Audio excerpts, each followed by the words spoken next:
There we are. Hi, everyone. Hello. Let me go ahead and get on that timer. Okay. I hope you're all having a lovely Saturday on YouTube side of things. Hello to Mr. Renector.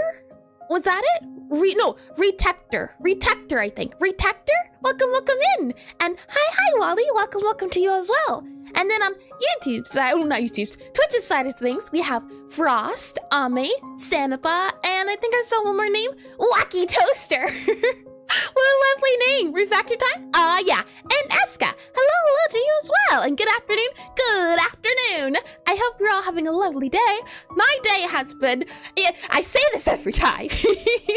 Every time I think it's gonna take me like 10-ish, 15-ish minutes for me to make my coffee, it's 20 minutes. So then I'm thinking, oh no, I have to start streaming like 10-ish minutes, but my coffee's gonna take an extra 15. But if I do the coffee too early, then it starts getting cold.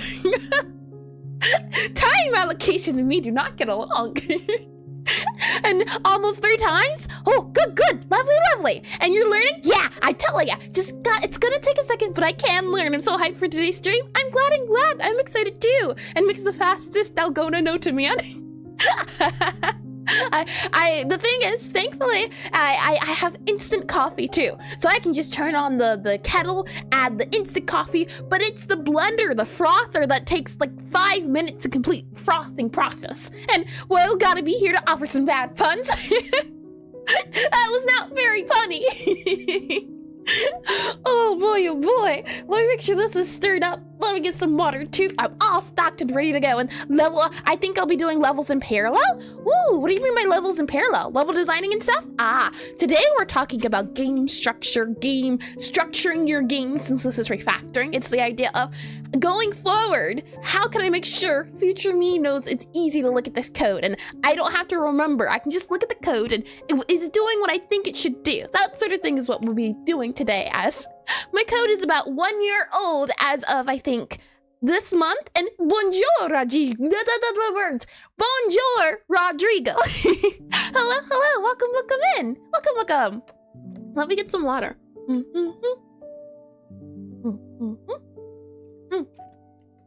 Water's all good to go. Saying that, let me make sure this guy is heated. And I think I'm all good on the prep side of things. And let me go ahead and slide you. You know what? You can stay here. You guys can slide over there. And then let me go ahead and delete you. Clean up some of these things. I was testing out the stream notifications too, because it's been acting out these past few streams. So I think I fixed it. We'll see in real time if it actually gets fixed. So we'll wait our time. We'll bide our time. Let me make sure you are okay, good. We're good to go. And slowly closes a sprite because I forgot today was refactor day. Well, the thing is, we might have to refactor some sprites as well, as in sorting them. So mayhaps I do have a sprite on the standby if need be. And also, just interest, do you have any coding experience besides Godot? Or are you learning on the fly?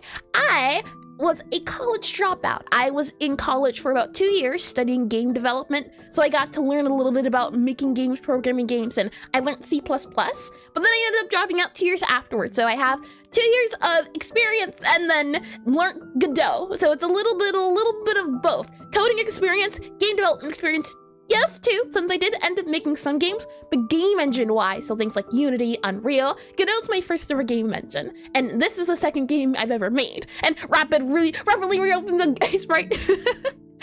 Good go yes, very fast and very speedy. Oh, that guy's up. I didn't even notice the time. And how do you feel about Godot C#? I've never tried it. I've heard good things about it, but I've also heard that some things don't work with other things, so it's not fully implemented into Godot itself. For me, at least, my goal is to have a excuse me, one-stop shop when it comes to making games. So I want to be able to easily make my assets, so my art, the music, the programming, things of that nature. So the idea of having Godot and then another, I think IDE is how you would do it. I would rather have everything in one space, which is why I decided to learn GDScript. I decided to learn GDScript instead of using my C++ knowledge to put it into Godot. And hi, R2 ADHD2. welcome back. And I jumped in and heard C++ in the most cheerful voice of all time. What are we talking about? The past. Let me bring you over to the screen here. And Godot at C# is okay, but the documentation for GDScript is a lot easier. Yeah, that's the thing. It's like, it's there, but it's not fully supported. There's not a lot to it yet, but I do hope that it will get a lot to it soon. The thing is, Godot is still very much a new engine of all the engines, so it's already got baby legs on it. It needs to start running. And do you think streaming game dev can be interesting, apart from endless fixing bug sessions and whatever boring stuff? For me, at least, I like streaming game development because many of you have ideas and many of you are very good at this. So it's the hope that if I don't catch something, you'll catch something. And if we all don't catch it, well, then we're all held responsible. That's the hope, at least, in the sense of you can also keep me company while I get to work on my game, as I also work on it during the week, but I also work on it during stream. And when I did GDScript, I found myself frustrated with signals. Signals were very new to me, but I've been loving them. They've been my favorite. And Godot, I did read that, and coming up, let's go. Yeah. So we'll start off today with the pitch, then we'll do a recap of what I've been doing for my game, and then we'll start into refactoring. So pretty simple today, but it's always just a thing of, but signals are amazing. Oh man, I don't think it's like pointers, but not pointers, because pointers are referencing something. Signals are saying, hey, I happen here, now do this thing somewhere else. Signals are lovely. Saying that though, you stay right there, get all nice and comfy, don't move. I don't know where that glue came from, but it seems to be the case that you're right there, so just stay right there.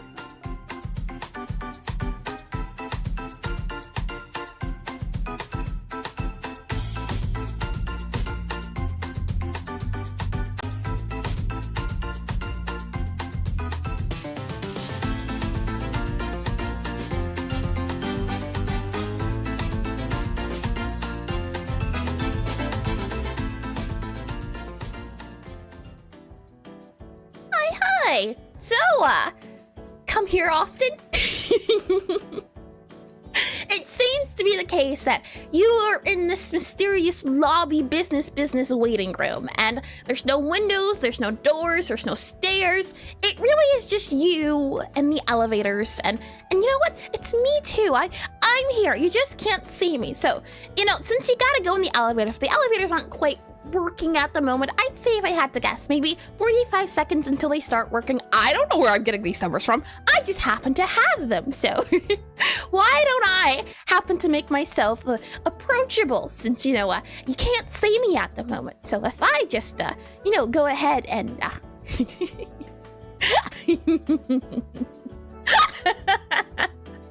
hi. How are ya? The slow motion gets me every time. So, hi there! May I interest you in a game I'm currently making? And what is that game? I'm sure you're oh so curious to ask. That game is called, bam! Necrotype Cafe, a rhythm typing cafe game I've been making since last August. So we've passed the anniversary. Welcome to the pitch, the elevator pitch, a section I like to do at the start of stream where I spend a certain amount of time, under a minute, attempting to explain my game to you. It's a way for me to get better at explaining the game. It's a way to get better at, well, if you've never been here before, if you don't know what game's about, it gives you a chance to get knowledge on it, and it also gives people who haven't been here for quite a second a bit of a refresher. And Squid Game recruiter is real. I would never recruit any of you to a Squid Game. Do you know how dangerous those are? We're all about safety here in business area. Saying that though, let me go ahead and have that timer go up. And we've done 1 minute before. We've done 30 seconds. So once that timer reaches 45 seconds, we'll see how we fare. So let me make sure I swallow, get my breath in, and then we'll get started.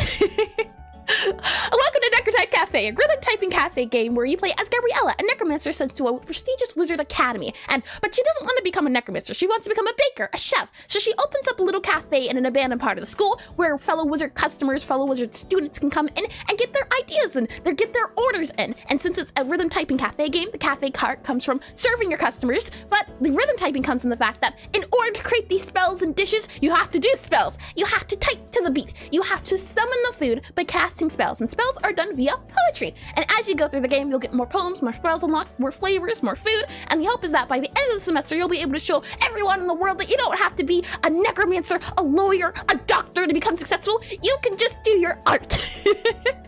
Alrighty, I think 45 seconds is that sweet spot. I would say so. I think so.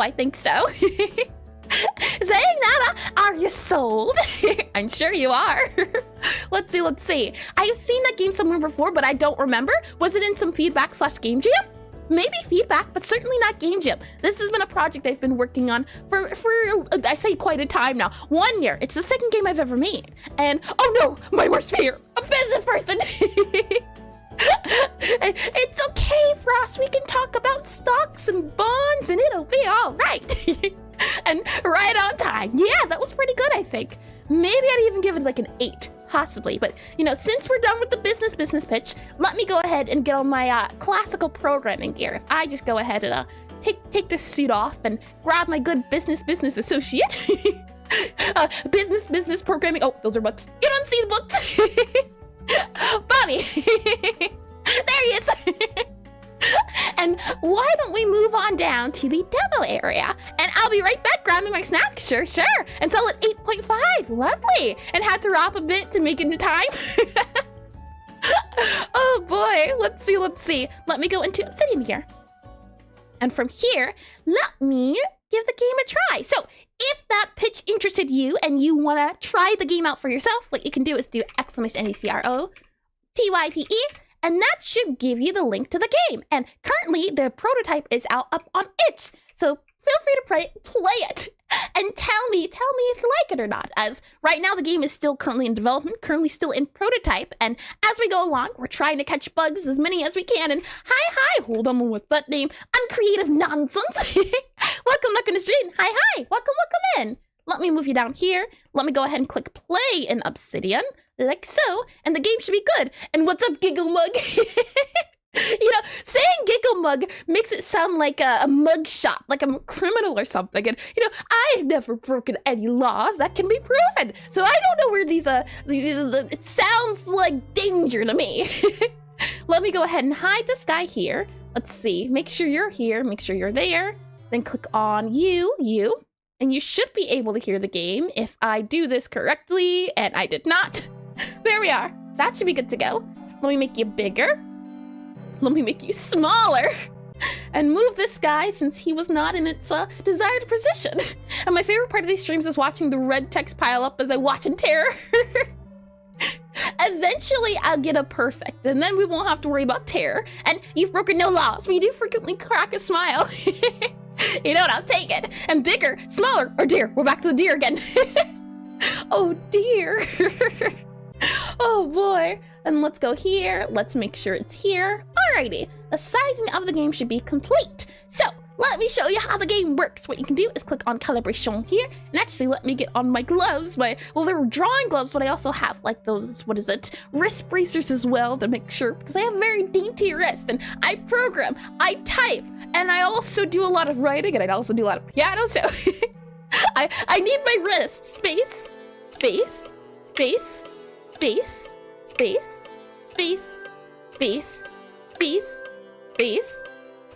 and like that, we are calibrated. And from there, let's go ahead and try the tutorial. So I click on here, and you can see this is the current prestigious Wizard Academy, and I can move around with WAS and D, or no, arrow keys. Arrow keys are what I move around with. There's a customer here, so let's go ahead and grab their order, and would you look at that? We have spotted one of the few things, you know what, I think I know what the issue is. But aside from the customer's table manners, let's go ahead and take their order.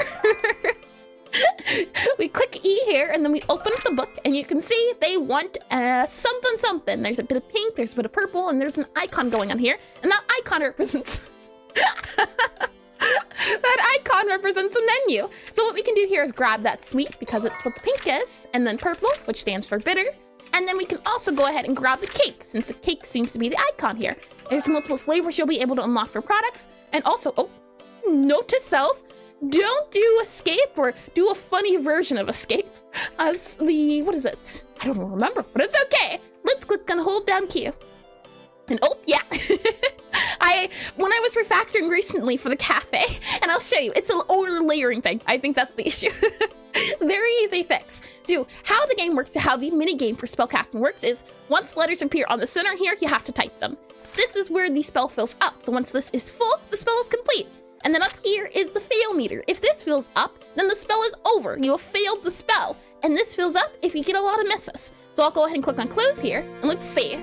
W-I-T-H space T-H-R-E-A-D-S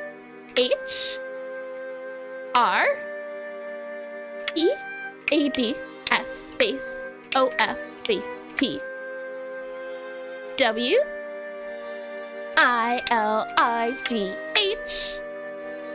T space A-N-D space G-O-A-T-S-K-I-N period space B-I-O-L-E-N-T space, but it's not done yet. And hi Zero, welcome, welcome. S-O-C-K-S comma. I don't ever use comma. And hello, your imaginary friend is back. Zero, you're not imaginary. I'm telling you, you're real, you're real, you're real, you're real. Let's click on finalize here, and then we have our food. And what we can do is go on to the customer here and serve them their... How rude. Hi, Crystal. Welcome to stream. Once the customer has eaten their food, they're ready to leave. So we'll go ahead and set them to leave. And you're real. She insists to the mirror. Hello. And must be hard to make up spell text and sync with the song. That was the difficult part. That's why it's taken a year for me to figure it out. The syncing portion, the calibration. If I can say one thing, it's that rhythm games are a very difficult thing to do for your second ever game. And Necromancer has eaten the cake with their legs. And hi, TB, welcome. Oh, what was it? Name. I don't remember. Can you please remind me? But welcome in. Let me go ahead and hide this guy. Make sure you can hear music here. Make sure this music is lowered. And then hide you here. Make sure you are back to Obsidian where you were. And I'm really in your head. Oh, that was terrible. Let me bring you into Godot here. And there we are. And click on this guy here. There we are. And I imagine your best bet is probably to have the list of poems with their length and to match the track of the poem that's just bigger than it. Yeah, that's what I'm thinking. However, I wanted it to also be the case that I can make a song or I can make a poem as long or as short as I want. So the idea is that each song should be loopable. That way it can loop through as many as it needs to. And let's go programming. Yeah, programming time. So if I click on here, this is a game screen. This is a cafe. This is the world of the game. And you can see there's many nodes here for different aspects, from game objects to players to managers. And what I'm going to guess is that if I just take these managers here and move, well, let's first check. As Godot is important in the sense of, or layering, because if I move this here, ghosts now appear, I think, below items or above. So if I click play here, let's see if we can fix the first problem we saw before we even get to refactoring, a bug caused by my refactoring. I'll go ahead here and make sure my Godot is muted. That way we don't hear multiple music. And also the music seems to be double added. So let me do that. Music should now no longer be. And that makes sense. So a core part of your design philosophy will be for all chapters to be loopable. Yep. Looping is super important since I can't predict how long the poem's going to be. And let me go ahead and do. Oh, hold on. Where are we at? Godot. And the thing is, best case scenario, the song ends before, or the spell is short enough. But what happens if the spell is too long for the song? I would have to either choose my words carefully or I'd have to restructure it entirely. And what add-ons you have that color your folders, the folder coloring is itself, it's a thing you can do in Godot. I can't show it since it doesn't have the icons pop up, but if you right-click a folder, you should just be able to set the folder color. It's a thing, it's a what is it, native thing in Godot? And drink your tea? You brought and said water. I brought water and coffee, Sarah. I'm fully prepared. Let me go ahead and click on here. So if we go ahead and spawn a customer in, spawn customer, and we have the customer, yeah, ordering's off. So what I would do is, you can see here in our local, this is the customer manager. The customer manager is responsible for spawning the customers and deleting the customers. So if I just move the customer manager below the cafe background like that, and then go back to here, let's see. Now the customer appears behind. And let's see, make sure I'm behind, customer's behind. But what about their dish? Well, let's see, what do they want to order? They want a sweet bitter cookie. So let's go ahead and spawn them in a sweet bitter cookie, and then we'll see about the food ordering. And I did read that. I'm gonna make sure to do that right now. Sure, Lolly. I do like colors. For me, at least, colors help a lot. So sweet, we have bitter, and then we have cookie. Another tool I've done for debugging is I've made it so I can auto-complete spells. And coffee? Too excited today? Coffee makes me sleepy. I wish it made me excited. Can you imagine me running on coffee? Here we have the spell, and let's go ahead and send it to the customer. Oh, we have to take their order. Now you're good. Okay, so the manager's order item manager. What if we just move this down here and we move the customer back into managers? Because I had managers in here, but is that all right? Are you okay with that, customer? So you still work properly? No, it does not still work properly. Interesting. Okay, if we then, let's see, you're here, and we should have one more guy. Managers, yeah, okay, let's see if we can figure it out. It was working for a second or two. Well, if I go ahead and close you here, cancel you here, we have cafe background, so this is the scene of the world, and then we should also have tabletops. We have cafe background, game objects, tabletop. Tabletop are the top of the tables, and I have 2 layers because it took me a minute, but the ordering of everything, for example, whether your character appears in front of something or behind something, it seems to work better if you sometimes separate them into different areas. So for example, I have the cafe background, and then I have the tabletops on top of it. That way you appear in behind and front, shuffled in between the layers. If I do, let's see, grab a customer. A neat thing you can also see when you're talking about layers is if you grab the object you're looking for. So if I grab here and we don't have a customer because they're not set with the, but you can see here, right? When I move this guy behind, it goes behind the table, in front of the table. So this is good. We can see it without the sprite, and front, behind. And if we go back to our customer manager where our customer would be at, let's see, let's grab our customer here. So we have the customer. It is, if it'll let me grab it. Customer, yes, you. Oh, it doesn't want me grabbing the customer. Customer, grab. No. What if we lock you in place? That way I can't grab you. And now I grab the customer. Lovely. And I did read those. Good. So customer behind, customer in front. Yeah. This seems about right. Customer manager here. We have, let's see, multiple managers. Customer manager, cafe background, cafe tabletop front.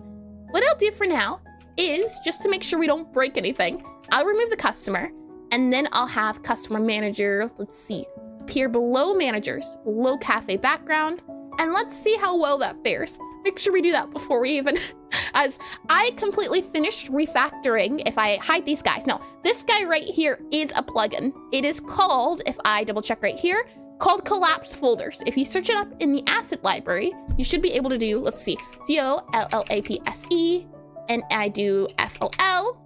There we are. You should see collapse folder by Pucom, and that should give you this little button here if you enable it. And by the way, is there any timing rating for notes, like slightly late, slightly early? Yep. And does it affect anything? It only affects the quality of the dish. So you'll hopefully be able to get better points if you score perfect dishes, and worse points if you score terrible dishes. And I'm thinking, and hi, the House Gremlin. Welcome to stream. Hope you're feeling well, Airs. I'm feeling great today. Great, I tell ya. The hope is that for some customers, I want to have different traits and different characteristics.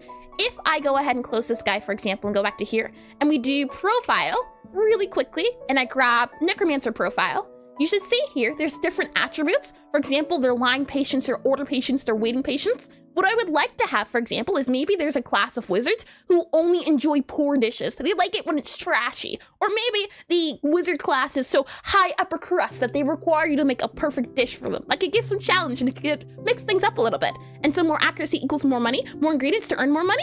There are no ingredients to use it on. The idea is that there's going to be certain power-ups in the game you can grab because you're in a prestigious academy, everyone's rich. You don't need money. What you need is knowledge because you're in a school. So people will hand you knowledge in their study notes for upgrades in the game. And hi, Mr. Big. Welcome to stream. Welcome in. And okay, we're good. Saying that, let's go ahead and close this guy. Let's try the game again. See how well that works. Levels here, and I love the idea of points for power-ups. I like it, but I'm also worried that it might not go well, or it might be too much in terms of scope. So customer here, are you going to go behind? In front. Okay, let's move you then. Cafe background. Let's see. If I grab you tabletop, if I move you here, how does that fare? Script game ideas. Okay. Remote local. What if we go to cafe again? Tabletop, behind customer, in front of customer. Can we do that? Tabletop. Oh, the tabletops weren't even enabled. That would help. And actually trying to make those power-ups is a tricky part. Yep, an open world, high level IQ NPCs, AAA game? Oh, certainly not. And what are some of your upgrade ideas? I haven't made many because I don't want to get too attached to the idea, but I want to have upgrades based around spellcasting, so the mini game, and also upgrades based around the cafe. And hi, Leon Black, welcome to stream. And hey, new here, how long have you been working on this? I've been working on this since last August. So this month marks the anniversary, so to speak, of the game. Let me see if I move this guy here. We move our managers. Let's see, game objects, managers back down here. Customer manager, okay, try that layout. But this game is my second game I've ever made too, ever. I want to use this as I want to make sure it's a small game, but I didn't realize how difficult it was to make rhythm games. So while it is a small game in the idea, in making it itself, it's a little bit much. And ohayou gozaimasu. I think I said it right. Hi, Goligamoth. Welcome back to stream. Hello, and impressive. Thank you. It's been a slow project, but it's been working. They want a bitter and a coffee. So let's see if the ordering works correctly now. We should grab a bitter, and for, debug's sakes, I also added a button. And Necrotype Town, I would love to make the game wider and bigger, but I want to make sure I keep my scope in mind. So for right now, the only thing in the world is this cafe. This is the only thing that exists. Let's go ahead and grab our coffee here. And rhythm as a choice is interesting. Do you like pain? I like rhythm games, I like typing games, and serve that coffee. And let's make sure that once they're done eating, they don't stand on the table anymore. And hi, Robert C. Welcome to stream. Welcome in. And all my games are small games until I start thinking about it and it gets feature creeped. Yeah, that's why I'm doing my best to make it small. And let's see, maybe the reason it's always on top is when it's in managers because it's using the push instrument manager nodes for the ordering, which it doesn't have. Or am I misreading the situation? Because I was not paying attention. No worries, Pala. Welcome in, by the way, Pala. Welcome. Thankfully, the manager itself doesn't have a position because it's a node. It's not a 2D node, it's a blank node. I'm using this as a pseudo folder, you can call it, and I wish I could make as much progress as you in a year, but work takes up too much time and energy. For me, at least, it helps to write things out. And okay, our customer's good to go. Lovely. Let me make sure I save this as a backup and never touch this again. Also, customers should be able to go in managers now. Now that things are working the way they should, we should be able to put customers in there, close this guy here, and now I can talk about a little bit of the structure. So let me close this guy here, make sure we save it as a backup as, let's see, ordering our customers, no more table standing. S-T-A-N-D-I-G-G. I-N-G, there we are, customers. Oh, we forgot to commit. Commit and push. Good, lovely. And let's see, this game has been mostly paying for like 80% of the existence. Hi, Check, welcome in. And yes, I agree. This game has been pain. If it's one thing I can say that's helped me a lot, it's writing out my ideas. Let me show you by writing out my ideas. Writing out my ideas. Now, again, this guy here, it's been a second. Funny enough, this is the version 2.0. There was a 1.0 version, but and I can't wait for the Necrotype multiverse. That'd be a lovely sight to see. These are different notes I've taken over the past few months in terms of the game. They've helped me get organized whenever I have an idea and I want to try to implement it. For example, the bookshelf I showed you that we had to get items off of, to figure out what I would have to code, I wrote down the instructions like you would do a recipe book. So for example here, I want to pick up an item and bring it to the table. So step 1, interact with the bookshelf. Step 2, menu pop-up. Step 3, select the item. Step 4, pick the item. Step 5, place it on the desk. And step 6, start the spell. So breaking it down has helped me figure out the small milestones for the big milestones. And writes down here, 0 is real. And that's inside in my mind, oh no.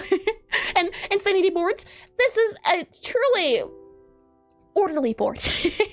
And yes, that's what I mean. It doesn't have a position, but maybe it has its own ordering context, so to say.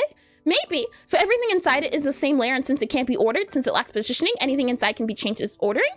That's an interesting idea, Paula. I'll keep that in mind. My understanding is that because it's a node, it doesn't matter.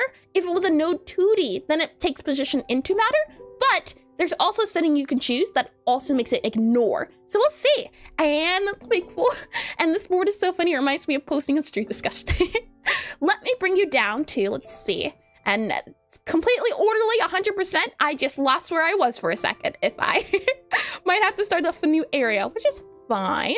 But we should have a section here for areas. Calibration, yeah, that's pretty true. Yeah, you know what? We'll just go over here where there's nothing. Step 8, profit. Exactly. And I did read that stream discussions. Let me bring you back into programming here. In an orderly manner, ordered by previous orders. Order the order to the order to the order. Order to the highest degree.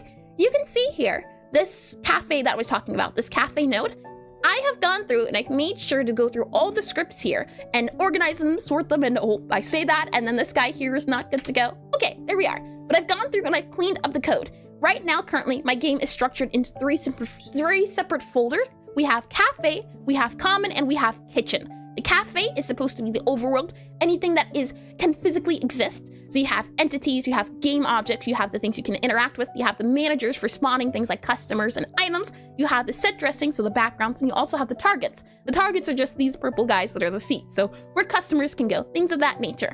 That's the cafe. Next up is the common folder, which should hold things related to the game. So for example, the fonts, the theme, the music, or depending on the music, depends. I still haven't figured that out. It holds the levels, it holds the global scripts, it holds the game states, things like that. And if that type of chaos would happen to me, I draw a cute map around the center. I just have to make sure I have headers so that on a zoomed out level, I can see exactly where I'm looking at. For example, if I click on, let's see concepts here, you can see if I scroll out here, from a distance, I know that's calibration. That's what I'm gonna have to remember to start doing, as I do it sometimes, but not often enough. That way when I zoom out, I can see clearly which section is which area. And orders here, loud and clear, serpent and reach 0. Terrible. Let me go back into here. And ordered that. Good. Saying that, what I think we should work on is probably the kitchen. The kitchen area. The kitchen is responsible for the minigame. It's responsible for the spell casting portion. So since my game is a rhythm typing cafe game, I've already cleaned up the cafe portion. So let's try to clean up the rhythm portion. And do you recommend taking such notes, and what program is it? Exclamation FAQ. I think that works. Yeah, it does. Lovely. And let me copy that. Let me paste it into here. I recommend taking notes 100%. The first time I ever made a game, it was in 24 hours. Not in a day, but anytime I worked on the game, I started a stopwatch. And minor issue, you need to read. I got that covered. The biggest issue I ran into when I made my first game was that I didn't know, I had ideas, but because I didn't write anything down, I had no direction. So by writing things down, by writing my plans, by writing what I wanted to do and writing it in detail before I even touched code, it helped me figure out where I needed to go in life. We have here the kitchen, and the kitchen is responsible for all of the rhythm typing portion of the game. So we have the cafe portion, we have the rhythm typing portion, and I call it the kitchen here. So let's go through the kitchen here and start refactoring. I think that is where we can start off at. Let me go ahead and make sure the game is saved here. And did I miss anything? I did. This program I'm using, well, you should be able to find the exact programs because there's two I'm using right now, Obsidian and Concepts. And always write down ideas. You can easily forget good ideas after as little as an hour, sometimes less. I forget ideas in a second. Oh, boy, does that happen. What I'll do is I will grab our studio mode here and I'll grab Obsidian. And this was the program I was talking about before. Everyone's Obsidian's bound to look different. So it might look a little bit different for yours, as I have a lot of plugins on my Obsidian. Let me make sure I click this guy here. And if I go ahead and do paste copy, and then I paste here a duplicate, yeah, and then I delete you, I should be able to shrink down my Obsidian. That way we don't have to flip screens. There we are, okay. And I'll just set this guy to be the main screen for now, probably here-ish, yeah. So this is Obsidian, and speedrun ideas, any percent to be forgotten, 0.001 seconds. Let me click on my Obsidian now. So, how I've been organizing my game is I've been using Obsidian. You can see here, if I go ahead and collapse all of these folders, I have here project, engine, plugin links, management, extras, others, entities, refactor list, to-dos, and the idea is that game developers can make what's called a GDD, a game design document, and finally, a care for. What was I doing? How terrible. And I write main notes in .md, and then making more specific .mds. They also allow linking to other MDs. I think that's the format Obsidian uses, the .mds, and I have a lot of plugins in my Obsidian. Sounds about right for the Eldritch Princess who's trying to master every skill at the same time. I'm not trying to master, I'm trying to at least come to a comprehension level that I can function. Here in the project, the idea is that this guy is supposed to mirror, if I go back to here, so let me slide this guy, my face, help! Let me move you to below me, like there, and sure. And let's see. The brain just wants you to wear all the hats at once. Oh, let's see. If I go ahead to here, and then where were we? Like that there, and then, okay. So this guy, this cafe is supposed to mirror this cafe. So as I go along, I should be able to link all of the notes together. And the brain wants you to wear, I just read that. And have you ever read the slowing Pokedex? Not haven't. Let's see. If I go into Obsidian again, there's so many tabs. And cafe should be done. So for example, as I'm going through each of these assets, not assets, but files, different editions, you can see we have this, and my idea is it's hopefully supposed to let me see it at the top level. So for example, I can click on player here. Currently, the player can interact with objects and entities. And actually, this is incorrect. The fun part about Obsidian is that you can link to different files. Slowking, ooh, I've heard of Slowking, but I haven't read much of the Pokédex. Let me click on here, objects, game objects, and then we can click on here and click on entities, and we can write entities. And the idea is that these guys are supposed to link to other parts of the Obsidian file. So for example, here, if we click on game objects, static things in the world the player can interact with. And then we have trash, plate, and bookshelf. And if I click on trash, for example, it'll link me to trash. And then it can say a game object that the player can use to delete interactables. What are interactables? I can go to the interactable tab. An object in the world that can be picked up by an entity. And it says list here, dish, and items. So the hope is that these guys can link together to create a whole environment that I don't have to worry about maintaining as much. And you know, after seeing your type FAQ for so long, maybe you can put it somewhere permanently like pin comment or description. You know, that's a good idea. The thing is, right now the bot, I've been trying to get the bot to work on YouTube, but it doesn't want to work as much. I'm hoping to find a bot that can work for both YouTube and Twitch, and that way the commands will be a lot easier, as I have many commands. So maybe, possibly, but thank you for the suggestion. And there is my site live description. That is true. Let's see. So let me go ahead and close on interactables here. What we'll be focusing on today is the kitchen. And right now, all I have is spell, and you know what? We'll go ahead and delete this guy. And actually, what we'll do is we'll make a new kitchen, as I said before, I have many plugins, and I hope to hopefully make a list of all of them, as if you scroll down here, these are all the plugins I have currently, so my Obsidian's probably not going to look like yours, and the bots, it's your time, mods. Let's see. Oh, truly. If we go back into here, the idea is that I have this guy as the main folder, and then this main folder here should cascade down into the other guys. So instead it should be the game world that consists of, and then we have one here, and it would be, and I can do minus space for bullet, and then I would do a double bracket, and then it would be entities, and then I would do, let's see, game entities or game objects, and then we would also do interactables, so INT. I'm looking at these main folders. So this guy here, this guy, and this guy. There we are. So interactables, let's see. Interactables, we have, let's see, managers, and we also have targets. Now they're all linked. Like that. Target or targets, ooh. Target, I don't believe targets is a thing. And that's few. Personally, I have like 100 plus in plugins and VS Code. I tried my best because I get plugin crazy. For example, with Minecraft mods, I can have 500 and still not be satisfied. So I've been trying to move forward with the idea of as minimal as possible. That's why on Godot, I only have, I believe, 4 plugins, but I really only use 2 or 3 of them. Let's go into Kitchen here. What I'll do is I'll delete this guy, as I should be able to create a new folder here, and I'll call it Kitchen. Kitchen, there we are. And then from there, I'll slide it up to below our cafe project. So not in comments, it should be its own thing. If I can make sure it's its own thing, you go in projects, there we are. And then what I can do is right click this guy, set the color, and I try my best to stay color coded. So for example, you can see on the side here for cafe, all green, and then kitchen, purple. So the hope is that colors can correlate to different things. And I personally have like, oh, I did read that, good. Let's see, go back into where we at, Obsidian. Many folders and tabs. So back in our kitchen here, I can also right click this guy, change the icon. For example, let's see, what if I do magic? Is that an icon, do you think? Ooh, let's go with that one. There we are, kitchen magic, perfect. And, but just in the bottom huge links list, there's no very clear to mention about the FAQ being there. FAQ is pretty new. And here's the other reason you seem cool to me. Hi, memorable man. Welcome back to stream, and thank you. I certainly do try. I can save this guy here. And how I've been trying to figure out refactoring, as again, I have tons of code. I try to break it up into chunks that are edible. For example, here in my refactor list, big list here, and I do my best to break them into smaller. And programming is the bane of my existence. I enjoy it a lot. I like the idea of making something, or numbers, programming a little guy to do things for you. It's so cute. We have here an entities, and you can see what I've done is I've taken the different aspects of each folder and I've broken them down, and then I made a little mini checklist. So the hope is that we'll do this for kitchen. So I'll go ahead and I'll remove that refactor list. I'm gonna put it in kitchen.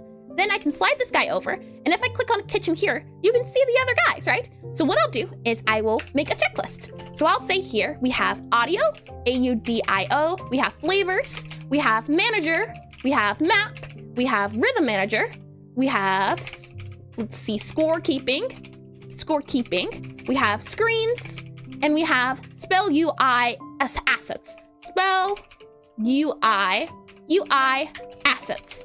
Like that. That's the big overall guy. And honestly, so much of programming's fun is learning to enjoy even the debugging and slow parts.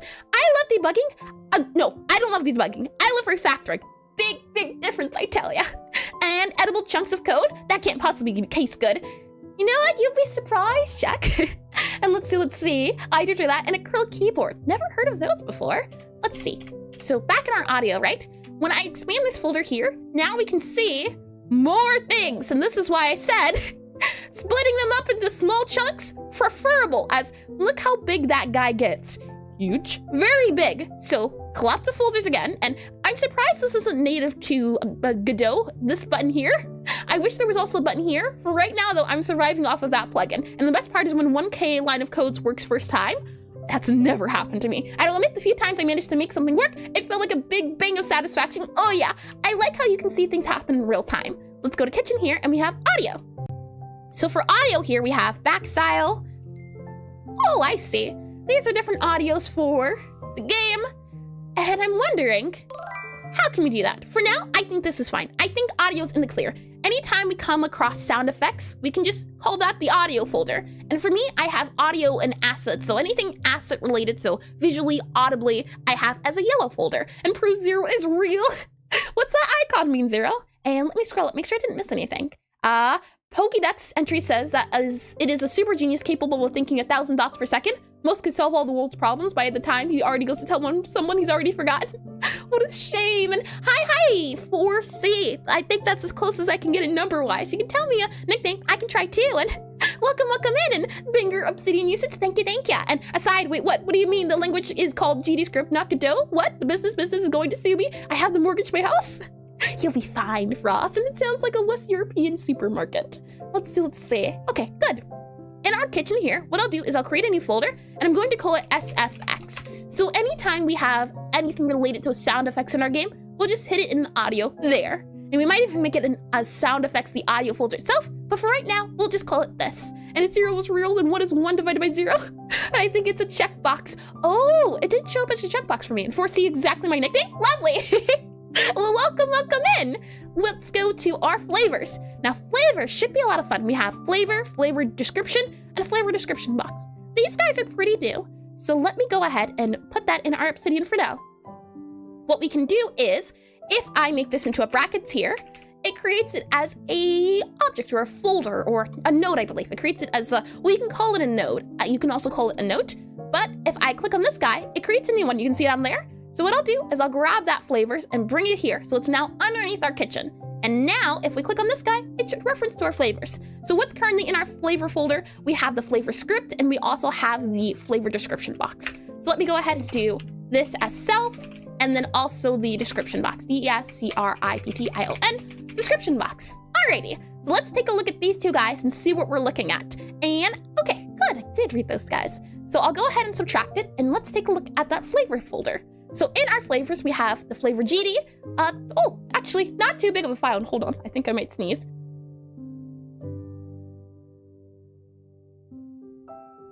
Okay, I'm good.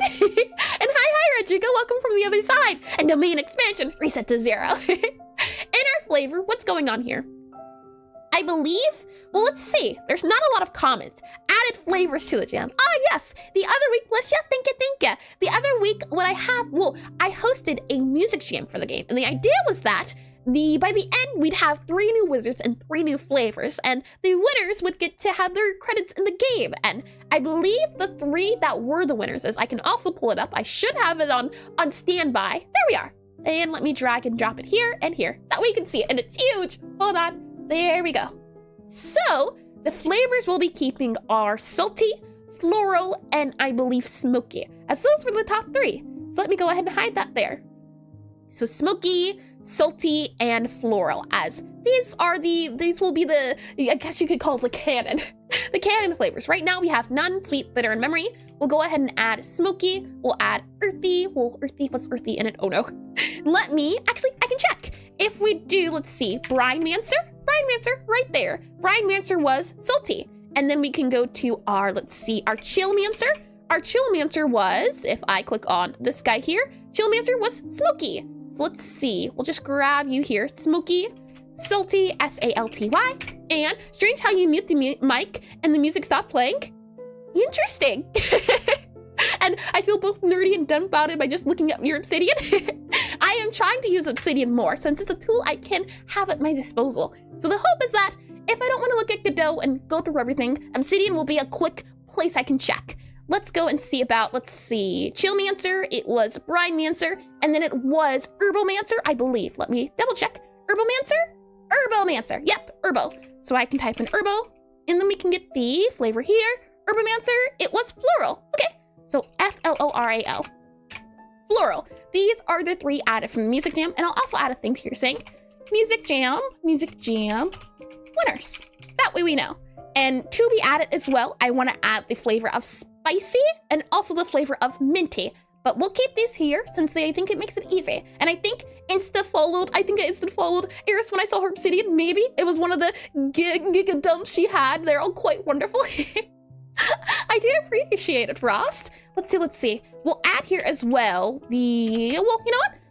Since these guys are already in the game, we'll keep them in the game for now. And nostalgic was such a vibe. Nostalgia, there's so many ideas I want to do for flavors, but again, we gotta remember scope. For right now, I'm keeping my max at 10 flavors. But if I ever add on to the game, there's a lot of ideas I have. And just curious, what's another milestone you hope to hit for your game? For example, I want to create a save load system for my game, which sort of works, but sometimes I run into bugs. So yeah, for me at least, save is very important since this is going to be a game you can't complete in one sitting. At least I hope. Save, I want scores, I want points, I want power-ups, I want ghosts, but one thing at a time. We're cleaning up the code we have now before we add any more to it. For our flavor here, let's see. Represents, or what would you call a flavor? If you could describe a flavor without using the word flavor, how would you describe this guy playing in the game? What flavors do is I can save this guy. They're an attribute of dish, and dishes are the objects that we spawn into the game. So if I go into this guy here, you can see dish. These are little guys that spawn in when you want to serve customers. And if I click on this guy, we have dish, so an interactable that can be eaten by other objects and entities. And in our dish, the dish consists of a flavor combo, so 2 flavors mixed together. And this was something I ran into a little bit with hierarchy in the sense of it has a flavor combo, but the flavor itself, because it's a flavor combos are two flavors together. So I'm thinking it's okay, it'll be all right. And I see it and I feel ashamed of mine. My Miro, I tried Miro before, but I've tried Miro, I've tried many. I can't even remember. I've at least tried 5 different organization ones, and I always come back to Obsidian. It's also because Obsidian's free too. So it's nice in the sense of if I don't ever use it for a while, the good news is that I don't have to worry about the subscription and chemicals that ting to your mouth the properties of dishes and games. That's what I'm thinking, probably. Aspect of dish or property of dishes. Aspect of dish. Aspect of dish. Yeah, probably. Aspect of dish. And it can be none, sweet, an attribute or aspect.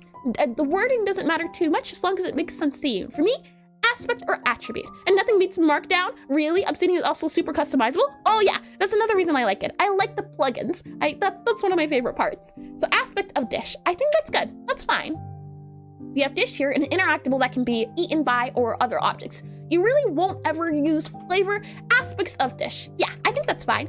For position here, where do we use position at? Flavor dot position. Where's this used in code? I can highlight this guy, click Control-Shift-F, and it should find everything anytime I use it. And it seems I only use it once in my code. And hi doc, correct? Is that how you say it? Welcome to the stream. I can try again. I use Quong Notes with all the plugins. Ooh, that's a new one. Hold on, let me copy it. I will look into that later. Interesting. Ooh, I'm excited now. I do love organizing, so this is right up my alleyway. And I use negorg because I like being able to code my own plugins, but it's deep with the Nevoium rabbit hole. Ooh, and too many apps. Now I'm using Notion too. Interesting. And hi, Gifted Abstractions. Welcome to stream. Welcome in. And flavor combo's a bit strange to have enum because you would need to manage it by hand, though Switch is a good stuff for optimization. For me, at least, the reason I did flavor combo instead of combining 2 flavors is because of for me, I like enums. Enums are my favorite way to do sorting in terms of information. I like enums and and that was a horrible mispronunciation of negorg and nevorium. I've never read that before. Neorg? Maybe? And then Control-Shift-F? Yep. And it's either going to be an enum, right? Neo? Oh! Neo-org? Maybe? Let's see. So it's either going to be an enum or it would be a dictionary. But the thing is, right, you have 2 combinations. It's like a vector 2. Is that it? Yeah, it's like a vector 2 where you have a front and back. And for me, at least, it's the idea of you're never going to have a duplicate in these flavors. Or a Spamp and Neo. You're never going to have a duplicate. And I know there's a way to do it. For example, 1, 2 can also be counted as 2, 1. You don't have to have a duplicate in that sense. But it's either you create a structure to host two flavors together. So would it be the idea of like a, what would you call it? Let's see, var flavor combo, we'll just do new here. What would it be? Would it be like a dish or not a dish flavor combo? Would it be a dictionary? Is that how you would house it?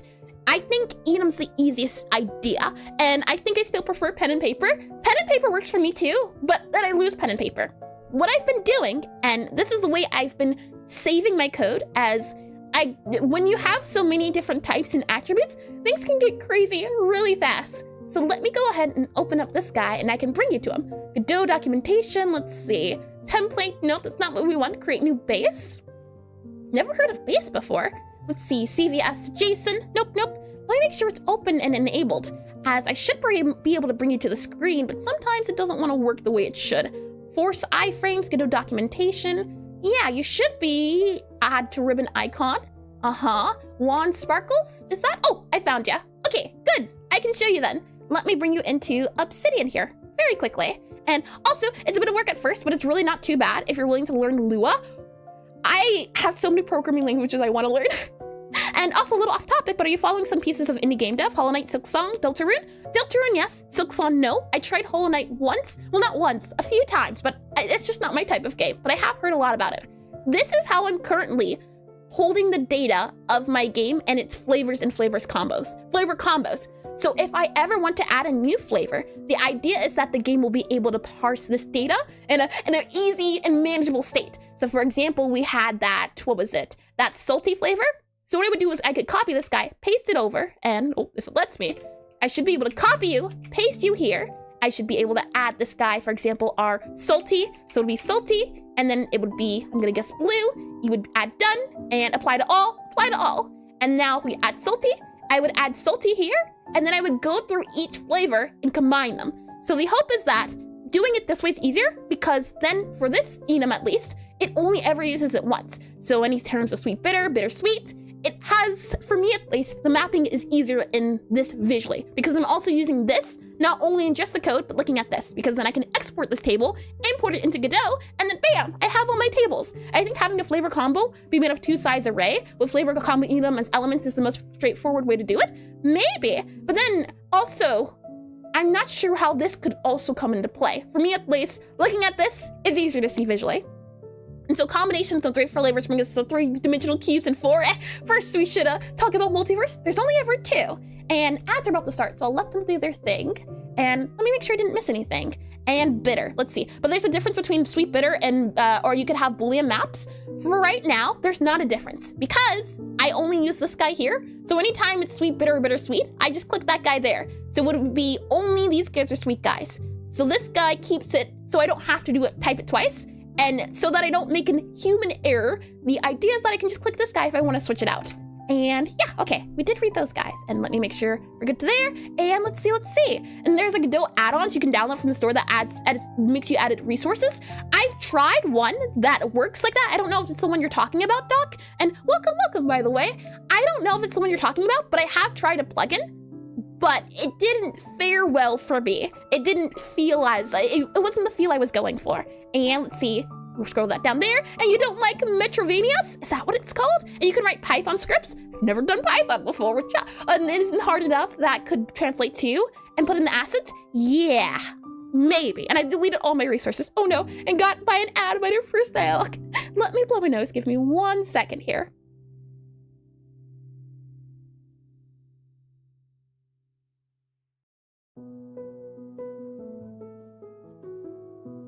I think we're all good to go. For me, at least, I like having the foamy sanitizer. It's nice. Okay, we're good. You're fine. You're a-okay. We'll go ahead and delete this guy for now, and we'll come back to you later. We'll go back into our programming guy, and I deleted all my resources. Oh, you tried it, and oh, yeah. For me, I hope I don't have to edit too much in here whenever I want to add a new object. Right now, I would just have to edit the flavor to match the one, and oh, the audio didn't do the audio thing. Oh no. Welcome in, and thank you for the follow, Torade, maybe. Thank you, and welcome in. Let me see if I can quickly fix that. We should have notifications, you here. Let me make sure the audio while we're waiting on these guys here. Audio, yeah, audio should be enabled. Audio enabled. Oh, you heard the audio. I didn't hear the audio. I think that's what it is. So if I go here, and then I go to, let's see, monitor and output, I should now be able to hear it.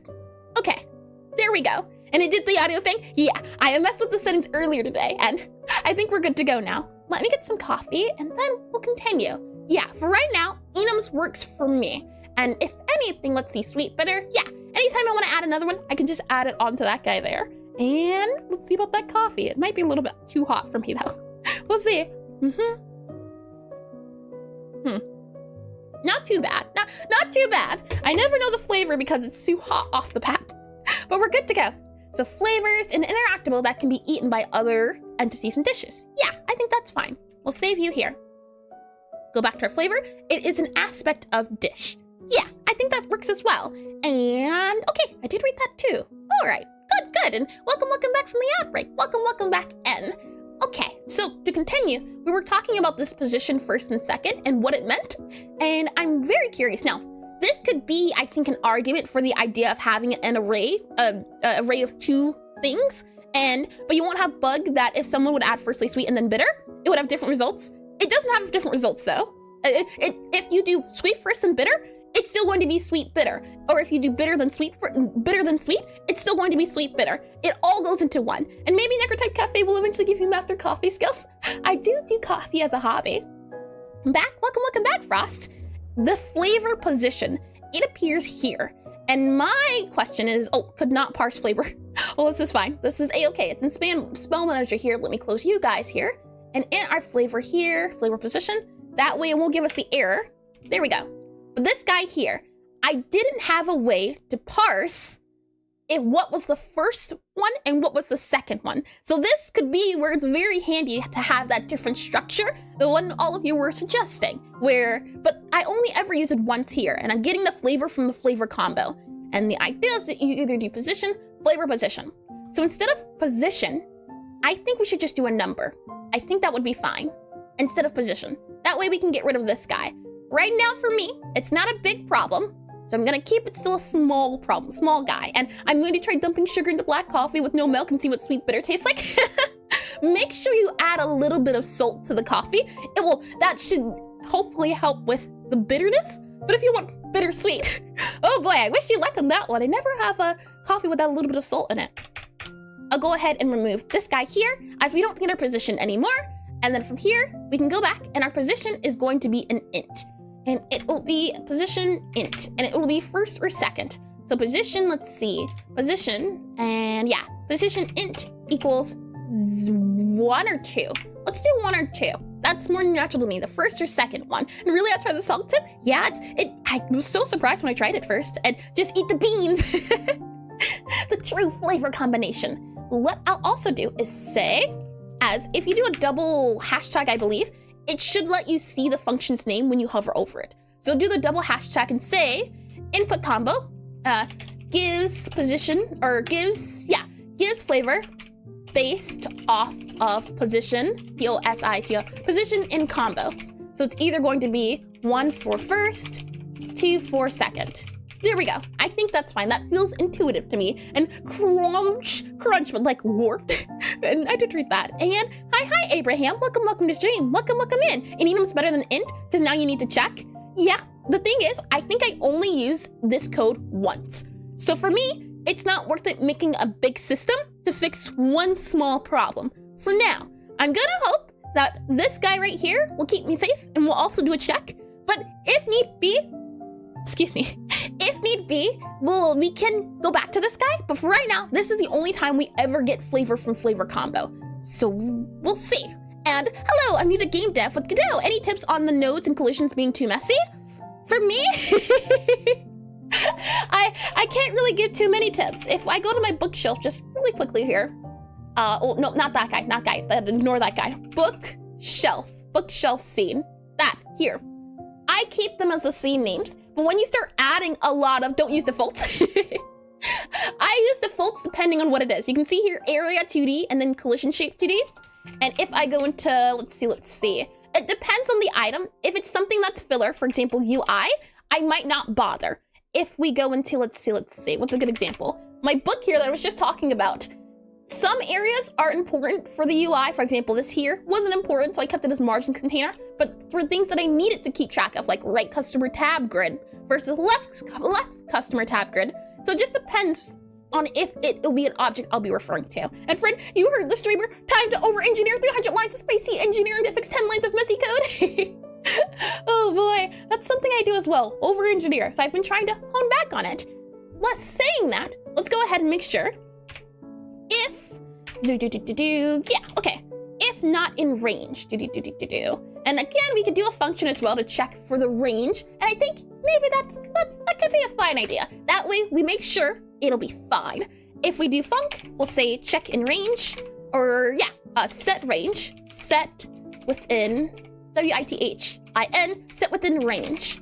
And then we'll go ahead and have here, set within range. We'll create an int, call it our min range, and it'll be whatever you want it to be. Int equals, min, and then int. And then we'll have a max, and then we'll have an int, and then we'll have a number. And that'll be our int. And then we'll also have a u here, and it'll be, and we'll return an int. There we are. I think that can work out well. And Gifted, we gotta smash the microprocessors online course to add 2% performance boost to a game that can run on a toaster. And I did read that, good. Let's see. So what I'm thinking is, if, if number greater than, let's see, yeah. If number is greater than max, then we go ahead and set number equal to, okay, never mind. If number greater than max, yeah, then set number equal to max. And then we can have elif number is less than min, we set number equal to min. There we go. And then we return number, and make sure this guy is also slid. And to move it to the left, we have shift and tab. And can you clamp it? What does that mean? I've never heard of that before, Zero. I'm all ears if you'd like to help out. Again, I'm new at this guy, so I'm learning as we're going. And elif, move that to view here. Clamping's something I've never heard of. And move that back here, back there, back there. There we are. And then we go back to here and match position. We go up here, flavor. Then we have position equals, and then we go to set within range and look up Godot clamp. Sure. Godot clamp. Let's see, Godot clamp. Will that fix all of my problems? Let's see. In Godot, the clamp function uses constraint values within a specified range. Okay, all right. Let's see. I can pull up the documentation here. If I go into my Obsidian, I go into documentation here, and then I go into clamp. Let's see what I can find. Clamp, importing images, animation, audio. Okay, you don't want to give me the link directly to clamp. That's okay. What does the clamp function do? Clamp, Godot, clamp. And I second the clamp. Yeah, if there's a better way to do it, let's see. Clamp, float, clamp. All right, clamp value returns a value not less than minimum and not, oh, what is this new information? Lovely. So that means I could just do clamp and then set the minimum value. So clamp position and make sure it is either 1 for the minimum or maximum, which should be 2. Like that? Oh, that's neat. Never mind then. I made my own clamp when I didn't even need to. Thank you for that. And I do name every node. The problem is my character looks too messy because of the hitboxes and hurtboxes. Oh, I do understand that. I think I can, for example, go to my ghost, possibly. Ghost scene. This guy here. this here. What you can do is, I believe, set the debug color to like an alpha, and that should make it so you can't see it. That should be the idea. However, it's not doing it because I think that's not the, oh yeah, that is the middle guy. So if the debug colors are messing with you, you should just be able to do this, and then you don't see the debug colors anymore. Maybe that can be handy. And is that dark magic or darker magic? Dark, yeah, darker. Let's go back into here, clamp position, and then here, and then we'll have first, so 1, and second, which is 2. There we are. And now that guy's cleaned. And when we met, I was the student, but now I am the master. It's always nice to learn something new about Godot. And hi, Keysword. Welcome to stream. And could you tell me which game you know is the weirdest and most special and experimental game you've played? Probably Undertale. But truth be told, Undertale, when I played it, was like no game I've ever played. It did so many things I wasn't expecting and threw me for a loop. And thank you for the follow, Keysword. Thank you. Yeah, Undertale or Delta Road. But once you do Undertale, you kind of get a little bit of expectations with Delta Road. So let's see here. Position, get flavor from combo. Yeah. I think this works out a little bit better. That way we can still get our get flavor from combo. And if I find this guy, where are we using it at? Only in here. Okay, so we might not even need this function anymore, but on the class we ever needed, I guess we have it now. And the note if worked, we see the name, lovely. And let's hope it's fixed for good. Fingers crossed. And hello, Eris. I hope you're having a great day. I am, thank you. And ooh, I can never remember how to pronounce it. But thank you, and welcome in. Let's see, so back to our flavor. Now that we don't have to worry about position, we then have type, description, attribute, color, and the class associated with the flavor. I think this is fine. We have the base default color, we have the base default class. I think that works out fine. It allows us to figure out the flavors, and where we set up the flavors at, I believe, if we go into our spell manager here, which we should get into soon, but let's see. Spell JSON, which loads up all the spells, and spell book, array spell, flavor chart, flavor descriptions, yeah, okay. So for right now, flavor seems to be fine. Type, description, attribute, color, class, and the thing is, you don't have to have the description, you don't have to have the attribute. Those things are optional. Those things are optional. And how about making it so the code throws an error if position is not within allowed bounds? If position is not valid and you're clamping, it might just sweep some other bug you don't know about under the rug. That's true as well. We can say, let's see, spell manager, where are we at? Oh no, I'm lost. Parse spell, you, there we are, there we go. Okay, so let's see. Flavor combo string, character defined, and not a bad idea. While clamp should be controlled, the range of number can reach, an exception handling. Let's see. Well, then you'd have to do if within range. What I'll do here, just in case, if we do run into this later, as you'd also have to do a for if in range without range. What can we do? Copy. Here we go. And let's see. That way I can grab this guy here and then move you here, paste you here, and then go back to you here. And let's see. Remove you here if index in, oh no, there's so much code. Okay, position range, we do clamp again. So clamp, and then we can do you here and then set value. So value is going to be our position, and then we set it to minimum, which is 1, maximum, which is 2. And then we can do, let's see, void, check within range, check. And then we'll have it for here. And if number not in range, how about that? That could possibly work out a little bit better. If you, that you. So we can say if number, or put that there, and then we can have something put out here. So if number is less than max, or number is greater than max or less than min, what we can do then is do utility dot, and then we can do print debug message, and then we'll do on here, let's see, number not within range. And then we'll go ahead and say, well, what number? Okay. Number not within range. Let's see. Not within range. Let's make it a little bit more descriptive. And good, I did read that. Let's see. What we can do is say string, and then we can say number, and then say not within range. And then we can do of, and then we can go ahead and add a plus, and then we'll do, let's see, string, and we'll say minimum, and then plus, and then do you, and then minus. That way we can see minimum to maximum. So string minus plus string maximum. And then from there, we'll have it do utility, UTILITIY, utility.debug color. Debug, oh, can't expect closing. Ooh, what are you angry at? String you here, you here, you here. Interesting. String, not plus, of, plus, oh, plus. There you go. And then utility.debug dot, and then it should be notify, I think. And why are you angry? Utility.print debug message. Let's just remove you for now. What do you need help on?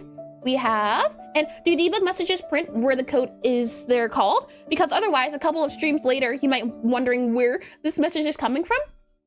I think there is a command that does it. Possibly. I'm gonna go pick up some food. No worries, Frost. I'll leave you on the lurk. Well, you're gonna catch you later. Sure. I hope your food's delicious. I think there is a way to throw that. Throw the check in, possibly. I think I did it before. I'll check in a second. But why is this angry? Oh, that makes sense. You go here, and then you go space, and then you go there, like that. Okay, good. And then we can do comma space for our utility debug notify. And then for our position, we can make sure it is position of, let's see, 1 and 2. We'll do const, and then I think I can do, let's see, min, and then, let's see, min is an int equal to Sunlipero 1, just like followed. And thank you for the follow. Let's see that name, Sunlipero. Is that how you say it? Thank you, and welcome in. Const min, const max, and max. And then now we can have this guy say min, and then a max, or rather first and second. First number, first position, second position. There we are. Second position, P-O-S-I-T-I-O-N. So we have our first position and then our second position. And now this should hopefully make it a little bit clearer to see reading wise, so that it's just not 1 and 2. I think those are called magic numbers. So I should be able to click on that guy there. First position, second position, make sure second position is set to 2. Position clamp, but we also need to see about checking within the range. So we can go ahead and do this here. And then we can also set it to be, let's see, number, min, and max. And then you go here, set you to there. So like you're agreeing with the other one. So position first and then second, like that. Okay, it's good. It's happy. And then for the error part, I don't remember where I used it at, but I believe you can throw an exception or throw an error. Throw error, Godot. Let's see. Throw exception or error. Push error. I think push warning, push error. If I do push error and assert, there's one that makes it so that it closes everything, and there's one that does it so that it does, let's see, push error, and then there's assert. Assert I think crashes it. Assert versus push error. Assert will close everything. Let's see. Push error. Assert. The assert's a sign used for internal assumptions. If the behavior evaluates to false, it terminates the cycle. Yeah, we want assert. And yeah, okay, assert. So we'll do assert, and then do this here. Assert, you, and then you. I don't think this does a bool though. So we'd have to just do, let's see, assert. If I click this guy, it should tell us condition message. Yeah, okay, good. So close this guy here. It's going to be assert, and then it's going to be message. So it should be this guy here. Something like this should work, like that. And then we have you here, and that way we get the angry message, I think. Like this here, and then close you here, like that. That should work. And yeah, assert. And was it assert or pusher? Oh no, I'm getting confused now. Assert, internal debugging, specific encounter during a debug, an assertive message. And let's see, want it be removed from final code and release mode, or does it so in CPP? And if you want for game to stop, there's assert. Oh, no, that's not what we want then. Yeah, I can never remember the difference. Push error, and if I click on this guy, it should tell us. Push error, pushes an error message to Godot's built-in debugger. Yeah, okay. And then I believe this also lets us know where it happened at. So in fact, it should be not push error, but it should be assert about here. And then it would be assert you, nope, not you. You check if you there, and then we're going to push the error of this guy here. So something more like push underscore error, and then the message, which is you. Okay, expecting closing. What about here and then here?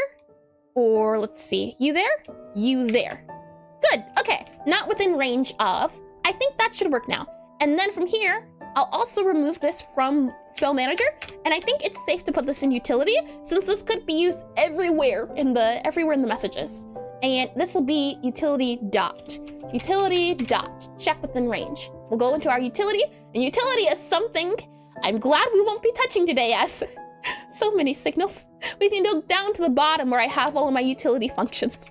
Then we'll do this. We'll do func here, and then there. Alrighty, so now it should be good to go.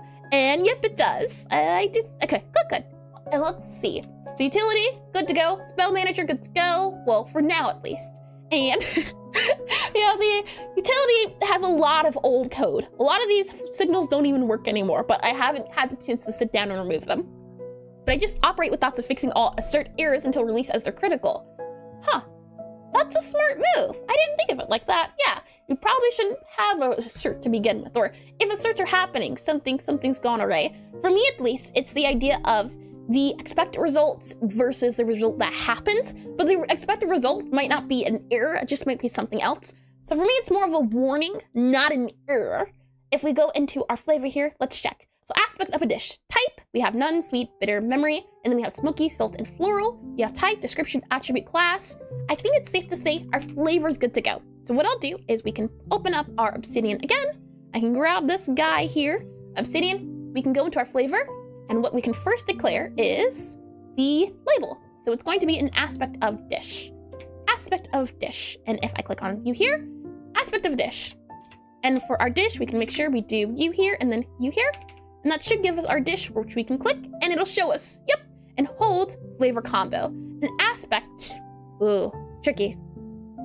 An aspect of flavor combo, maybe? Might be a little bit better. An aspect, because dishes are never one flavor. Aspect of flavor combo. There we go. I think that might be a little bit better for our wording. So copy, save, aspect of flavor combo is what we'll go for. But I did read that, good, okay. Flavor combo. So go back into our flavors here. you are going to be an aspect of flavor combo, as a dish holds flavor combo, product, and grade. It doesn't hold flavor directly. Flavor is kind of our go-to idea, and prefer having something with success equals true, data any, success equals false, error string. Huh. Oh, I do remember STD out, or STD expected. Interesting. Interesting. Let's go back into flavors here, close this guy, close all of these guys here. So self has been completed. We can go ahead and knock that off the wall. So I'll go ahead and go back down here. Next up is our description box. Refactor list, go back into flavors here, and let me also move you here. So you are a double hashtag, so flavor, and then you there, you're all done. Okay, next up on the list, and now that I'm thinking about it, probably best to leave you in here. That way we can see all the work we've done and have a bit of confidence base when we look at it, and accept boundary calls as to libraries or STD libraries. It's interesting. There's so many different layers to it, aren't there? Okay, next up we have description box. So what is a description box? I think I know the answer, as I used it recently and it was also a more of a temporary thing, but let's check. If we go into here, now that we have flavors completed, we have flavor description box, and yep, you can see here, this is where I was talking about with UI and not labeling everything, because we have a lot of separators separating out the names and descriptions. For me, it was easier to keep these guys what I need them to be and just have the separators, because these guys are just visual. And sorry to say it earlier, but what's our goal for refactoring today? Improving maintainability, performance optimization, readability, code readability. A lot of this code is old. I've been working on this game for a year, and a lot of it's old, and I haven't removed it. So what we're doing is we're going through each file, each folder, anything we can find, cleaning up the code, renaming things if need be, making sure that going forward, I know that these things are supposed to be in the game and they're not dead code. But welcome in, and no worries at all for the clarification. It wasn't very clear, so I don't mind saying it. The idea behind this flavor description box, I think, is the only place we use the flavor portion. So let's see. Ooh, interesting. Yeah, this was made very quickly, very fast, because of the music jam. And let me show you how this code works. If I go into here, let's see. Main menu, I believe, our main menu screen. Main menu. Where are you at? Main menu, Godot shader. Nope, seed. I should be able to show up our jam in our box, and then from there, click on play. And got it, yep. And it better, oh, hold on. That's why. These are guys that do not exist anymore in the game. Completely forgot. Okay, how about that? 3 flavors that should be in the game. Are you happy now, Godot? I think it will be. Click on play here, and now what are we angry at? Earthy. Ooh, I see. Parse flavor data. Got ya. Yeah, we gotta remove these guys. So what are we seeing? Where are we going? Okay, I think these guys have to be redone as our flavor data, parse flavor data, flavor. Let's see. Flavor chart, flavor descriptions. Is that it here? I see. Okay, we gotta remove some of these guys. So the color red jump scare, it was very terrifying. And though it could be taste, yeah, I feel like it is just usually 2 taste. Let's go ahead and just remove you. We can remove, let's see, floral. We have fruity floral. We have sparky. We have fruity astral and earthy. We have smoky. Definitely don't think it was you. Memory. Let's see. Ghost. Okay. Sweet, bitter, memory, smoky, floral, and salty. Okay. Now, are you happy, Godot? Now that we've cleaned up things that aren't in the game anymore. Oh, I see some debugs. What are we seeing? Let's see. Oh, there we are. Number used. That makes sense. These totally make sense. Okay. Let's go ahead and remove our Herbalmancer. Let's see, Chillmancer, Herbalmancer, Brinemancer. There you go. Save it, close it, make sure it's not giving us any errors, and are we good to go now? Now it's a yellow jump scare. The function min-max is the same as built-in functions. Ooh, okay. Minimum, M-I-N-I-M-U-N, minimum? Is that it? Let's see, minimum, minimum, like that, M-I-N-I-M-U-M, and then maximum, maybe, possibly. Let's take a quick look. Yes, maximum. Okay, they were spelt properly that time. From there, we'll grab max here, grab the min here, grab the, let's see, min here, Or, hold on, number greater than maximum or number less than minimum. Yeah, that's fine. And then let's also just swap these guys around so I don't get confused. Like that there, and then this here for you, and then or. Okay, save it, and let's see where we're at. Making sure it doesn't break again. Oh boy, no more debugs? Good, all right. So what this code was doing is it allowed us to see the different aspects of flavors. And what I hope to happen in the game is I want to be able to have like what you have, for example, with Pokemon, a Pokédex, or let's see, a card collecting game where you can look at all of your cards and their stat sheets. I'd like the UI in the game to have a section where you can look at the different flavors and the different attributes, look at the different wizard classes, look at those attributes. That is a hope. So I'm keeping this flavor concept because I think we could use it in UI. This box here, I don't think should be deleted because it gives us information. So we go back in here. Now the descriptions would have to be tweaked, but overall, like lore-wise. So we go here, you can see this guy's now enabled, and this is the box and all of its action. And what it's doing is it's taking the flavors and it's modifying them and it's showing you which is in each. So it made it really easy to tell which is which. And flavor index? What do you mean exactly, Chuck? I think I do have a flavor index. Flavor chart. No flavor index though. Is that what it's called? Flavor index or a flavor index in terms of wording? Can you just elaborate a little bit? Are you saying this guy should be a flavor index box or what do you mean exactly? And let me get some coffee. And yes, crumbling tower of errors, average dev experience. It's scary, but you just gotta go through with it. And hi, Claude. Welcome to stream. And Godot will never be satisfied. And thankfully, I figured it out. It wasn't too bad. Let's go ahead and have some coffee. Tasty. Okay, saying that, let's go ahead and make sure you're saved. Utility, we can go ahead and close all of you guys here. Our flavor description box, or flavor description, yeah, I'm gonna say maybe this would be better to say flavor data or something of the likes. This goes back to the idea of data being an idea. Flavor description, we have name, description. Yeah, so each wizard class is associated with a flavor.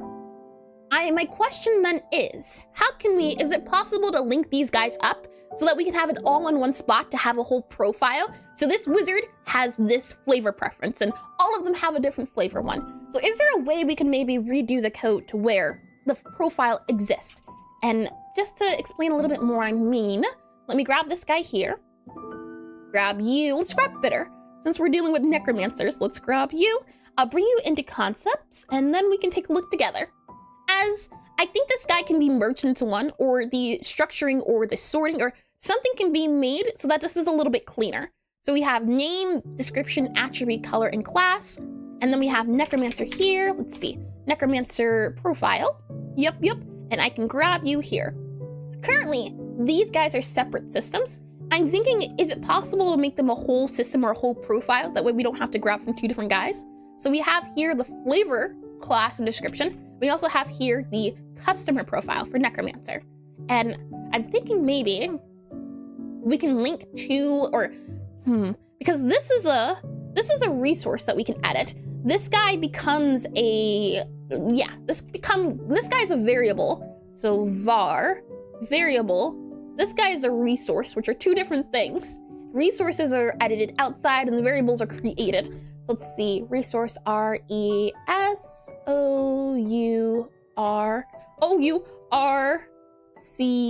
resource. Yeah, that's a resource. And right now, the customer consists of the name of the profile and then the class and, okay. I wonder if there's a way to get the class name from name, because right now, the code name and the actual name that is displayed isn't the same. So I feel like we can make these into one guy where the name is automatically set as the class name. I feel like those guys could go together. So I'm thinking, let's see, in terms of profile, making a new guy, we have our class, and why it's W class. And maybe it could be name instead. That way it's a little bit easier, but no, it wouldn't be able to be name. Name and class are a native, not attribute, but native part of Godot. So it's already in Godot, and I don't like the idea of overwriting it. So that's why I have W class on here instead. Wizard class is what it stands for. But maybe you can think of a different name instead of W class, like maybe school, but no, it's a wizard school, but there's different parts of the schools. And hi, Tachieri? Tachiri. You can tell me how close I got and I can try again, but welcome back to stream. Welcome back in. So our wizard has our name.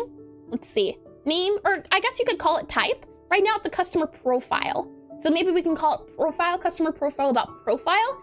I don't like the sound of that. Profession? Ooh, and just Riley? Was that? Oh, no. It was just Ray. Ray? How about that? How close did I get that time? Profession? That's a good idea. Profession could work, I think. And customer type or just type? Type could work too. Type or profession. Type or profession. I can see that. Yeah. Let's see. Type or profession. I quite like profession, but type is easier to write. Wizard type. Because this is a profile and then you have the type. Yeah.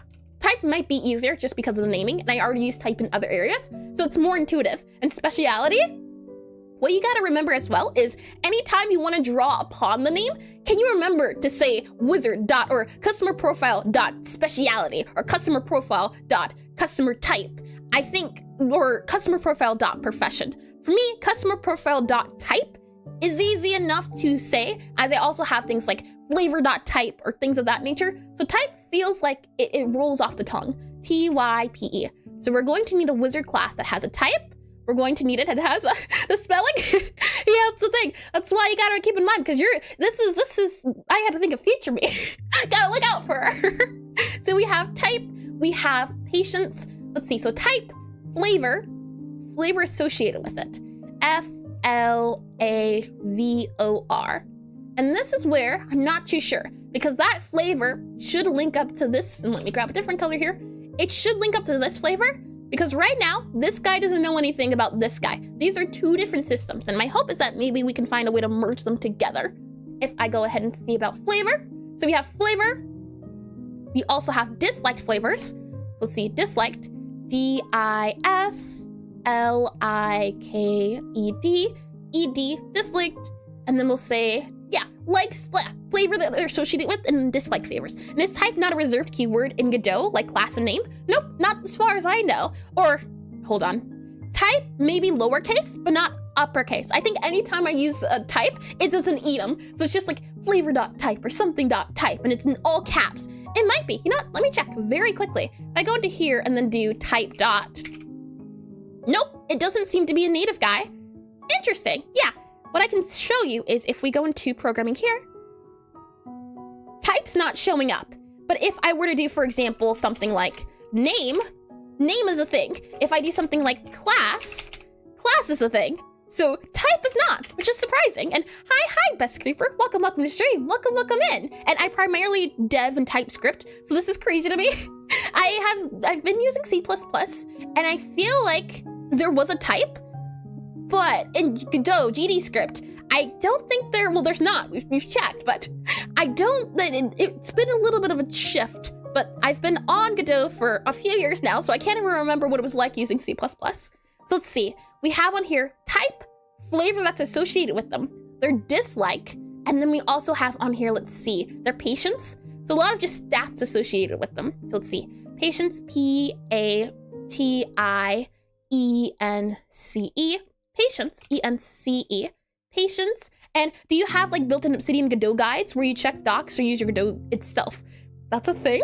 Built-in Obsidian Godot guides? Can you elaborate a little bit? And me, when I see Godot/Python after coding for C for like a month, what is this?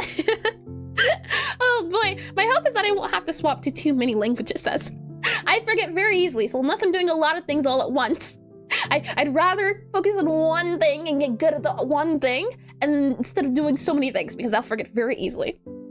So we have our patience, we have our flavor, and flavor should then, maybe we can link it up to a flavor. So like wizard class to flavor will then allow us to do different things. And our flavor has type. So flavor type, T-Y-P-E, as that guy does have a type. It has a type, it has a description. Let's see, D-E-S-C, we'll just say description. We have an attribute, attribute, I think that's fine. And we might actually move flavor downwards, that way we don't have to move all these guys around. So remove you here. And I forgot chicken in the oven. Oh no, make sure you don't get it. Burnt chicken or dry chicken never tastes good. And I just don't understand where you get the info. I thought you copied the whole docs Obsidian. Maybe it's more convenient for some reason. Do you mean, if I go to Obsidian here, Do you mean when I showed this, this here? Oh, hold on.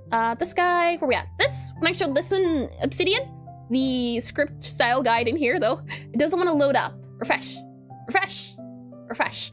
I have a custom, well, I have a plugin that allows me to go to different websites. So for example, I can open my game in Obsidian. Is that, oh, yeah, that plugin in that sense. And then I also have a plugin, for example, that links to a Google spreadsheet. So then I can also edit the spreadsheet without having to go to another tab or just OCs in general. I think that's what you mean.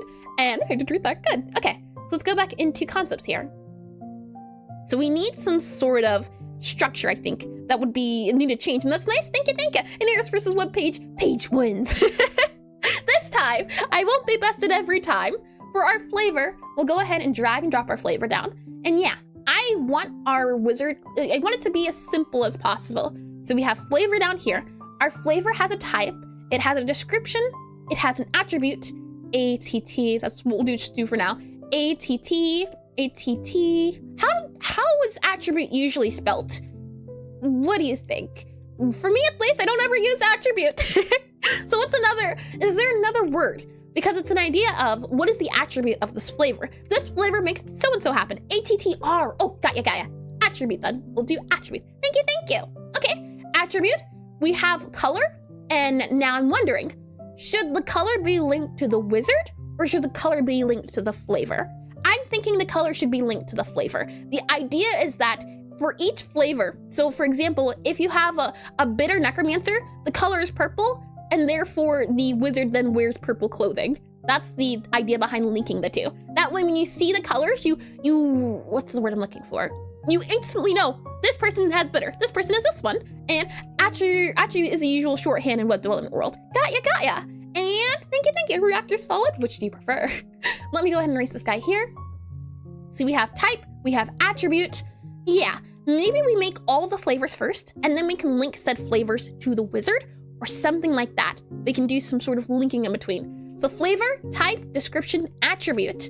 And we have color. So we'll go ahead and have the color as well as, I think color's fine. Flavor, color, COLOR. We have color associated with it. The thing is, the wizard also has a color associated with it, but depending on what we use, for example, in a sprite and exporting, importing, I think it's fine just to keep color to this. I think this is fine. So we have type, description, attribute, and color. This wizard definitely tastes bitter. I also think the wizard should also have a description. So we'll go ahead and do DESC, description for you as well. And I'm actually an Angular fan. The past few major versions updates have been added. Ooh, I'll have to look into that. Type, description, dislike, patience. Let me go ahead and erase this guy here. And I think that's it. Color and class, yeah, okay. So likely, what I want is a new wizard class. We'll clean it up, and it should be all these guys here, and then plus the flavor. And then in our flavor, we need type, description, attribute, and color. And yeah, type, description, attribute, and color. Yeah, okay. And the name idea here is that it represents the enum name so that it can link up. And ooh, I don't think I've seen that name before. Is it Kylak? Possibly? Welcome to stream. Hello, and welcome in. Let's see. And what I can do as well is I can bring you into, let's see here. If I go on this guy here, okay, let me see if I can find what I'm specifically looking for. Otherwise, we can make our own spreadsheet together to figure out sorting of the data. If I go into and I open up a new file tab here, shouldn't take too long. And then I go into, let's see, Google Spreadsheets, Google Sheets, yep, that guy there. And hi, Zig, maybe. Welcome, where's it, Ziggy? Welcome to stream, welcome back. You can tell me how close I got, and I can certainly try again. Trial and error of the ages. Let's see, if I go into here, spell list, that guy should be here, yep. And then if I go ahead and open up this guy again, I should be able to pull in our flavor sheet so I can show you as well. I can find them as there's many of them, and the hope is that I can keep all the data in one spot so you don't have to worry about things too much. So let's see, swap you over to you, make sure we're in the right address here. And then from there, let's see. Submissions, shorthand, music jam result, game testing data. Okay, is it you? Open in new tab. Is it you? No, it is not. Let's see. So many files. This is why I'm trying my best to make them smaller so we don't have too much to worry about. Let's open up you. you are not that either. I feel like I had the file and then I lost it very quickly. Let's open up you, and if it's not any of these guys, then that means I need to find out where it is. Oh, it is these guys. Never mind then. Okay, let me show you then. If I go ahead and go into this guy here, let's see, Obsidian, and then I go and we make a new flavor chart. Yeah, flavor chart, flavor descriptions. I think it would be better to list it as flavor data. I think that's a new one, better one. So let's do flavor data, and I'll call this, okay, flavor data. There we are. And I'll bring you into our Obsidian here, and we can make a new spreadsheet together. Let's see. And let me make sure as well that this guy here is good to go. So if I just grab all this data here, and let's see. So flavor data, all these guys here. Let me go ahead and copy this, what we need and what we don't need. So I can copy you, paste you into here, and then we can modify things to figure out what we need to change so that we can make the code easier on our side of things. So if I go into Obsidian here, I should be able to paste. Then from there, make sure we also grab, let's see, you there. Okay, this should be good. This should be all the information we need. And then we'll also need necromancer, all of those guys, but we'll get there when we get there. So what I'm thinking is the structure should be, let's see, let's first start off by removing the difficulty, as that was just for the difficulty of the song. Then we also have on here, let's see, Chillmancer, Earthmancer, that one wasn't in the game. We have Flora, no, we had Herbo, and then we also have Brine. Okay, and then we also need to make sure we add in, if I slide this guy over, you up here, yeah, okay, the data. And I feel like this is something that doesn't get shown off a lot in terms of game development. I've watched some, but how do you keep track of what you're working on? How do you keep track of what you're looking at? Let's see here. This is attributes. So we'll go ahead and have this as capitalized. Oh no, A-T-T-R-I-B-U-T-E. I believe that is how you spell attribute. Let me double check. Attribute. Yeah, attribute. Lovely. Okay. Color here. Good. Attribute in there. And then let's see. So this is our attribute. This is our color. So I'll go ahead and do on here color. We then have description. So let's do description. Let's see, D-E-S-C-R-I-P-T-I-O-N. And if we take a look back at our concepts, it was for our flavor, our type, description, attribute, and color. And I did read that. Good. Type, description, attribute, and color. Okay, so we're going to need on here a type. We need description, attribute, and color. So we need to remove you here, you here. So you'll go all here, and then we'll move you to here, type, and then we have description, attribute, and color. So description, attribute, and color. These are the guys we're looking at for our characters or our code. And I haven't made some big games, so I just used to do bullet list. Yeah, because I have so much data to work with, I needed to find a way that I could use something that wasn't too big, it also wasn't too small. And it's a shame I can't make the screen bigger. All right, so we have on here our type, description, and attribute. I think that's good. And we also need color. So I'll grab on here, big description. I can go and make these wrap around, like wrap around. There we are. And then we have color here. Color, and then we can say, yeah, type, description, attribute, color, and then maybe we can call it wizard. Yeah, how about that? Type, and then description. Let's make a new guy here, just to on your right, insert column to right, and we'll have this as wizard. Like that. I think this will work. And for me, clear visual representation is more clear than endless list linked list like Obsidian. And for something bigger, I can use concepts, drawing everything. Yeah, I use a mixture of all. It depends. I like looking at things like this because it's easy, but if I'm searching for something that has something and something else and something, having linked things together helps me for Obsidian. So for wizard here, we have it as, and I can go ahead and copy these guys to make sure we're all in the same place as. This guy's gotta get parsed differently than now that I'm realizing everything. So let's go back into, let's see, first with Brine, I should be able to grab you here. We have the name, we have all these guys. Let me go ahead and grab the wizard class. So class, let's see, profile.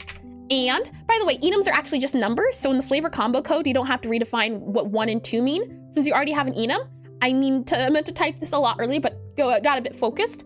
I think the flavor combo, hold on. So in the flavor combo code, you don't have to redefine what 1 and 2 mean. I did end up deleting the first and second, if that's what you mean, Palette, but could you elaborate a little bit more? Let's see. Let me go into customer profile here and just quickly grab our names. So we have necromancer, we have medimancer, we have all of these guys. Let's make sure this code is correct.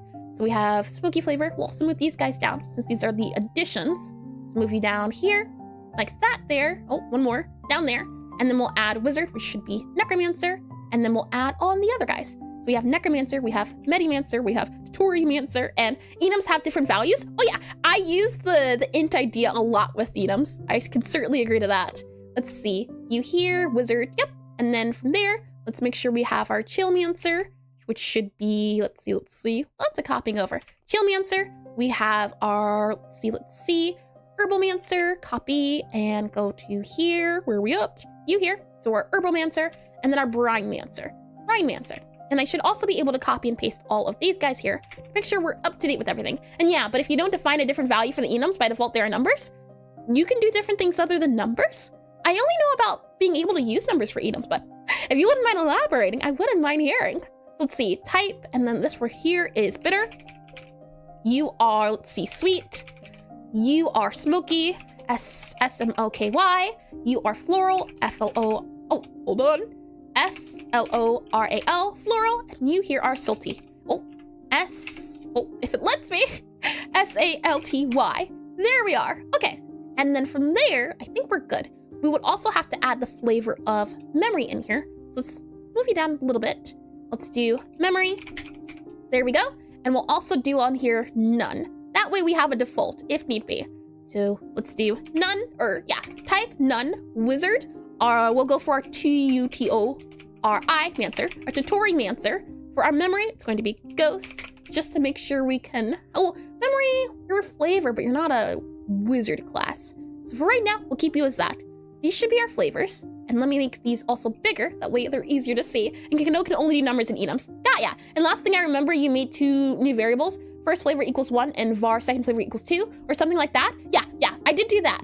But I also removed the enum referring to the first and second flavors. And sorry, coming from a non-Godot background, if enums can only be numbers in Godot, then ignore me on that. I see. Got ya, no worries. I am all for the suggestions. Let's make this guy, let's see, bigger. That way I can differentiate them. Let's also make them center. I like when it's center. This is just visually appealing to me. So we have our type, we have our wizard, we have our description. We'll have to add the colors. So let's see. Description, for right now, let's just do NA. Should be easy enough. Let's see. Necromancer, gothic, cool people. And then Medimancer's sweethearts. There you go. That way we have things in here. Memory, we have N/A. And then wizard, we'll have N/A2.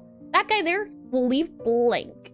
That way, if wizard equals blank, maybe, possibly, we'll see. We might have to modify this, but we're about to take a look at the customer profile, so that's why I'm paying big attention. And what exactly is the memory flavor? The memory flavor is linked to ghost. I haven't re-implemented them into the game yet, but the idea is that ghosts will occasionally spawn into the restaurant that you'll have to banish, and they have a requirement of having a memory flavored something, depending on what you have to banish them with. And in TS, those string literals could be cooler than enums, but in something like Dart, you can add some functions to do enum classes. Ooh, that's neat. That's super neat. We have attributes here. For now, we'll also do NA, or we're just trying to make sure that everything's good on the board. Let's see, NA there. Let me go ahead and grab the colors as well. So we have our chillmancer for our colors. Let's see, color. Oh, I guess not colors. Let me do flavor description, because this will be the new guy we look at for data. So I want to make sure we get this right.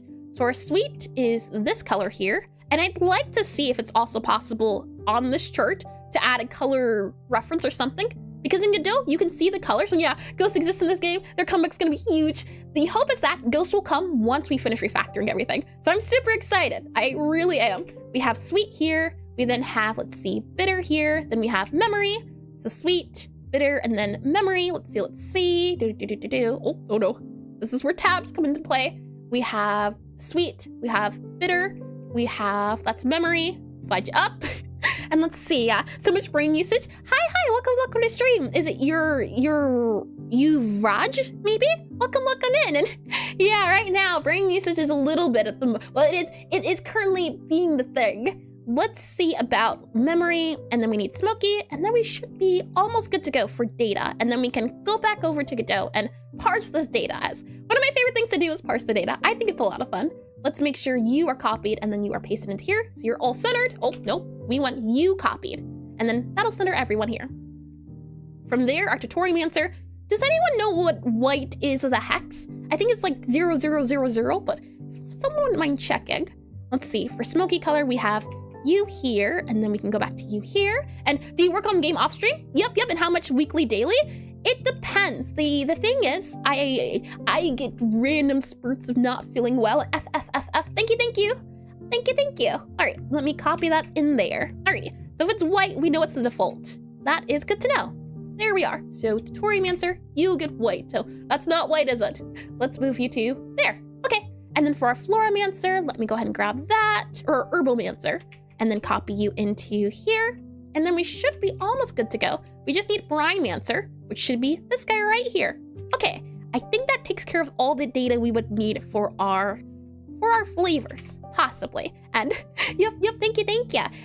As far as day by day goes, or how much, I try to at least spend a few hours a day on the game, but it depends on if I have things going on, things of that nature. So I like doing these streams. Another reason is because I at least have to work on the game once a week. And it's 255 RGB and hexadecimal, where 255 is maximum value, which defines brightness.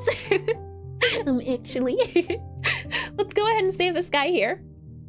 Type, wizard, description, attribute, and color. And oh, Flumpty404 just followed. Thank you for the follow, Flumpty. Welcome into stream. Welcome in. This should be our flavor data. And double checking with what we have here written on concepts, right? We have type, description, attribute, and color. And double checking, let's go back into Obsidian here. Let's see. And hero! And F. Oh, that's interesting. And what's good, y'all? Everything's going just fine and dandy. I hope it is for you too. And hi, Chaotic Loud. Welcome in. Okay, so let's see. Type, wizard, description, attribute, and color. Going back here, type, wizard, attribute, description, and color. I believe that's what we have on here. Let's see. Type, description, attribute, color. We also are missing wizard. So we'll do wizard here for now. And then from there, W-I-Z-A-R-D. Wizard. Okay. Next up, we're also going to need one for school in 2 days. Ooh, oh, lots of excitement. Oh, that's good then. Good. Not everyone gets excited about school, so I'm happy to hear it. I hope you have fun too, as I did enjoy it, but then there were very many lows. Let's go ahead and also do the profile for this guy here. Yeah, so flavor data, customer, no, do we call it customer profile, customer data? I think customer data might work out a little bit better. A dork moment, I guess. I like going in for science and math, but not so much PE. And fancy people drink black coffee, perfect description. I do what I can. Let's see. Yeah, okay. Type, description, disliked, and patience. So let's go back to here. I don't know if it's a new school. I don't know if it's a new school. Oh, it's even more fun. It's always fun going to new schools. Let's see, programming here. Let's go back into our Obsidian. Plus high school, so, ooh, even better. How fun. Well, best of luck with school, as it can certainly be exciting, terrifying, but exciting all the same. Let's go ahead and add this here. So this is going to be, oh my, we don't want that. We want you long. Where's the long guy? So is it you that has to be long? Okay, there we go. And, oh, is it Narexia? Narexia, maybe. You can tell me how close I got, but welcome to stream, and wow, your organization is great. What was the program you used before Obsidian? I didn't have one. Or rather, I tried a lot of programs until I found one that fit. That would be a little bit better to clarify. And Narexa. That better. Welcome to stream too. And you're long. Let's see. And easier for me to call it that? Oh, I see. Good. And why isn't it too bright? Maybe something like smoke bone or whatever. I see. And those aren't even here. And no, sorry, I meant the thing you were using before you opened Obsidian. Oh, do you mean this guy here? It's called concepts like the thought. I can do, and you should be able to find the link to it if you're curious, as that should show you all the programs you see me using and flipping back and forth between. So hopefully that's helpful, as yeah, this is concepts like the thought of concepts. And thank you so much, this looks amazing. Well, thank you for being interested. I hope you find it out. Narexa just followed. Thank you for the follow as well. And let me double check, Narexa. Even the bot can say it correctly. I'll get there eventually. Okay, so for our wizard, we're going to need the type, description, dislike, patience, and flavor. So saying that, let me make sure you go back into Obsidian here. So for our wizard, we have type, we have description. So we'll go ahead and slide you over here. And actually, wizard, you get deleted. We don't need you anymore. You can get slid over to you here. And you're going to be our type. Then we have description. So we'll go ahead and slide this guy over if I can. Slide you over, type, and oh, no, it won't let me. Okay, what if I do delete? Delete, type, description. We have disliked, which we won't add. We'll add patience. So we're gonna need patience. We also don't have to add. We just add flavor. And that should be good to go. Type, description, and flavor should be the ones that only have to be added. So we'll do on here, flavor. And if we go to our flavor data, we can just grab this here, copy and paste it into here. And then do flavor. There we go. I think that's all the data we need on a sheet. And you deleted, we don't need it anymore. I don't want to play with you anymore. So we'll go ahead and we'll save this guy here. And oh, ads already? My goodness. And wait, Iris, don't you compose the music for your game as well? Yes, I do. However, I recently hosted a music jam. So 3 of the songs that will be added in a future update will be by people of the community. But currently right now, any song you can find in the game is all made by moi. I want to add, because it's a rhythm game, right? So you gotta have a lot of music. So I'm gonna have to get better. I'm gonna have to add a lot more music. And that's so cool. Thank you. Let me have the ads do their ad thing while I sit here, have some coffee, and also blow my nose again. As seasonal allergies, they're not fun. And I did read that. Good. Okay, give me 1 second.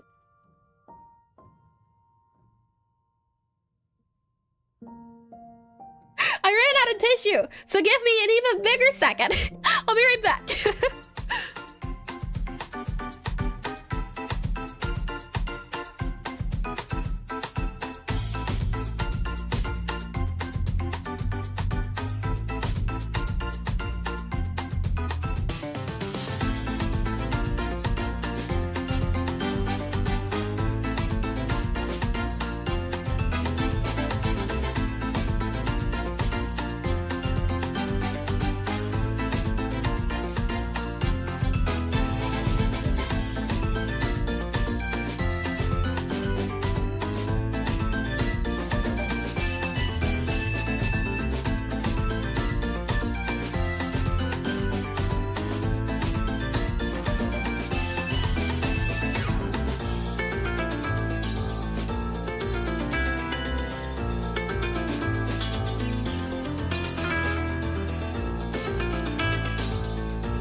Hello. I believe it is a rendition of Rude Buster, as when I heard this song before, it wasn't out by chapter 3 or 4, so this is, I believe, Rude Buster. And ads are still going, so that's a-okay. And let me scroll up. And thank you, by the way, Jack. And let's see. If you ever want feedback on the music you compose for a game, let me know. I'm not some musical genius. I just love music. Well, Chaotic Loud, any feedback you want to give on the game, the music, anything of that nature, feel free, as Chuck said, to join the Discord and chat about it. As it's important to know, it's important to have good music for a game that centers around music. So I'm learning as I'm going. I've never made music before. This game is the only reason why I got into music. But I've had the gracious, what's the word I'm looking for? I've been very grateful that some musicians, some experts, even a musical teacher has reached out to me to help with me getting me better learning at music. And so my knowledge is very sparse, very few, but I have been nudged in the right direction every so often. And I do very little music theory, but definitely not just enough to judge anyone. And at last making music stream was a month ago. I've been focusing really hard on getting good at not getting good, but getting, what's the word I'm looking for? We needed to make sure the game runs before we start adding music. So the hope is that once we finish with the refactoring, we can start fleshing out things more with music. And welcome back from the ad breaks. Welcome back. And with this contest you hosted, I want someone to make a cooking jam. Oh, that sounds like a lot of fun. Cooking jam. What I can do here is now I'm going to do file, and I can download these tabs. We can see type, description, flavor, and then these can be parsed in the game. So we can get all of this data, and then moving forward, we don't have to worry about any of these guys doing, any of these guys doing their thing is the hope. But again, we'll see. I'm not quite too sure what the data and structures we have right now, which is why we're taking notes, we're writing things down, so we can see what we have to work with. But for right now, I can go ahead and download this guy, and I'll set it as, let's see. This guy is going to be listed as flavor, customer data. We'll call it that. Customer data. Your customer data, and then actually it would be, customer data is fine because we have to convert it. So customer data, and then we also have on here flavor data. So file, download as CVS, comma, separated values, and then do flavor data. Click on save here. I should be able to click save here. And then from there, let's go. Oh, actually, what I'll have to do is I'll have to convert it from a CVS into a JSON. And I've got this guy already lined up, a button that brings me to this website. And then I can just drag and drop the folders and get the guys we need. Oh, also, I did customer data wrong. Oh no, hold on. Rename, if it lets me. And with the I did read that. And I like a dish jam. People propose dishes alongside poems. Oh, that sounds like a lot of fun. And hello, where have we reached? Hi, Frost. Welcome back to stream. Let me rename this, delete this. Add flavor data, make sure this guy is converted, and then download it into the data we need it to be. So this is going to be flavor, FLAVOR _ data. And then we also need the customer data that I did a little bit improperly. So we'll grab this just here. I do like that idea. I want the game to be funny. I want it to be charming. And the idea is that, for example, a spicy sweet cake could be like a lava cake. Things like that I want to look forward to adding. So let's see, go back into here, into our, where are we at? Flavor chart here. Reload it. Let's go back into our flavor data. Yep. Okay. And we need our customer guy, and I didn't download it properly. We need to do you here, and then CVS.CVS, and then do customer data, and then make sure you're there, save, and then go back to this guy here and make sure you're converted. So this guy here, and then choose file, make sure you are customer data, and then do customer _ data. Chocolate lava cake, except it's literal with the lava. Oh yeah!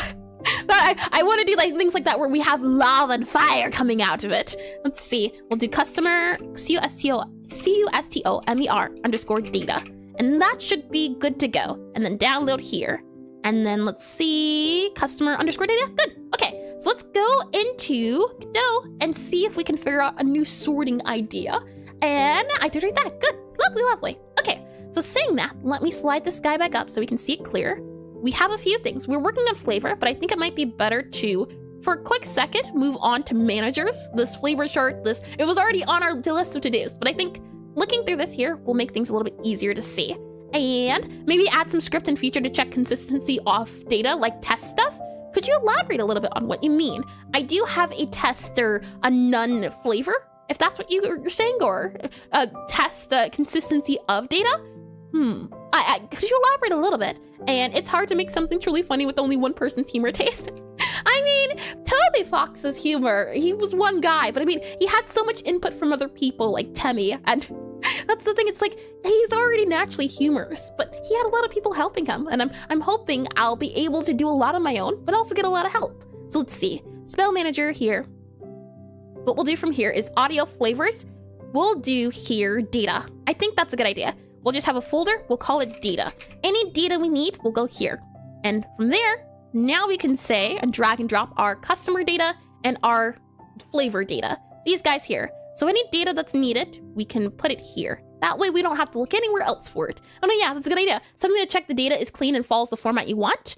Yeah, I still don't quite get it. You have XLS in different tables. In future, they could grow a lot. So maybe something simple to check that all are consistent. What is XLS? Let's see, copy and paste. Right now it converts it into, what is it? Let's see, paste you here. XLS viewer, reader. XLS, Microsoft Excel workbook? I don't know quite the specifics on that. From my understanding, I put it in the Obsidian, I put it in the Google Sheets, and then I download it as a .csv, and then I convert it into a JSON. That might be a very long workaround way, but that's the current system I have in place. Let's go into here, let's see, data. Yep, okay, customer data, and we also have flavor data. So I wanna see if there's anything we can do with these guys here. And then we also have flavor description. That guy will get modified. Flavor chart. Right now, this is the chart that we saw before. This is its final grid form. If we can click back on, let's see, concepts, not obsidian. That chart that you're seeing is a reflection of, where we at? Is a reflection of this chart. So this chart is the visual for me, but then I can convert it, and once converted, it turns into this guy here. And Godot has its own language. Yep, Godot has GDScript. It's the language they use. And I come from a background of C++, but I've been enjoying GDScript. I don't know quite what's being discussed, but I imagine it's just something to check that the sheets seem to populate correctly. But I feel like we won't be able to have a scale for that matter unless you allow for user-generated maps. And why not have a custom resource for data? I do have a custom resource. In Excel, this is like Google Table. Oh, huh. Google Table. Oh, yeah, that makes sense. And right now, the customers do have their own. I'm wondering where the customer data is. And I'm guessing if we hide this guy here, go back to our cafe, customers, entities, and then we go to customers. Yeah, their profiles are in the customer sections. Okay, right now, we do have resources. You can see here, this is the resource for Medimancer, Necromancer, and Tutorimancer. And C++ robotics background? Not robotics background, no, for game development specifically. And though you can keep data in the CSV is also parsable, even more memory efficient, I suppose. It turns to CSV and then it turns to Java. Oh, not Java, JSON. So let's see. Go back to here. We have these guys. And what I wanted to see is if there's a way, because right now we have resources and we have variables. And I meant, why not see the data in a trees file directly in Godot? That way you don't have to convert the file every time and edit it directly in Godot. It's a little hard for me sometimes to navigate through Godot. So having it as a table is visually easier for me to understand what's going on. I don't mind quite too much the conversion, though it would be sleeker to have everything in one place. I do agree. Let's see. Let me go ahead and make sure you're here, kitchen. And I want to see about, let's see, manager, flavor, all of these guys here. Yeah, okay. Manager, flavor chart description. So these guys here are no longer needed. We have a new description up our side. And this flavor chart would go in data. So this is going to be flavor, not flavor chart, but something different. We can figure that out.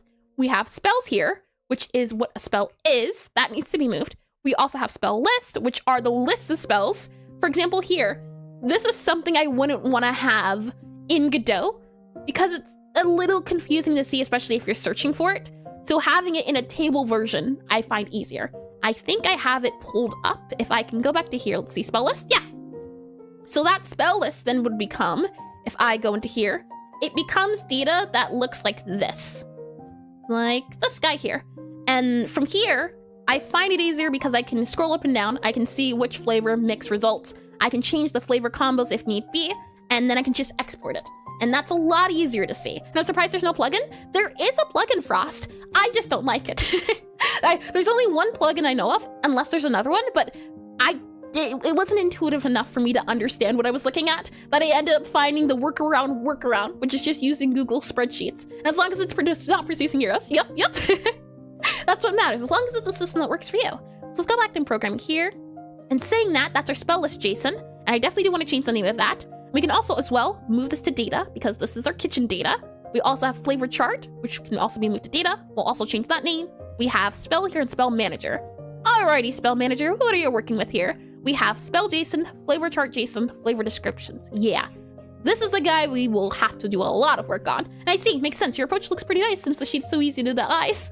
Thank you, Frost. I only wish it had a dark mode. That would make things 10 times easier. And hi, is it Matu? Matu. Maybe. You can tell me how close I got and I can try again. And I just noticed now to do tab on the bottom. This is a plugin, though I never use it. This is a plugin and this is a plugin. These both are plugins, but I have not found myself using them as much as I'd like to.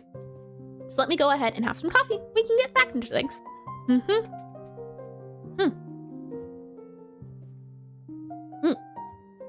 Tasty, and have to go. Good luck with keeping the data from crashing, causing generous amounts of chaos. Asha will also wish you luck tomorrow. Thank you, Chuck. Thanks for stopping by. It's always so nice to see your name around here. Okay, so let's see. Preload. Also, these should be UIDs, I think. Okay, so our spell JSON is our spell list. Yeah, okay. We'll call this spell data. And even though Docs lets you change the sheet to a darker color and page layout, I'll have to check into to that. I'm always learning new things about docs, and you can have misskills and pros. There's UI, you don't have to copy data, though having SQL in game is strangeful. SQL, I don't know about SQL. Let's see. So I'll rename this guy to be instead spell_data. And I should be able to just copy the UID and do it this way. Oh, no, there's no UID for JSON. Oh, that's why it's not. Okay, that makes more sense. So in our spell manager here, we'll copy the path. Interesting to note. Copy path, like that. And I should be able to then put you into our spell, like that here. There you go. Okay, that works better. And chicks always fun to have around here. I agree. And it's mostly because I just recently started game dev, so I know no plugins. Yeah, it's always a learning experience for me. So flavor chart JSON. Next up is the flavor chart, and this is going to be instead, I think, reading, and I'm going to call this flavor combo data. There we go. They're all going to get renamed to data to make them easier to understand. So we have here our flavor description box. We'll close you for now. Flavor descriptions, close you for now. And then we'll go ahead and make sure this is flavor combo data, and we'll copy absolute path. Oh, no, copy path. There we are. From there, we should be able to move into here. So flavor chart JSON, and then flavor chart description. Yeah, and then flavor description. So this is the guy that we'll be changing. So I'll go ahead and copy this, and I'll say instead, flavor data.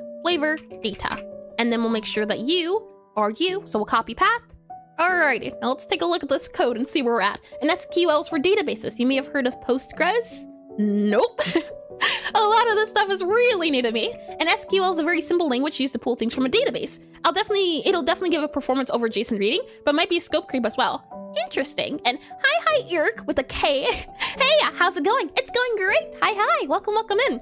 Welcome to figuring out a good data, data format for code and programming and JSONs and SQLs and what else was there? There was another one, CSV, CVG. So I'll highlight their flavor description, and where are we using these guys at? Loads all flavors. Yeah, okay. So our flavor list gets used here, and then we parse flavor data. And in our parse flavor data, what are we looking at? First, we create a new flavor. We set the flavor type, we set the description, attribute, color, and class, and then we do flavor to description, here or add flavor type. Okay. I think it would be a good idea to have wizard to flavor, something like that. And I should use Redis for a game jam for the lulz and see how funny the process of messing with it within Godot might be. Never heard of Redis before. Redis had another one of those database providers I see. That makes more sense. And I use Unity, so I don't know any of this. I haven't used Unity before, and I barely know any of this. Well, welcome in. And so many flavor data files. Oh yeah, we're gonna have to modify these guys to be a little bit cleaner. So to start off, we have in our flavor data, type, wizard, attribute, and color. So I'll just copy these guys to make it easier on us. And we now only need these guys for our flavor data. And if we also look in our flavor as well, I'll make this K. In flavor, you can see Eric underscore with underscore no underscore thank C you. just followed. Thank you for the follow, Eric. Welcome into stream. welcome for the triplest of times, I think. And Hardlden just let followed. me grab that name. I didn't hear that one. Hardland, maybe? Welcome in as well, and thank you. Okay, so we have type, description, that's good to go. Type, wizard, so we'll do you here. And instead of W class, we'll call it wizard. So we'll do wizard. And then we'll say, type, wizard, description. We'll just sort these the way they are on here already. And Harlan? Maybe. I can always try again if corrected. And let's see. Type, wizard description, attribute, and then color. Yep. So let's see. 1, 2, 3, 4, 5. 1, 2, 3, 4, 5. So this lines up with what we currently have. And then from there, we'll go ahead and copy this guy. And we should be able to bring it back into our spell manager. And I don't even know if I want to call this the spell manager anymore. Because it also manages, or there's flavor manager and then there's spell manager. There's no flavor manager, but this deals with data of spells and flavors. So this name might have to be changed since it's no longer only dealing with one type, possibly. And then we have on here our type, wizard, description, attribute, and color. Yep, okay. So type, attribute, or wizard. Hold on, we'll be back up here. And you're going to be wizard. So flavor.wizard. And that's going to be that there. And then we have description, attribute, and color. Yep, that makes sense. And these guys are pulling, this is a funny thing in the sense of, if I mess up parsing the data here, it won't be able to check the data, or not that guy, but let's see, this guy.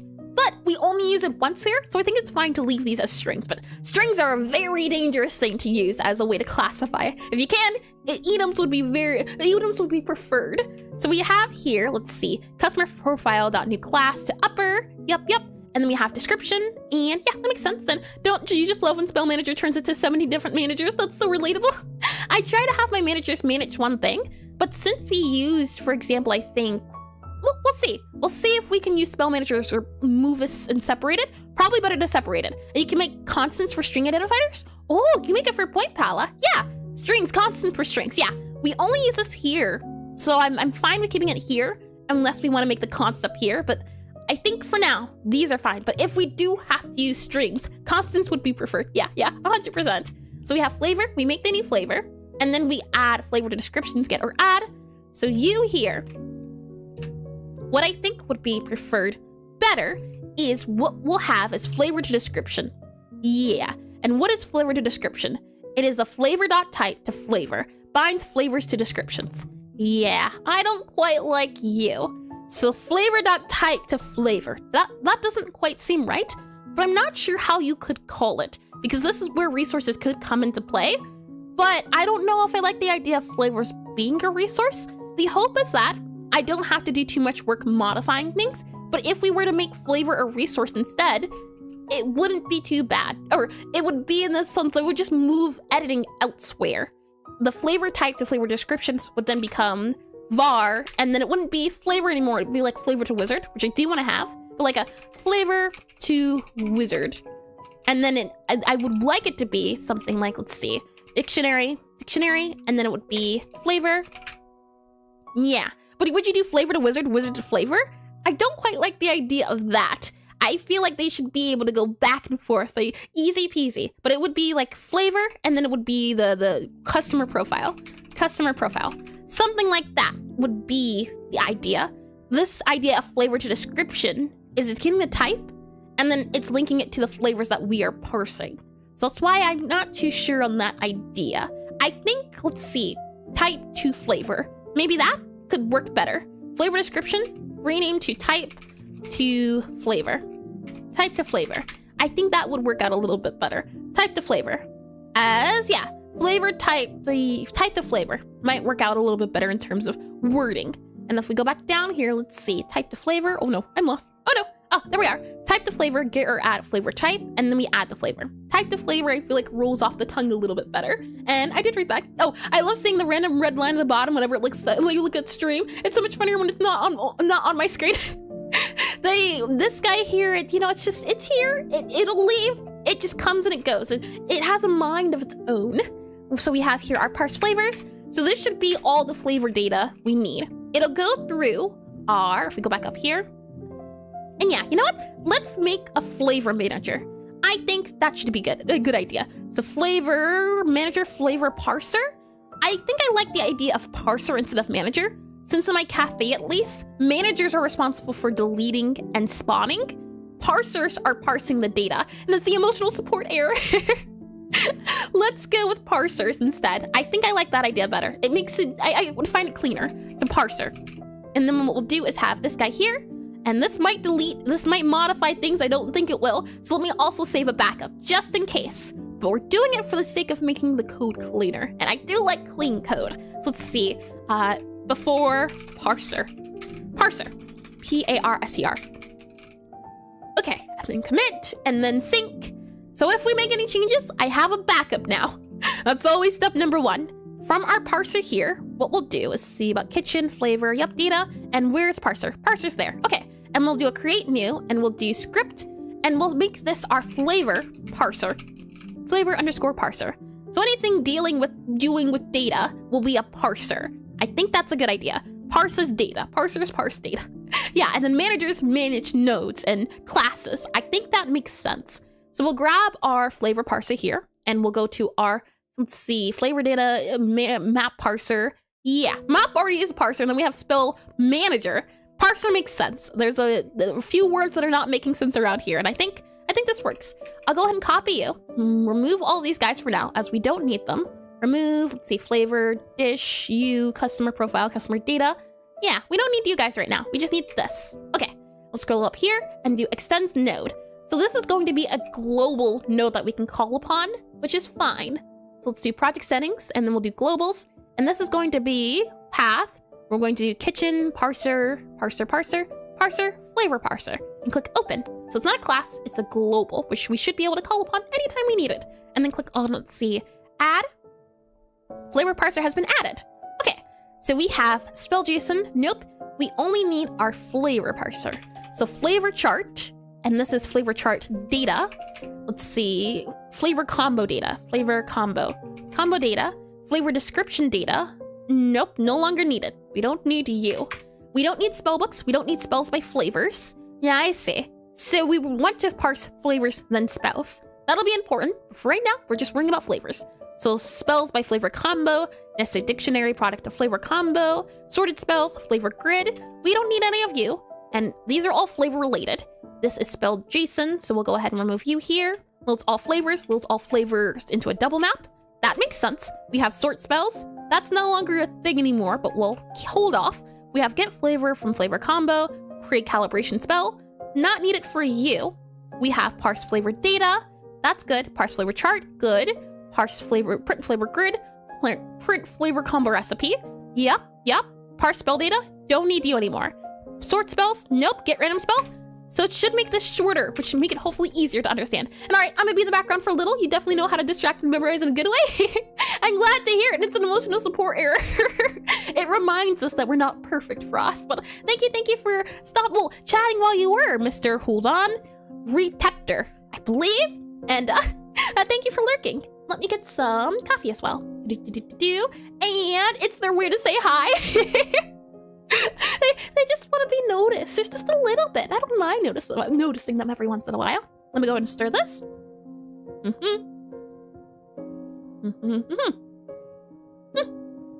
Alrighty, coffee down. We're all good to go. Let me make sure that's saved. Print flavor combo recipe. We don't have that guy right now, so we don't need that guy. Right now, these guys are what's important. They're what truly matters. Flavor parser. Okay. You don't need to be made. You don't need to be made. And now, let's see, loads all flavor, identified flavor JSON, not in current scope. Yeah, and flavor JSON.data. Oh, data. Data.data. I don't like data.data. So maybe it's better to do JSON. Like that. I think for just that bit right there, we only use it once, but this makes sense to say, oh, this is the JSON. This is not the data. We are accessing the data of the JSON. And when you hit 25 and your frontal lobe develops and suddenly you're aware. Oh boy. Does it just do like a dolly zoom effect on your face? And suddenly you don't know where you are. How you got here. Let's see. So I can go ahead and copy this guy again. Flavor combo. No, we're looking for you. Flavor combo. And then we have flavor JSON. Flavor JSON. There we go. I think that works out better. And just join. Any reason why you're using JSON and manually parsing instead of making custom resources is the data provided by the end user. Oh, I don't know how to say your name, but welcome into stream. I'm trying right now and I'm debating mentally at the moment whether JSON or resource is better. I use both, but I'm not sure right now in the current... I've been working on this game for over a year, so a lot of the code is old, and that's what we're doing today, going back through and seeing if we can clean it up. Right now, I'm choosing to go with JSON, because then I can use something like Google Sheets. So if I go back into here, for example, where are we at? I'm lost. Oh no, this one here. And for something like this, oh, that's not it. This guy. For something like this, where I have to keep a lot of data filled out, this is a spell. For example, you could consider it a level. This is a level in my game. So I have it set up like this instead of like a resource. That way I don't have tons of resource files in the game. I just have to parse this, and then I get all of them together. And however, I think mine was more at 23. I have to wonder what my first memory was of just being alive. But that's why I'm choosing JSON. But I'm wondering, is JSON better in this case, or is resource better? Right now, at the moment, we have things like wizard classes, so the type of wizard like pyromancer versus cryomancer, and that makes sense to be a resource, because what I can do in that case, if I go back into programming here, you can see if I go into our wizard really quickly, for example, necromancer, we have data up here that we can just edit in here. And that makes sense because I can easily modify it. But what we're working on right now are flavors. And in my game, I want flavors to represent a wizard class. And I'm not sure how to link them. Right now, there's a favorite flavor in here that shows the different flavors, so you can't see them. But all the flavors are listed as an enum. So I'm just wondering, Jason or resource? And clearly it's when you became Eris Ezra. First consumption. I should have realized. And I did read that. Lovely, lovely. All right, let me get some water.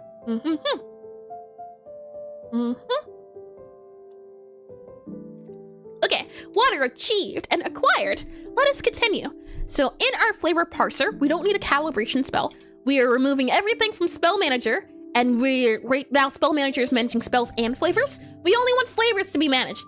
So we're removing responsibility, which I do like. For me, I love because when I was in college, I was taught the idea of one thing should be responsible for one thing only, and you shouldn't have a lot of bulk in it if not need be. So for example, my customer managers, they are responsible for spawning customers and deleting customers. If I need to know what to do with my customers, it's gonna go in customer manager. That way I don't have to look anywhere else. The game itself doesn't have to know about customers, only customer manager. So here, our parser, only flavors we have to worry about for this parser. Only spells for the other parser. And spell manager handles spells and flavors.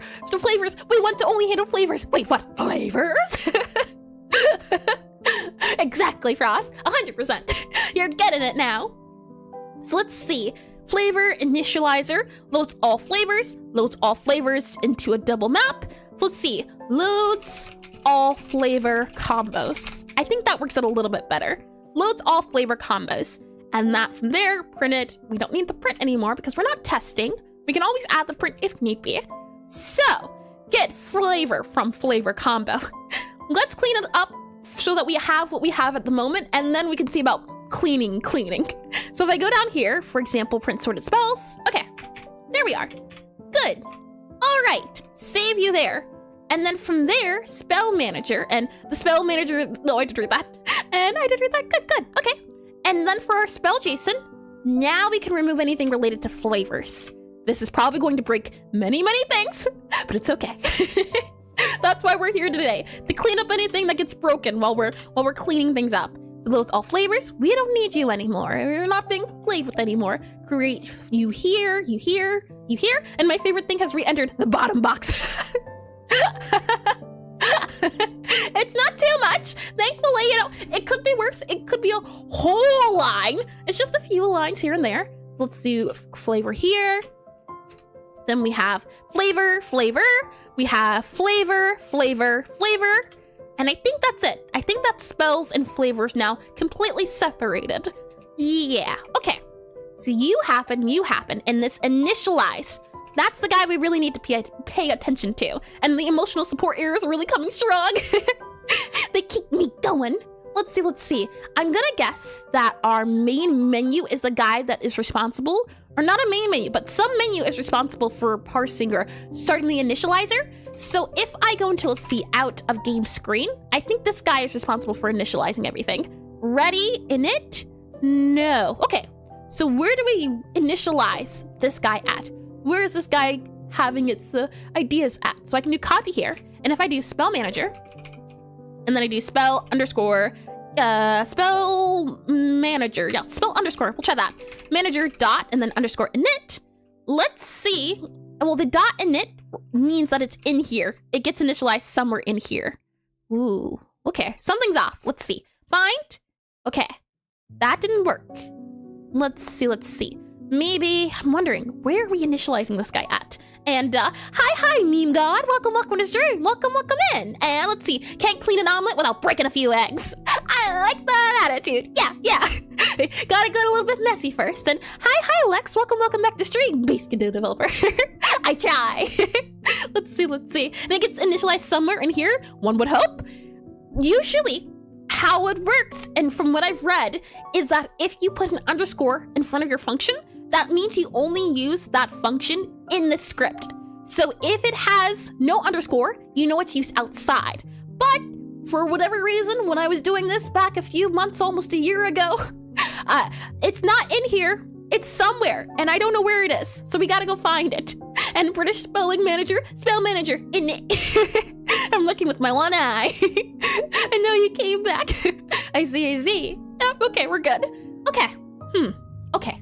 Where are we using spell manager at? Maybe, if it's not in the main menu, my next guess is in cafe. Cafe? Survey says it is. No, it's not. It's not. Control F. Init anywhere? No. Okay. So it's not in the cafe. It's not in the main menu, right? Is it? No, it's not in the main menu. Where are you? Oh, that's never good. I am questioning things. Okay. Spell menu. Spell manager. Init. Okay. Maybe we can do you here. Click play, see what happens. Control Shift F. That's what I did, Frost. Nothing came up. I don't know where I am, and I need to work as well. You should, and change my nickname to be a little bit more readable. A .init or underscore init will be called when it's inserted into a note tree. Hi, is it Tater Zai? Maybe. Welcome into stream. I'm back to work, I swear. And nothing came up. Yeah, nothing came up. That's not good. That's not good. And doesn't Godot enforce that rule? No, best practices. It doesn't enforce it. No, it does not. Okay, let's see. I'm gonna guess it says main menu, control remote. We're in the root right now. Function. Oh, hold on. I think this is oh, okay. I think I understand. I think I get it. Initializer and this underscore in it. Yeah. Okay, this is a native function in Godot. That is why. I didn't make this function. It exists in Godot already. We're overriding it. That is why it's doing this thing. That makes way more sense. I was wondering. Now the question is, do we have to load them in order, or we'll see. Because if we have to load them in order, I would assume we do it once we reach the main menu. That way it's loaded up. So we'll see. And yeah, that's why it wasn't showing up, because it only exists here. It is a native function, which is like, let's see. And when I say native, I mean things like func and then underscore process, things like that, where it's already in it. And I can't believe we overrode a native function. Well, it was meant to override it. That is purposeful. I just forgot. I just forgot it was a native function. Okay, so spell manager, we have flavor parser here. Alrighty, well, let's see if it breaks. Time to check. Oh, did I do the stop or we're good? Aha, alrighty. Invalid access of key property name. Oh, yeah, I don't think we have a name anymore. Type, flavor type, you should be type. Okay, how about that? Are we good now? Let's see. Flavor name is type. Yep. How about now? Okay, class is no longer a thing. I believe it's now called wizard. Okay, try again. For 50th time the charm, fingers crossed. Okay, is it not wizard? Hold on, let's check. If we go back to our flavor, we should be able to now look at our flavor data. Wizard. Yes, flavor parser. Wizard. New flavor. Oh, we're okay. New flavor. Var, new flavor. New flavor dot wizard to upper. Ooh, something's off. Something is. Let's see if we can figure it out. So the flavor dot wizard should equal our customer profile class. I see. Okay. We want this to be, let's see, dot class. Yeah, and customer profile dot class. That makes sense. Let's go back to, let's see, you here. And we're taking our new flavored wizard to upper. Okay. What we're doing is we're looking through dictionaries. That's what the JSON data is. So for example here, this is a pair. It is string to string when we're looking at this dictionary. So that's why I'm using wizard here, because we're accessing the key and we're getting the value of the string. So this wizard guy should work, but something's a little off. And print new flavor and check if it's correct. I think I know the issue, but we can certainly try that if I don't. Let's see. Okay, back to out of game, close you, flavor parser, wizard. This guy here, let's see, new flavor, wizard to upper. Yeah, and then dot class. The hope is that we can turn this enum into, we want it to become an enum. And happy birthday. Oh, happy birthday. Cool day, I have to say. Happy birthday. Birthdays are always fun, so I hope you have a lovely one.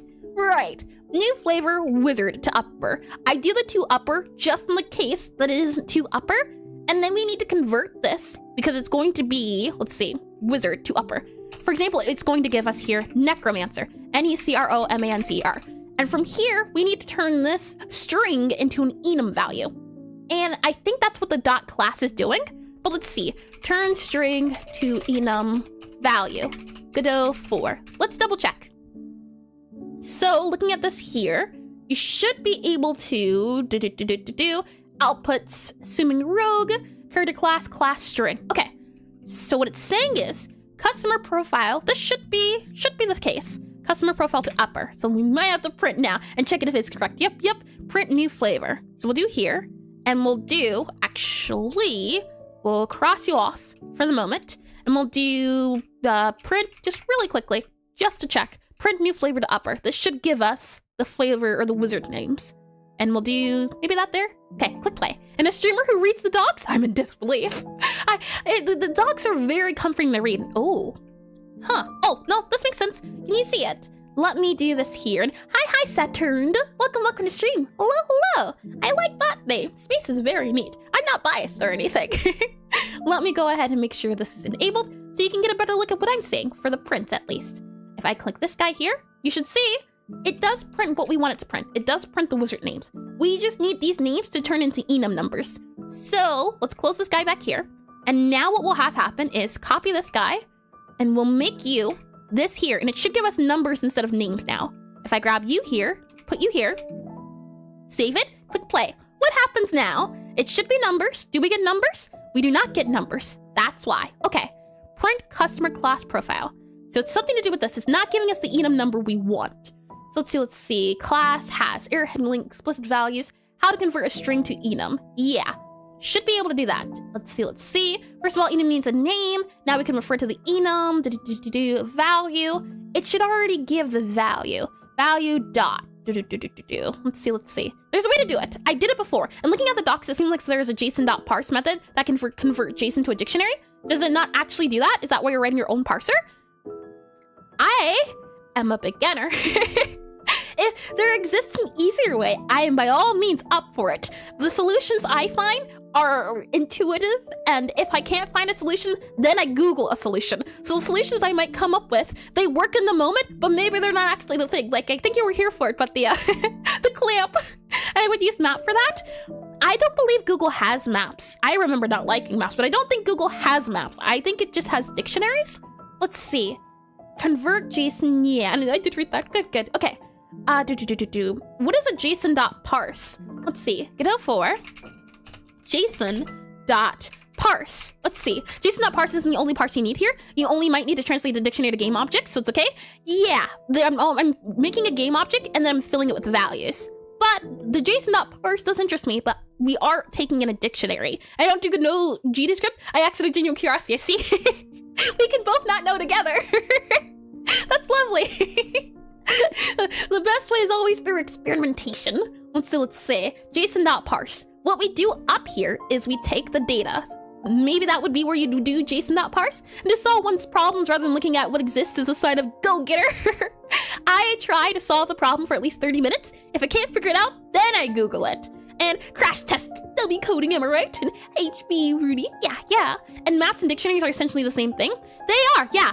I think I already have a map on here. Map is like a 2D dictionary, I think, right? Or a 2D array. I barely remember maps. It's been a good second since I've worked with them. I'm glad too. They were always super confusing, like linked list. Oh boy. Let's see. Issue parsing error. Yeah, okay. There should be a way to turn this into string. .class. Customer profile.class. Yeah, customer profile.class. And it should give us, oh, hold on. Necromancer, ooh, I think I know why. Where are we at? Where are the classes? The classes should be Necromancer, Minimancer, Tutorial, Ghost, and then it should be Chillimancer. Let's see, it should be Floramancer. Well, it shouldn't matter. We should still be able to get all of these guys. Herbomancer, Brinemancer, Uncertainmancer, and Chromomancer. Okay. Start again. Tribal fire time. And where's the cake? We do have some cake in the inventory you can toss out. And after 350 Let's Leak Code questions, I am of the opinion that linked lists were created for the sole purpose of laughter at junior and juniors as they struggle to erase them. I'm glad you share my pain, Frost. I remember dreading them. Let's see. Okay. Invalid string. I'm guessing maybe what we do here is set this to int. How about that? Happy with that?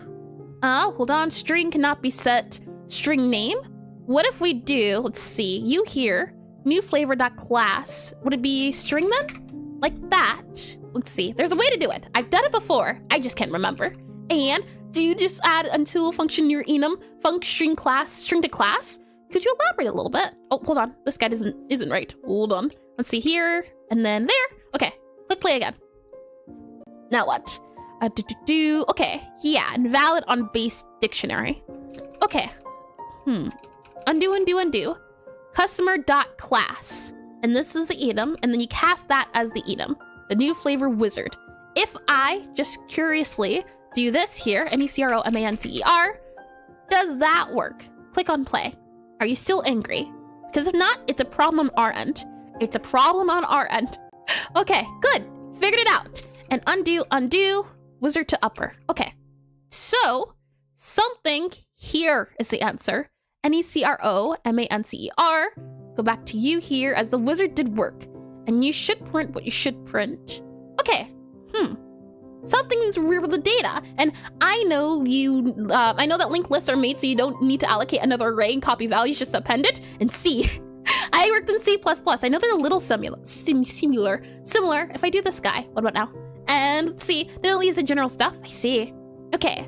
Invalid access of type string in dictionary. Okay. Yeah. Class name to upper. And when we did new flavor, and we just switched it out for necromancer. Okay. Let's see. Class to upper. What if we did, curiously enough, because you'll take wizard if I do you like. Checking again. I'm trying to understand it. necromancer. This works, right? Double checking. Click play. Do you work? You do work. Okay. And then if I do var string class, or let's see, dot class. Never heard of that one before, and I did read that. Good. And that, good. Okay, string, and then we'll go with type, and then we'll go with you here, var type, make sure it's string, and then so equal to new flavor dot wizard to upper. Do you not take this then? Because it is a string, it should be that string in there. Unless it is an invalid string, which I'm guessing it's going to say, yeah. Okay. And try doing customer profile.class new flavor wizard default class if parsing failed here. I can try. I don't mind it. Copy. Okay. So what's going on here? Customer profile class dot get. Let's see. Dot get new flavor wizard. I've never seen the dot get. What is the dot get? Returns the corresponding default for the key of the dictionary. If the key does not exist, return defaults. Okay, hold on. Let's see. Default class, if not parsed here. Default class would be the necromancer. Let's see. Customer. Let's see. Customer. Customer dot profile. Oh, customer profile. That might need to be changed. Or customer. Yeah, customer profile's fine because we also have that. And then customer dot class. Oh, do we call it class? That doesn't quite seem right because we did W wizard type. It's going to be customer profile dot type, not class, like that. And that way, let's see, class, yeah, okay. Hold on, let's see. Control Shift F. I want to find all the classes we ever use. We also need to match case. So Control Shift F again with whole word match case. Find? Okay, not whole word. We need a match case. There we are. This should be all the wizard classes we ever use. So I want to replace this. So Control Shift F. I'm going to replace this, and I want to replace it with type.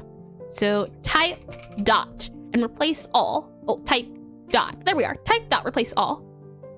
Reload. Okay. And fail to. Why can't you replace it? Did you? I think you did. Oh, you did. Okay. Enum class type, and then we'll do type here. So Control Shift F. Find and replace. Anywhere we use W type, I want to make this type. Make it easier to say. And I'm pretty sure one of the wizard types in JSON's just invalid. That's what I'm thinking too, yeah. Probably. The name is wrong. This is where this idea of keeping things in strings would come into play. But I do think, yeah. But we did also need to change these names too. So we can also do that now too. So let's see. W class. Make sure this is just type. And replace that. Okay. Reload. Okay. Now are you still angry? Type is not declared. Why are you class? You should be type. There you go. Type. Okay, you're happy. Let's go back into here and let's see. TUTORIMANCER, NECRO, MANCER, METI, MANCER, MEMORI, CHILL, MANCER, HERBO, MANCER, BRINE, MANCER. That seems right. Something's off. Okay, let's see. I can do customer profile here, and we'll just go through each. So we have Necromancer here. Necromancer. We have Medimancer here. Oh, I think I know. I figured it out. If it's ghost, we don't want to do it. Okay, hold on. I think I figured it out. Okay. Don't need this. We need to do you here because it's saying ghost, isn't it? I think. So, if, and then this guy here, not equal to ghost. If new flavor wizard, not equal to ghost. Not equal to, well, equal ghost, and then that there, we can go ahead and do, let's see, if not equal, there we are. And then we can go ahead and have that do the ghost type or flavor type. Yeah, okay. So, do this, and then do this. How about that? Print customer flavor type, yep. We're gonna go ahead and do, let's see, customer class, flavor type, wizard. Yeah, customer profile class, wizard to upper. So you go here, and then we need to do new class, new flavor wizard to upper here. Remove that there, remove this here. Okay, now class, type. Okay, I think it's the ghost. And ghosts are caused so much trouble they are even implemented. This is how it was from the beginning. And oh, search and replace renaming is scary. You might have unrelated things that are called class and replace them all along the way. I have never used class except for that one time with customers. That's the good part. Class is never used. Not at all. I checked to make sure it was only relating to ghosts, or not ghosts, but customers. So we should be fine. As class doesn't get used, it's usually type. Type would be a little bit scary, but thank you for the warning, as yeah. That is important to know. And oh, let's see. Wizard, customer class. These guys didn't get changed. Huh, okay. Flavor, customer profile, dot type. There you go. Okay, let's try again. Customer dot profile. Okay, hold on. Copy you. Control Shift F. And then we want to do dot class. And then we want to do find. And it's only used here. Okay, so we should be good to go now. If we click on play here. And no. Okay, so it wasn't ghost. Ghost was not the answer. Let me double check. Is ghost on here? Sweet memory. Wizard. Oh, ghost. Try that. Ghost. Ghost. Ghost. How about now?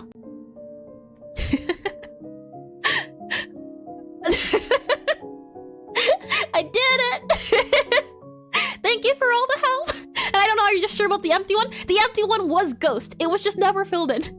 You are certainly onto something, TB. And help don't backseat? No worries, Nico. I appreciate the backseating. I miss things all the time. So I don't mind it. I need all the help I can get. And yep. I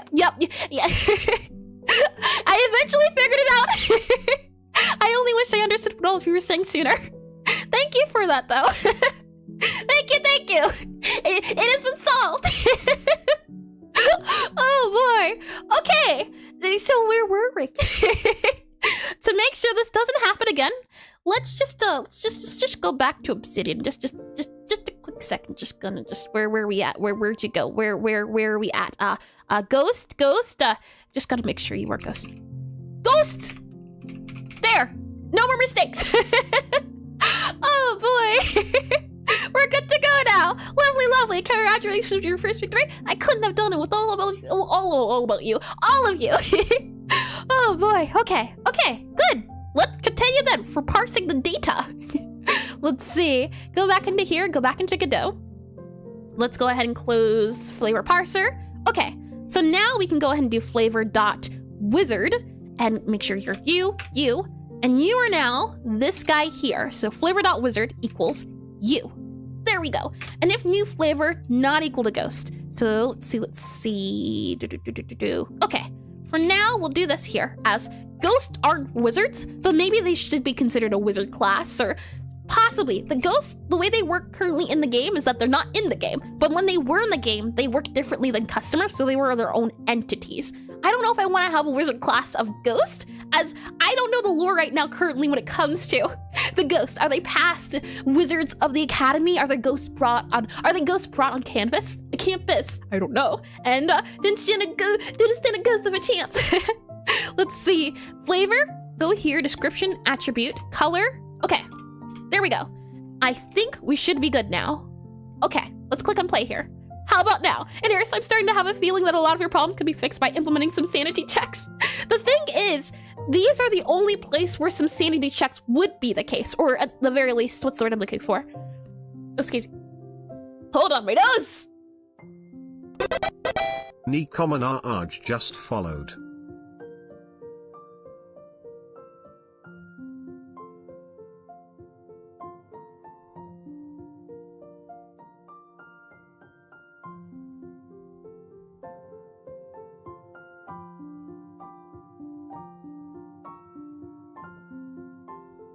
All good now.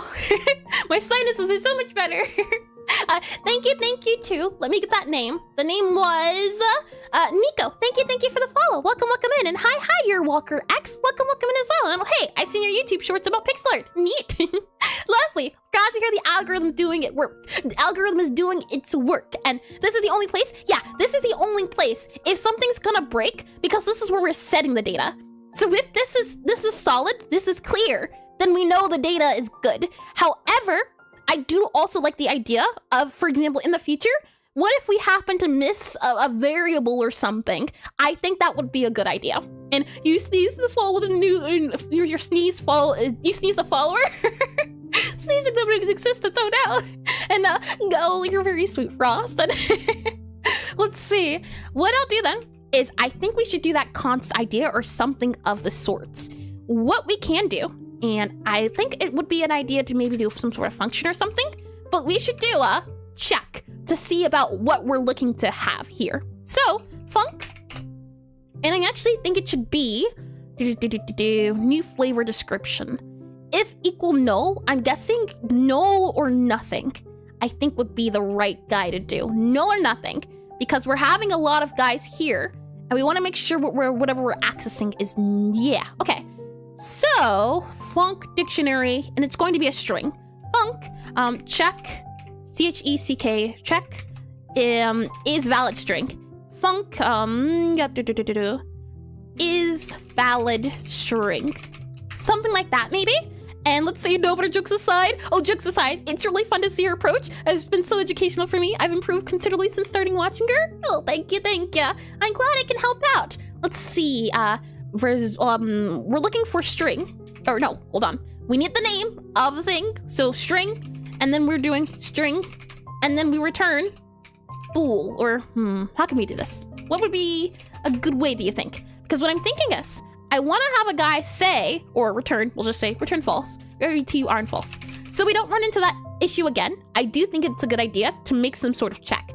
And then we'll check all of all of the data here to make sure that it is what we're looking for. So for example here, the question is though, type, I guess, or something of the sorts to check if it's a certain thing. And hi Cobb, welcome to stream, welcome in. Welcome to errors.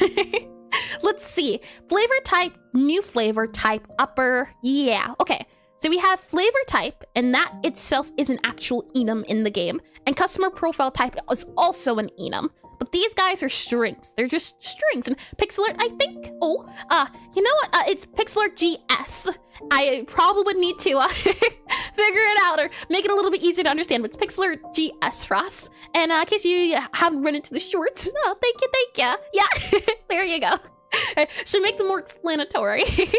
Let's see. Okay, so is valid string, how can we do this? Because the data we got here was empty, and it couldn't do the thing we wanted it to do. And first time I see this language, is there a reason why some function names start with an underscore? Is it like Python? Hi Cobb, this is GDScript. A lot of people have compared it to Python. I use underscore. Well, from what I've heard, underscore means it's used in the script here.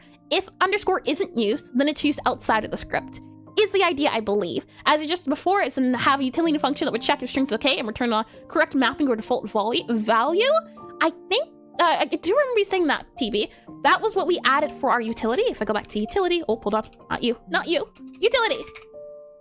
And that's what we have here. Check with a number within range, but we don't have one for strings, and probably marks it as private. Doesn't do it as private. Oh, I think, yeah, private. That's what the thing was called. Private, yeah, like a private function. Yeah, but it's not actually private. It just lets you know. And in Python as well, you generally want to use underscores for sub-functions. Got ya. I see.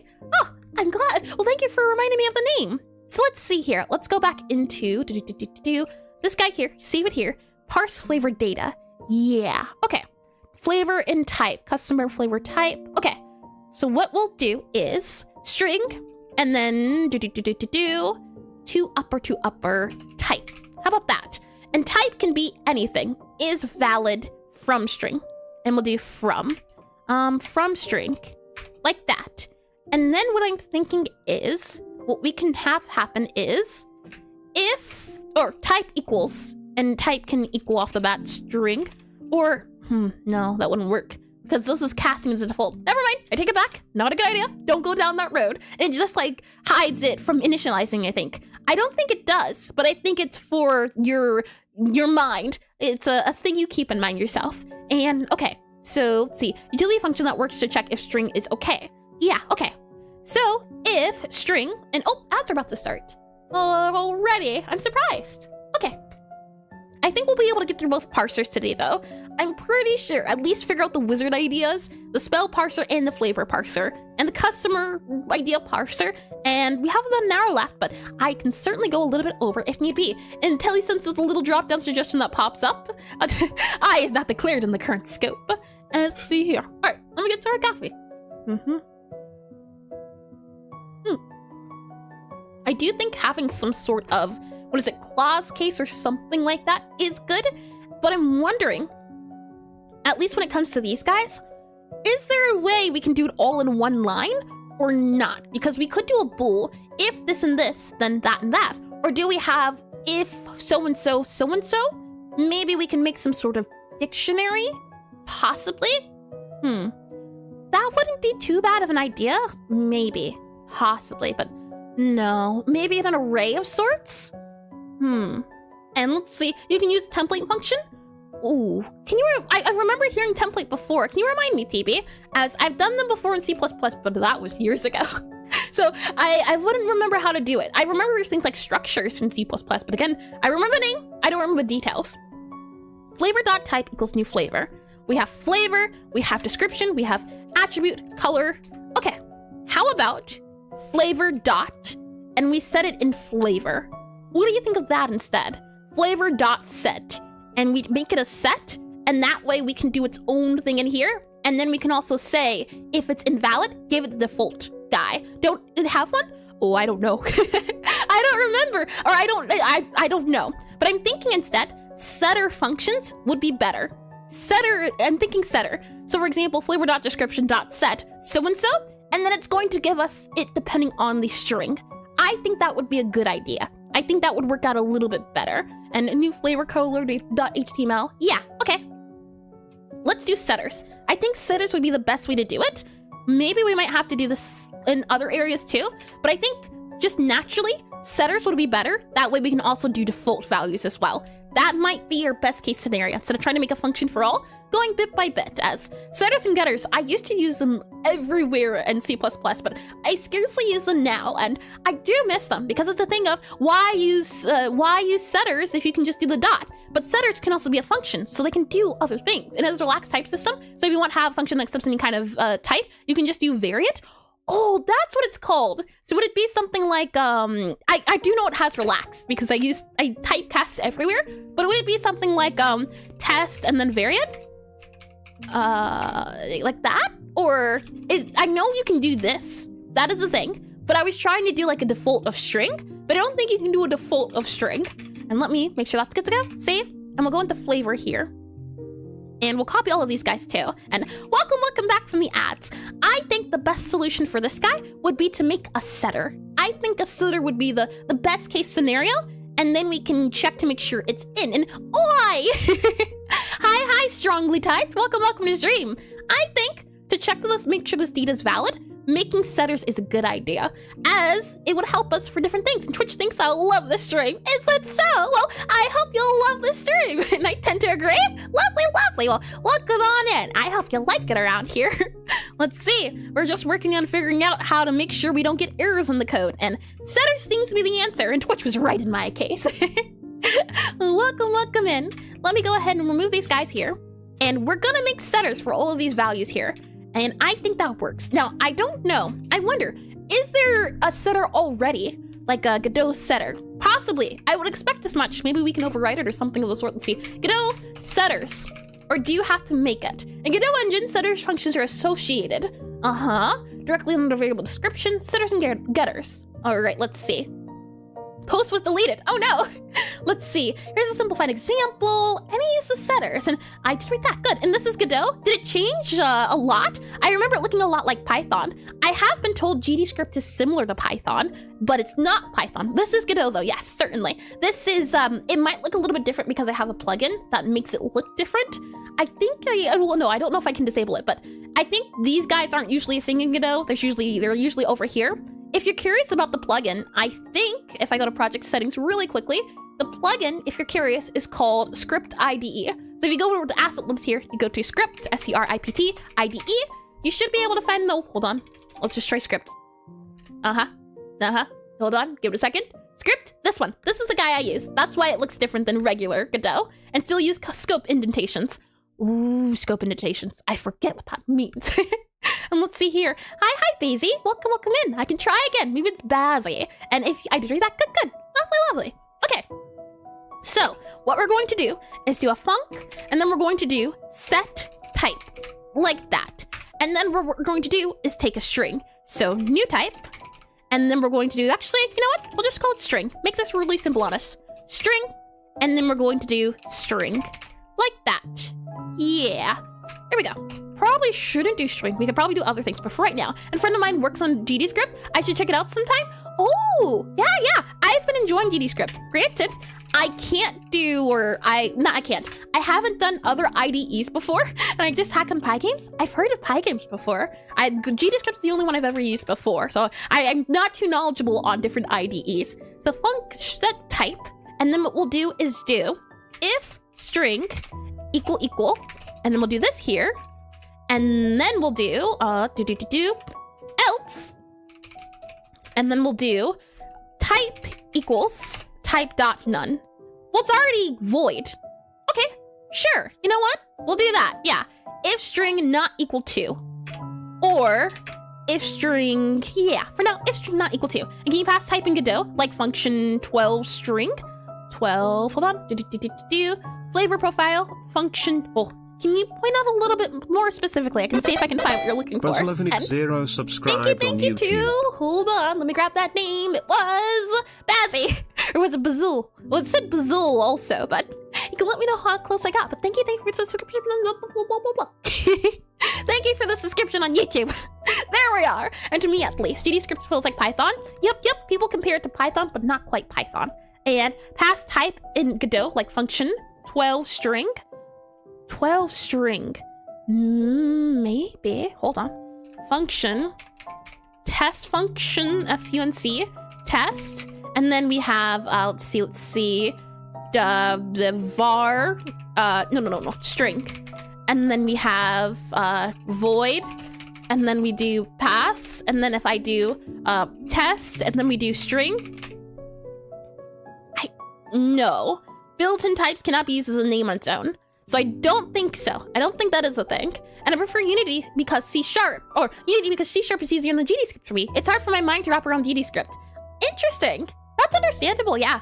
I come from a background in C++, but I come from C++ and then I learned GDScript. And hey, alerts are looking strong. That's wonderful. Yeah, I think I did figure it out. I'm really happy to hear it, Frost. Okay, let's go back into our flavor.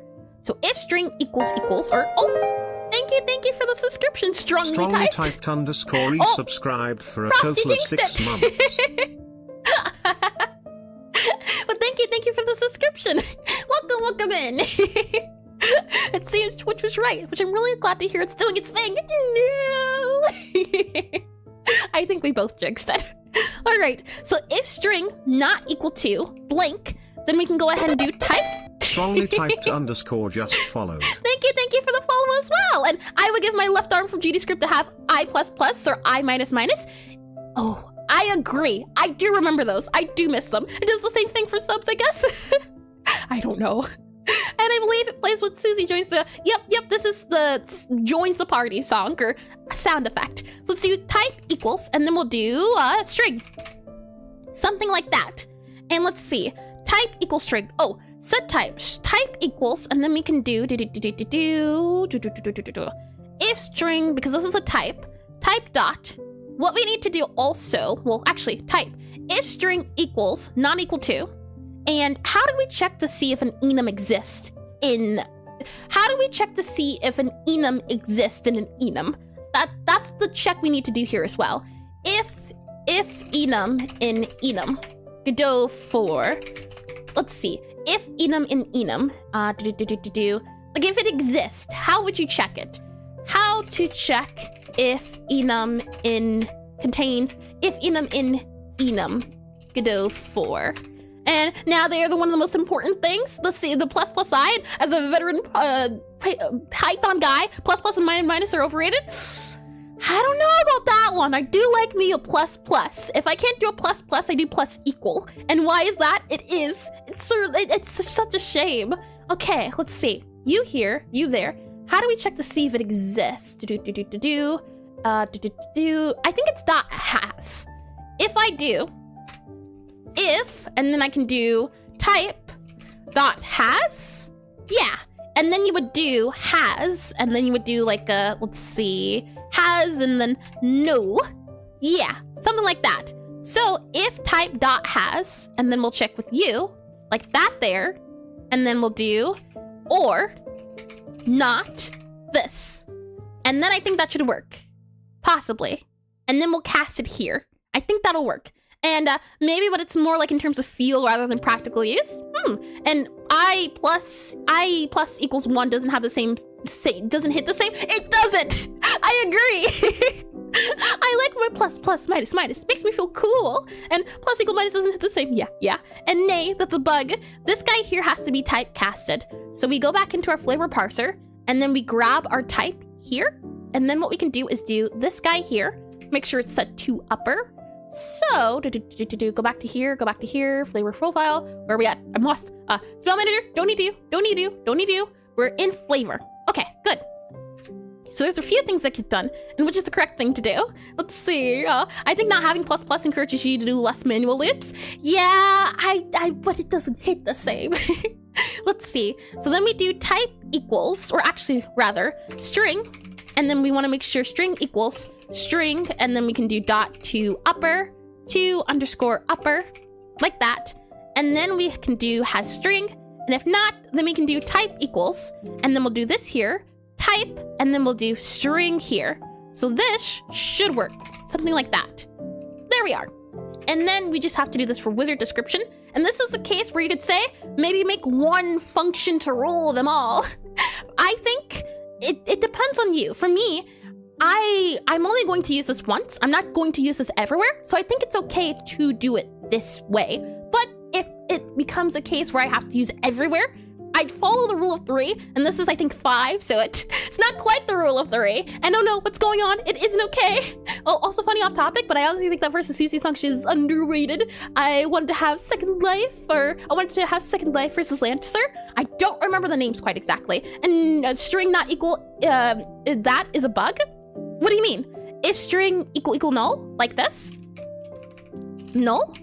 Like that? Is that better? And then let's see. Print, but people really use plus as a statement. All 3 are equivalent. They are, but they don't feel the same, I tell you. Okay, and thank you, by the way, TB. I think that makes a lot more sense. So we have set type. We also have set wizard, ZRRD, logical bug, think again. If string equal null, or not type has string. This does feel right, and matters if used when passing to a function. let's see. So we have set wizard, we have string again, string set to upper, and then not type, we have, let's see, it would be wizard or customer profile dot type, and then has string, and then if not, or if it does have the string, or not, hold on. If string not equal to null, subscribed on YouTube. There we go. And let me get that subscription. Where we at? You here? Thank you for... Oh, it doesn't let me know who it was. That's a shame. I'm gonna guess it was Senku. Thank you. And Not just followed. Sort. That's a neat one. Welcome in as well. Thank you. And let's see. Both of you, I mean. And if you're arguing using I++, and it's string not type, you can attempt cast. We already have a default cast, so I just want to change it if it is not default. That's why I'm leaving it as this, because we have the wizards, the Tutorimancer. These are our defaults, so we'll know something's off if it is this, and we don't want it to be Tutorimancer. That's why I'm leaving it as this here. So if string is not equal to null and has type, there we are, and has type. Otherwise, I think that's what it was looking for. If string not equal to null and type dot has. So if string not equal to null and customer profile type, then we can go ahead and do this here, and then we'll do you here, customer profile dot type.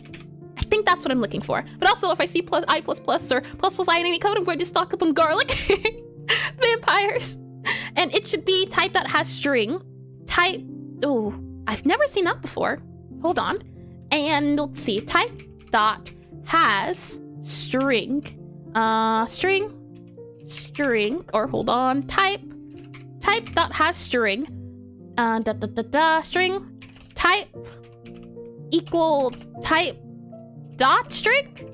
That hurts my head a little bit. I don't quite understand that, TB. And over I++, and are we not all vampires here? Because I walked into the wrong room. We all do it under nighttime. So let me go ahead and do this here. This, at least for me, I think I understand what you're saying, TB. Kinda. But for me, at least, it's a little bit easier to understand. But I do appreciate you trying to explain. And you don't need a not equal string null, no. Possibly, it could, or hold on. String, yeah, and string not equal to this here. I feel like that's what it should be going for. Possibly. Then again, right?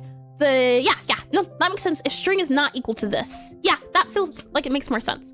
And not equal to. We'll see in a minute when the errors happen. How will things fare? And you're thin on ice, Eris. If you change to C#, you'll have the chance to do the funny things. I will never touch C again. If I can help it, I don't want to go anywhere near it ever again.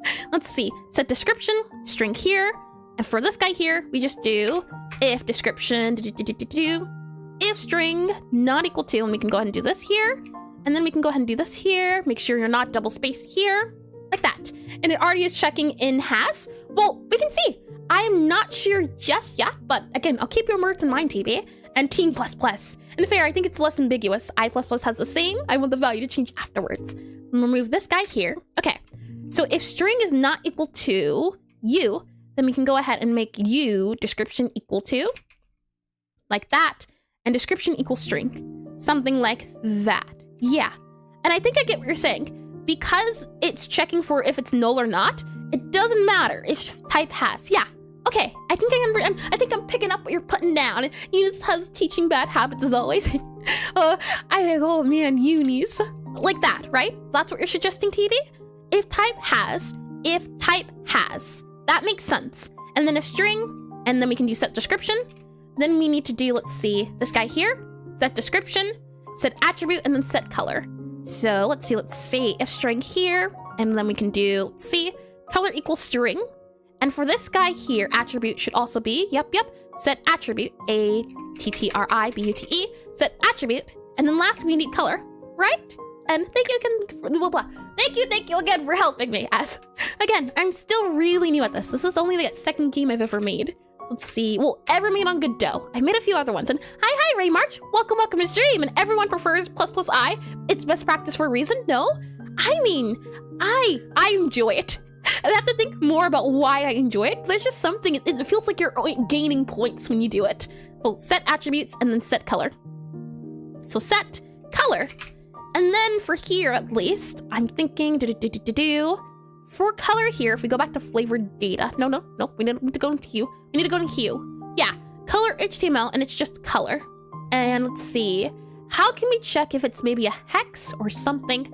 I think this is fine to just set to color. I think that's a-okay. So we'll do color here, and then we'll set it to color, and then we'll set it to is that color what we already have? Yeah. New color, new underscore color, just so they stay the same. And then it'll be color, C-O-L-O-R, and then if color, if new color, like that, then we can go ahead and set color to new color. Set color to new color. And this is so OOP coded. I thought all cool kids stopped doing OOP. I forget what OOP is. It's been quite a second, and I love that. I think Clang format has that.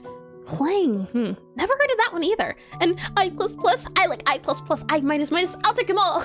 I'll take your entire stock. And hi, Freezing Fire. Welcome to stream as well. And object, yeah, object, but I forget what it is specifically. I remember the name, the acronym. And why is it I don't know what those words, as you say. And I'm trying to make a shooter game in Scratch, and I'm overcomplicating everything. Overcomplication and me go very well together. I can say that, and I don't like it. I don't want to be anywhere near them. And yep, but I forget what that implies specifically. And I left uni because of teachers who only accepted their way and everyone else was wrong. I thankfully had a very kind teacher. Let's see. So now, right, flavor, tab, flavor dot set type. And then all we have to do here is do this. And now it should be a little bit easier. So set type, and then we have to do 1, 2, 3, 4. So set description. So I can just copy this guy here. Set, well, let's do set wizard first. So set wizard, like this. Set wizard, set description, like this. Let's see. And then set attribute. And then we have set color. So C-O-L-O-R. C-O-L-O-R. Set color. And then we can go ahead and also grab this guy here for our color. And this will equal our new guy here. So you go there. And then we just need to grab the words. And let's see, I've never used that jargon in my life. Abstraction, encapsulation, polymorphism, inheritance. I forget half of those words. And inheritance, I do know, once I stopped using inheritance, I had a much better time doing things. And the difference between I++ and is only applicable to iterators, because I++ will keep a copy. Ah, yeah. I forget all the little parts of everything, but I do remember enjoying it. I can at least say that. Attribute here, and then we have color. Okay, and then what we do is we remove all of these guys here, remove all this guy here, and now I think this looks cleaner. This feels nicer than what we had before. And let me get some coffee as well, as yeah, I think this works out. And I'm also making another shooter in Scratch that's a platformer. Interesting. Counter Scratch single player. How cute. Best of luck with making it. And joking, but in this particular case, it would just hide errors where input is valid. Invalid. I'd say it should fail as it currently does and just fix JSON itself. Well, for right now, this works for me. If I really need a crash tester will be good, because I can check to see if it is a null flavor, null thing of that nature. If we go to set type, for example, right now, none, NA, white. And I think I can also make this none. No, there's only necromancer. Well, tutorimancer, there we go. If any of these appear, because I'll know exactly for sure if something's off, because I'll see these values. I would rather do a soft warning than a hard crash, at least for now. And we can always go further up if it needs to be harder. And I can go ahead and remove this guy as well. And for right now, we'll do this. Yeah, okay, there we go. There we are, and oh, these are said to be double spaced and then, or double entered. Okay, so back to our flavored parser. We parse the flavor, and that should be good to go now. Yeah, type, wizard, description, attribute, color. Good, okay. And while you're still paying attention to YouTube chat, look up edit resources as table 2 add-on. I think that might be what I heard of before. I think so. I don't think I liked it. Yeah, no. I tried this, but I couldn't wrap my head around it, and I ended up using, what is it? I remember this icon very clearly. It was very colorful. And I made Java. Ooh, I want to get into Java. And, well, major disagree. Probably agree to disagree then. Okay, let's go back into here. So parse flavor data. Let's move this guy up to be further up ahead, because this is the first guy we're doing. We're parsing everything. So I think that's fine to do. Let's see. Thank you for the suggestion, Lois. I thought there was maybe more than one, but I do remember that one very vividly. That there. Okay, so we have parse flavor data, and that's what this guy does. Loads all flavors and loads all flavor combos. And then we set the grid sprite index. And wanting to get into Java is psychotic. Oh boy. I want to learn, what is it? For example, oh no, JavaScript. Java or JavaScript. I want to learn to make a website, and I also want to mod Minecraft. And I mean Glong, but Corp to make it feel like Java. Never heard of that one before either. So let's see. Get flavor from flavor combo. Now, let's parse this flavor chart. This guy should be good. It is old code, but it's stood the testament of time. So I'm gonna hope it does. It works fine. Let's go into here, here, and here. Then you do there. Okay, so parse flavor chart data. Yeah, parse flavor. Instead of flavor chart, keeping in mind, flavor combo. Let's redo that name. That way it feels right. And there will be an inherent shaped hole in Java's OOPS. Yeah, I see. Let's see. You here. And then JavaScript is just like building castles with dry sand. Oh yeah, that's a new one. And let's see, Go and Java. Oh, I have heard Go are both great, to be fair, though Java will always have a special place in my heart and my workday. And let's see, Go is overrated, but the toolchain. Never heard of toolchain. And I like how easy Go makes it software built on other people's machines. Yeah, I just love to learn programming in general. Let's see, so parse flavor combo data. First, we have to add the flavor base to grid. Nope, we don't need that comment. I think it's fine. So we take the base flavor, which is flavor type, and we get the base. Get flavor base. So this is another guy where we would want to do like what we did here. So set flavor type or get flavor type. Yeah, okay, get flavor base. For this guy here, what we'll do is do get flavor from this or something else. I think it's fine for now because we're setting it as the base flavor. I think that's okay. Or would you want to do another check, do you think? And let me get some coffee as well. And let's see, not in the public sector government, trust me, at least, but not from the US, so I don't know. Banks happen to have money. And I'm a compiler and Python guy. My work is very weird. I'd love to have a programming job, but then again, I feel like that might take the fun out of it. Let me get some coffee. Okay, tasty. So let's see, parse flavor combo, save here, and flavor grid, get or add base flavor. Yeah, okay. So what we're doing first is we're getting the base flavor, but the issue is base flavor might not actually exist. For example, maybe it's not a thing already. So flavor type. I would love it if you could make enums in code. I don't think you can, but can you imagine if you could? Let me just double check. Can you make new enums?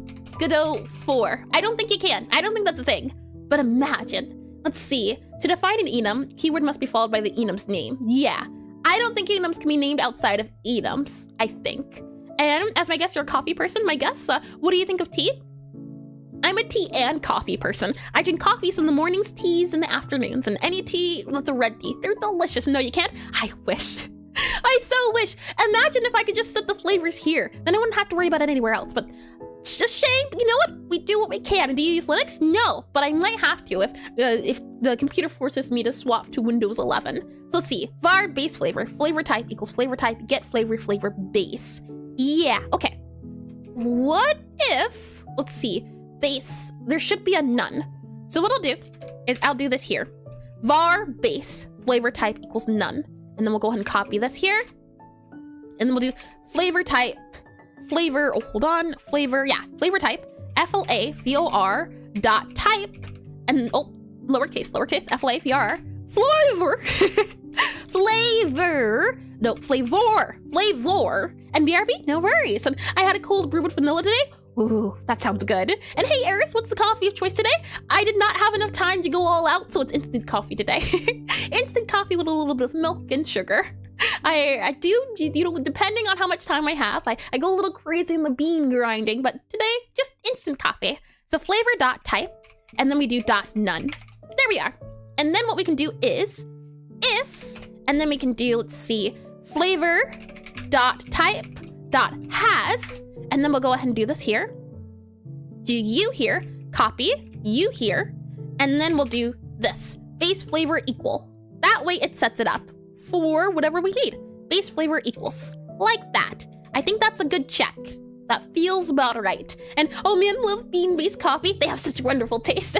And flavor for bloods today, isn't it? It's interesting how different words can be spelled differently. And I have one lying around that has a tinge of lavender. Ooh, never heard of that today. Or never heard of that before today. Lavender coffee. I don't know how I feel about it. And let's see. So flavor grid, now we get our add, and then we delete the base from the dictionary. Yeah, okay. Let's start off by doing, let's see, flavor.erase base.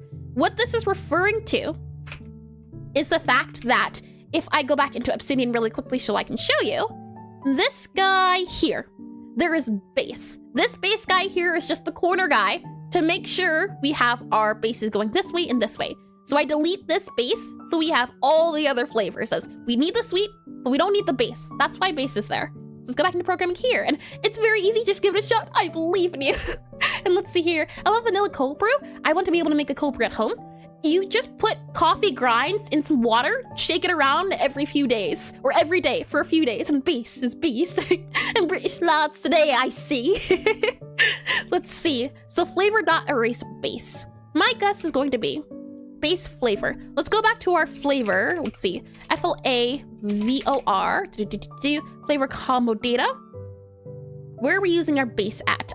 Base. Yeah, we remove the base. We don't need base in this guy. Base sweet, base bitter, base memory. Okay, let's go back into flavor data. And what really isn't that easy? Shake it around every few days. Shake it every day and go for about a week or so. And yep, and refrigerate it and just make sure to strain out the coffee grinds. It's tasty. I can't agree to that.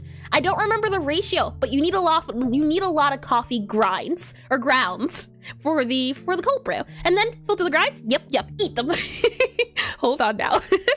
Let's go back into flavor data here, flavor combo JSON, and then we go here. Okay, so flavor grid, get or add base flavor, and then we erase base. Yep, that makes sense. And then from there, let's go ahead and review, go through the dictionary and add each value and key. That makes sense. We make a new dictionary. Let's see. Yep, var new dictionary. And then from there, we do for key and flavors key. We get or add the flavor.type key, and then we get the flavor.key, just flavor combos, get flavor key, and then we set the flavor grid base at the end to get. That makes sense too, and eat them. And yeah, and then the wastewater away. Oh boy. Alrighty, let's see. Give flavor based off of position in combo. And this is what we did just earlier. And delicious snack. Oh boy, that sounds awful, terrible. I know you can use it in combos at least. So get flavor from grid combo. And we have flavor combo here, and then the position. And why I thought this would be a handy idea is, for example, we have the flavor of sweet and then bitter. What if you want to know the second flavor? This then would return bitter. Or if you want to know the first one, it would then return sweet. I thought this might be handy. We haven't used it yet. Maybe have to use it in the future. So I'll leave it as is since we already worked on it. Let us continue to oh, match position. I'll just write on here, chops off. Let's see, chops off.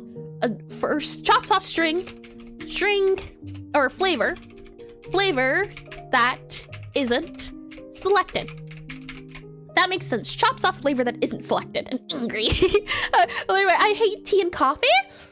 I mean, it is truly to each their own. I know some people who would take a cup of cold water over a cold brew. And see you later. Thank you for stopping by. And I need to work on fixing the parser or something. Thank you for stopping by. Strongly typed. And again, thank you for the words. Subscription. There we are. I hope you have a lovely day, afternoon, evening, or good night. Let's see. Index flavor, return. Yep. If index is minus equal to 1, return flavor. Yeah. Okay. Where are we getting index from? Index. Flavor combo string dot find. Character to find. I see. Okay. Okay. I'm kind of understanding what's going on, kind of not. Let's rewrite this. And I'm kind of a warm milk guy. You know what? I can do a hot cocoa. Hot cocoa's pretty good. And let me get more coffee, speaking of that. So flavor combo string equals whatever flavor combo find string. We do that, we get the string. Then we get the character defined because of the underscore, makes sense. Then we get the index. We're finding the character in the index. Okay. All right, let me swirl this around. Tasty. Okay, and let me also turn this off so it doesn't get too hot. what we're doing here, and I will also put it here, we're finding the separator. And I'll write that here. I think that makes it a little bit easier. Find separator, S-E-P-E-R-A. So find separator between flavor combo. And then from there, we have the first position, second position. We clamp it, find the position. If no separator, S-E-P-E-R-A-T-O-R. If no separator, return no flavor, something like that. Return no flavor, L-A-V-O-R. Return no flavor. Otherwise, we chop off flavor that isn't selected. If no separator, and then we do return. Yeah, that makes more sense. I see it now. Alrighty, next up we have set flavor grid sprite. Okay, let's see what's going on here. And yeah, okay. Let me remove you here, and that should be good here. Like that, there we are. And is that alien language by any chance? Hi, I'm guessing Wisp, maybe. Welcome to stream. I can try again if you'd like, but this is GDScript. It feels a little alien, but you know what? I'm an Eldritch Princess. I can do a little bit of alien here and there. So let's see. First, we do the index, and then from there, we grab the base flavor and the flavor grid. Then we're gonna do, and I think this is what you would call a map. You got me. You didn't. Oh, I just realized it's not even humor. Back then, Prudent Jokes is humor. Oh boy. Flavor combo equals dish flavor. And let's see. I'm gonna do an enter here and an enter here. I like separating things a little bit. So the flavor combo equals flavor grid, base flavor, second flavor, and then we're just setting the flavor grid index. And then from here, we print it. So for base flavor, print flavor. And I think that should work out fine. And this is inspiring me to refactor my game jam game. It's a mess. Good. The point is to not go too clean, but you want to do it so that it feels like you can read it if you were to look at this next week. We're going through this to make sure I understand what this code is since it is a year old. I want to do print, or is it underscore? Underscore print flavor grid. Okay, let's see if it breaks. And welcome, by the way. Well, how do you say that? Azarath, maybe. Azarath Games. I don't think I read your name earlier if you were here earlier. I also could have forgotten. So let's see. There we are. Good, lovely. And for the record, I'm nowhere even close to being British. I see. And look at that. It does do the flavor grid. So it seems to be the case that I'm gonna vent here among us. Oh no. Let's do this here. And if I do this guy here, you can now see the flavor grid. So the hope is that this guy here will take care of the data for us so that we don't have to do it. And this is my first interaction with GDScript, and it looks like an evil mashup of Python. It has been compared to Python. I don't know about JavaScript though, but certainly Python. And when participating in Jam last time, literally hardcore and vintage and particles to edges of the camera. Ooh, that sounds scary, but it sounds fun. So we have sweet here, and sweet, what's sweet is sweet, sweet. Bitter, what's sweet? Sweet, bitter, sweet with memory. And then we have bitter, sweet, bitter. And this guy seems to be good. It seems to be printing the data that we want. That's great news to hear. I can go ahead and close this guy.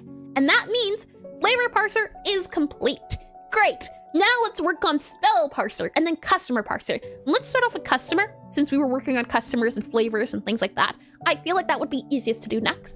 So now that we have flavor, excuse me, we need to connect it to customer. So I'll go ahead and save this guy here. Let me make sure I make a backup so that, oh, actually, you know what? Let's double check that things are working properly. Let's play the game now that it seems to be working partially. So I should be able to do, let's see if I go back to the Godot here. I click this guy, I click this guy, I click this guy. There you go. You should be able to see the game. I click that guy. Oh, ooh. Oh, hold on. Time left. Clock, level clock. Why are you angry? Is it something? Oh, level timer. There you go. I remember doing that at the start of stream. We renamed it so that it took out the space. That should work now. And yay, oh, 2 more parsers. There's many parsers, but the good part about parsers is once you finish them, you don't have to touch them again, unless you finish them improperly. Because parsers are supposed to be the base of your code, your foundation. They're how you treat data. So once you figure things out, it shouldn't be too bad. And JavaScript bit is func instead of def and var instead of int, float, whatever. I have been enjoying function. Let's see. Let's do spawn a customer in. Spawn in customer. And where are we at? Flavor combo. Flavor grid on base object node spell manager. Ooh. Okay, hold on. This is now flavor parser. Flavor parser. There you go.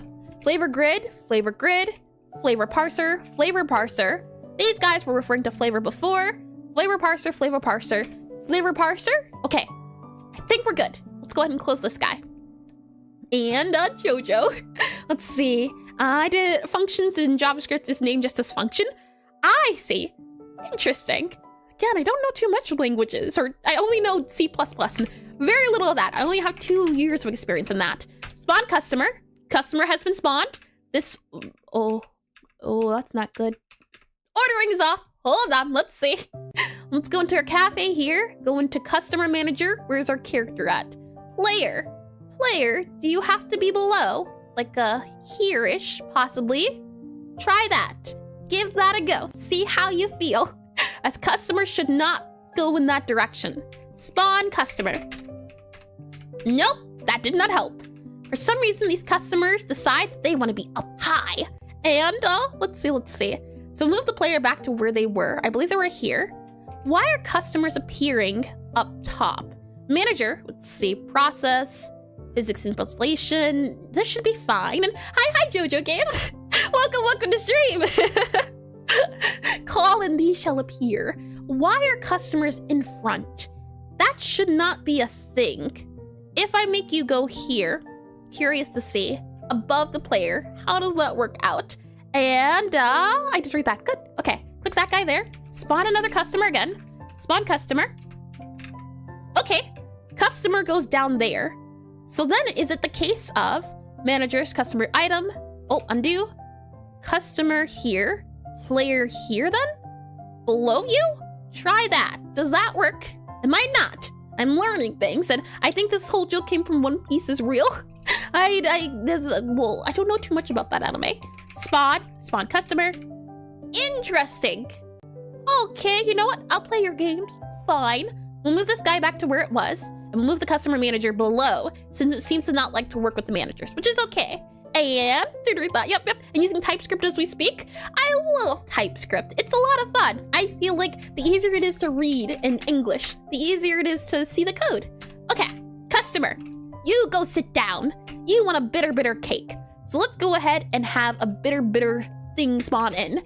So we have bitter, and then we have cake. There you are. And let's make sure the game is still functional. So hold on Q here, and then I can click go. Ah, see? We caught one. The Q, so ignore that. I was holding down Q. Why are you angry? Flavor grid, I see. Spell manager dot flavor grid. Let's just do Control Shift F on this. Find all of these. Ooh, I see. Aha. Okay, you know what? This is fine. This is okay. Copy, cancel out U, Control Shift F, replace. Flavor grid. So now instead of spell manager, it's going to be flavor parser, like that. Dot flavor grid. And then click on replace all, reload, flavor parser dot flavor grid. Try that. And it's like JavaScript with inbuilt sanity checks, and TypeScript's my more preferred version of JavaScript. Interesting. And let's see, speaking of JavaScript, I was an intern in a small company a few months ago, and I wrote the whole backend in pure vanilla JavaScript. I made sure before leaving as a bonus. Oh boy, it sounds like fun to work for. Why are you there again? Customer, we just went over this. Is it here? I thought I saved it when I put it here. Maybe not. Okay, try again. I just hate how things can throw exceptions without it being known and such hinted in function signatures. I think there's a way to look at it down here, but I don't know the debugger too much. I remember having to learn the Visual Studio debugger, but not this one, and that's unfortunate, but at least it throws exception. Very true, yeah. Okay, spawn you in, and then customer is going to want a sweet, bitter, hot cocoa. So let's see. I suppose it's near to Chuck stuff, or maybe just Eastern stuff. So let's see. Sweet, can grab it. Bitter, can grab it. Cocoa, can I grab you? I can indeed. And pure JavaScript will just crash your shite. I see. Oh boy. Enter. Okay, object does exist in the game. We can pick it up. Can we serve it to the customer? Will the customer accept our peace offering? Take it. They did. Okay, refactoring worked out well. We broke things, but we fixed it. We should be good to go. Customer should be able to eat it, delete it, and then leave. And then we can continue what we were doing. Great. I'm glad to see the progress. So we know for sure flavors are good to go. That is great news to hear. And now we need to figure out customers. Oh boy, okay.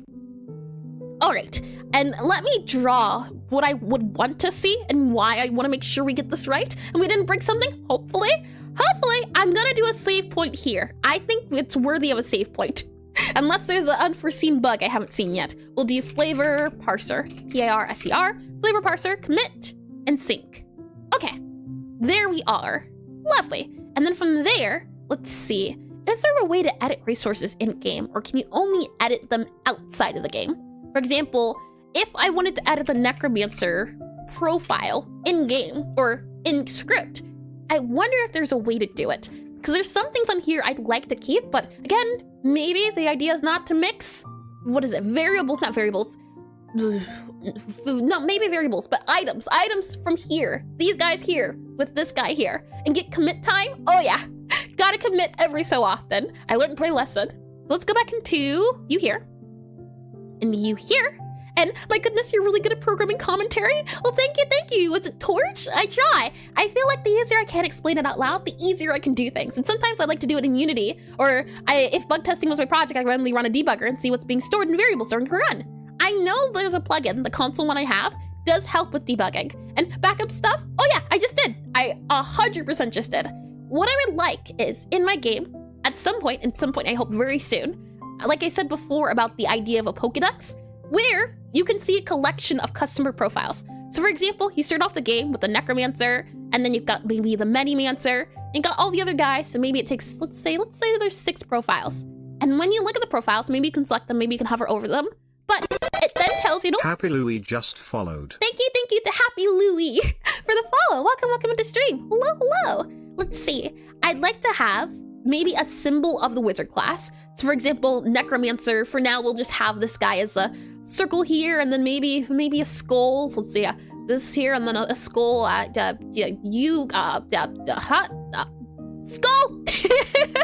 You'd have the skull, and then you would have the name, you'd have the flavor, you'd have, well actually, maybe it would be, we can always change the layout later. I'm just trying to figure out the idea. But you would have the name, you'd have, yeah, you know what? We'll do you here, and then we'll do you here. Yeah, you would have the name, and then you would have this, and then you would have all the information here, so that you would know, going into things, a little bit about the game. And we'll make this a little bit here. That is what I would hope to have. So that's why I want to make the system so we know this data. And I want to have an easy way to store this data so that I don't have to change too much. And while I'm a go, see ya. Thank you for stopping by, Saturn. Thank you. And I hope you have a lovely one. And for a second, I thought the Claire de Moon was playing. This song is called Late Lap Cat is the song of this one. It's from Mario. And I did read that. Good. And okay, good. Okay. Saying that, okay, and okay, let's see, you here. This is what I would like to have. Right now we have all of the and I can see why they saw it as Claire de Lune. I'm gonna have to listen to that one. I'm guessing it's like a classical song. We have finished flavor. That's all good to go. But our wizard class, type, description, disliked, and patience. Those are the guys I want to see about modifying. Is it a thing of we'd have to make it in-game or what? Yeah, okay. So right now we have flavors, they exist in the game. What about the wizard class? And yup, got ya. That makes a lot of sense. Let's go back into you here and let's see. Right now you are type, and we do have to modify these guys. Let's see, scroll down here. We're gonna need the customer manager, a few things, customer data, yeah. And then maybe a customer parser or something like that, we'll see. For now, gonna close all of these guys so we have a clean slate, and let's go back in time just a smidge. Gonna go ahead and make sure you are that, and then I'll open up customer profile GD. We're probably gonna need customer manager because that's how we're spawning customers. We're probably also going to need a flavor combo, let's see, flavor parser, that guy there. These are probably the 3 guys that we're going to need. And to do that, lovely. And oh, hold on, let me blow my nose again.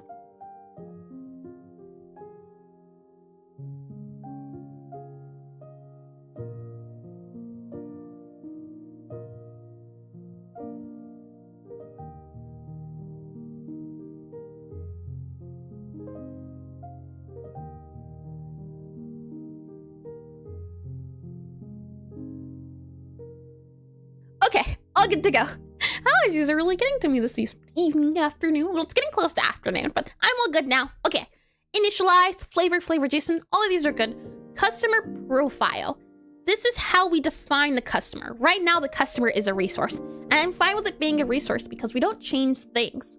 And can you make resources in script, I wonder? And maybe, but dual lanternized version? Oh, I don't know any words you're saying now. Let's see.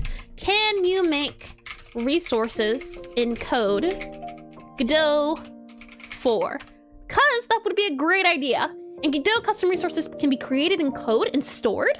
Oh, interesting. Okay, so what I'm guessing is, as an example, you would do, let's see, scroll down here. That would be handy. Is there a way we can, well, I guess we could load resources. Yeah, okay, hold on. Let's do that then. Have a customer parser, I'm thinking, and this will be where we keep all of our customers at. So assets here, no, not you here. We'll do it down here since these are all our parsers. Yeah, data, flavor, because we have customer data in here as well. And while we have customers in the cafe, I feel like having the parsers down here makes a little bit more sense. So we'll do it down here, manager and parser. Create new script, and we're going to call this customer, C-O-S-T-O-M-E-R, customer parser. Yeah, customer parser, create. And in our customer parser, what do we have going on here? First up, make sure we have you, and let's make sure you are a global. So I can go ahead and click on here, make sure we have customer parser as a global, and click on add. Lovely. And then from there, oh no, file crumble near 200 lines? What do you mean? Is there something going on? File crumble near 200? This one's 107, that one's 108. I don't quite get what you mean. Would you mind elaborating? Let's see. Okay, customer manager, flavor parser. For now, what I'm thinking is, up here, not even up here, customer manager, where are we loading our customers at? You there, customer scene, necromancer profile. Okay, responsible for spawning and deleting. And hi, Unreal Studio, welcome to stream. And another parser, I lost for a second. Yeah, I'm going to do my best to, extrapolate? I think that's the word. Separating things into smaller chunks. That way, if I ever have an issue in the future, I don't have to go to a all-knowing file. I can go to the one that is specifically for it. And welcome, Unreal Studio. And yeah, hello. So let's see, customer scene here. Where do we find out where we spawn customers? Okay, here, spawn customer, new customer, set profile, create profile, profile index. Create profile, profile either you or customer levels customer random. Is this where we keep our profiles at? Customer profile, oh, I see, create profile. Where are we doing create profile at? Okay, this guy here. This guy's already been cleaned up, so it shouldn't be too hard to figure out. And do you prefer to be called Eris or Ezra or Eris Ezra? Whichever you prefer. Eris is usually the one people go for since it's the first one, but I don't mind either, or both, or either or. Let's see. Spawn customer. You make a customer, then we add the customer as a child. Then we set the values. If the customer is a tutorial customer, we set it via tutorial customer. Otherwise, we set the profile via the profile index with create profile. Where is this create profile at? Create profile does current book level customers. Ooh, hold on. Level menu, level data. That makes sense. I have another resource called levels. And if I do, let's see, no entity, for example, which I think is our test level, no entities, you can see these are more values and data. And I feel resources for levels is a lot easier. And what you can see is, for example, if I don't want cookies in my level, I can just remove cookie. If I only want cookies, I can remove everything else. If I only want one flavor, I can add those flavors. And it makes it easy to modify levels, I think, instead of doing it in a spreadsheet. So this is where I would use a resource. And what it's saying is, it's looking at this guy here, where we add and remove customer profiles. So we drag and drop customer profiles, and that is how we parse the data currently. And so what I'm wondering is, maybe instead we do it based off of type, and then we only have we can link up customers and everything in our customer parser. So instead of it being a resource that this resource takes in, it's going to be an array of enums, like this, sweet and bitter. And it's funny when going through self-written code and being like, oh, I did that. Yeah, there was a time, not the other day, probably the other month, where I was looking and words didn't make sense. They didn't make sense at all. So what I'm thinking is, we have a customer parser here. From there, let's see. We're gonna grab this resource, but I forget how you load in resources. Let's see. There should be one, necromancer profile. Here we are. I'm gonna grab in this resource. Now, I know there is a way to do it for example, a way to do it where you can grab files out of a certain file. Here's files out of a certain file. Files, resources out of a certain area. And that might be useful for us, but I wonder what would the name be? That's what I'm not quite too sure about, but I guess you could be type 2, so it wouldn't be too bad. But maybe that can help us in the sense of we then, instead of loading in each one individually, we can just say, look in this file and load these resources. I think that would be better. So if we go here to profiles, for example, we have customer profile, necromancer tutorial. We'll say profiles, we'll move this into customer here. And then I want to see about, hold on, why are you angry? Results, file not found. I think you'll be fine. And hi Drew, welcome to stream. I have no idea who you are or what this is. This was really recommended to me. Well, welcome in, Drew. Welcome in. I am currently making a rhythm typing cafe game, and it takes place in a wizard academy. And right now what we're doing today is we're going through old code, as I've been making this game for 1 year. So there's a lot of old code. And currently right now, we're tackling the cafe portion of the game. And since it has wizards, we're trying to figure out how we want to store the data of wizards, as I had an old method, but I'm seeing if a new method would be better for cleaner code. We're going through old stuff and seeing if we can upgrade it or clean it up. That's the hope of today, but welcome in. I hope you'll stick around. Saying that, let me see if I can do load resources from file, Godot 4. Try that. And cool, thank you. And we've had quite the refactor session today. Yeah. It's already 4:52. Oh, I'm gonna go on a little bit more. I have things to do, stuff to be in, paths to be. Let's see. Resource loader. What's a resource loader? Class provides more control over resource loading. Nah, that's not what I want. And in it, let's see. How to use resources. I would like to load resources from a file. Let's see. Godot 4. Load resources from file. Load all resources in file. Load all resources in file. Like that. That's what I want to do. And how long do you usually stream? For 4 hours. So technically, I should be ending in 7 minutes, but I feel like I can go on a little bit more. I also don't want to end because I'm just getting to the good parts. But if all else fails, I say probably another 30 minutes will do. And I did do that. Yep. And I've been nonstop studying stuff about Godot the past few days and got this recommended to me. Oh, welcome in, Christopher. Welcome in. I hope you'll stick around and yay. I don't ever want to go on too long, but I like getting things done. Katsuya Sawn subscribed let me get on that YouTube. Name. We have Katsuya. Possibly. You can tell me how clear it's got. I can try again, but thank you for the subscription on YouTube. And guys, I'm head out, sleep catching up to me. No worries, Freeze and Fire. Thanks for stopping by and thanks for chatting. I hope you have a lovely rest and really fun. Thank you. So, Godot 4, load all resources. Path to your resource file. Copy you. What are we saying? What does this say? Loaded resources. Resource.loader. Load. Path to your resource file resource. Yeah. I would like to go through files, loop files. Godot 4, loop through files and folder. How do that? I question, iterate over files. We have direct access, direct link, file beginner. Now, is this going to be too much work or is it a worthy investment? I feel like this should be fine. Where I live, it's night out here. For me, it's about to be 5 p.m. It's always neat to hear people come from different backgrounds. Okay. So let's see. To use list files in a user-specific directory, to list files of projects resources, list files in directory, sample usage. Okay. So let's see. Loaded resources. We will remove you for now. We have list files in directory, and we give it a path. Makes sense. And we access this path. And if directory list directory begin, file name, we get the file name. Eccentric Whale just followed. Thank you too. Let me grab that name. It is Eccentric Whale. Thank you for the follow. Welcome in. And let's see. For me, it's almost 4. You're about, I think, an hour behind then. Let's see, or 2 hours because it's 4 right now. Maybe. Let's see. WoW file and directory. This is a subdirectory. You can recursive the file if needed. Yeah, I want to open files. I think that would be clean, but it would also be a little bit of work. So I'll figure out this part and then we can end, I think. But might not be able to do too much. So how to iterate through files in a file system.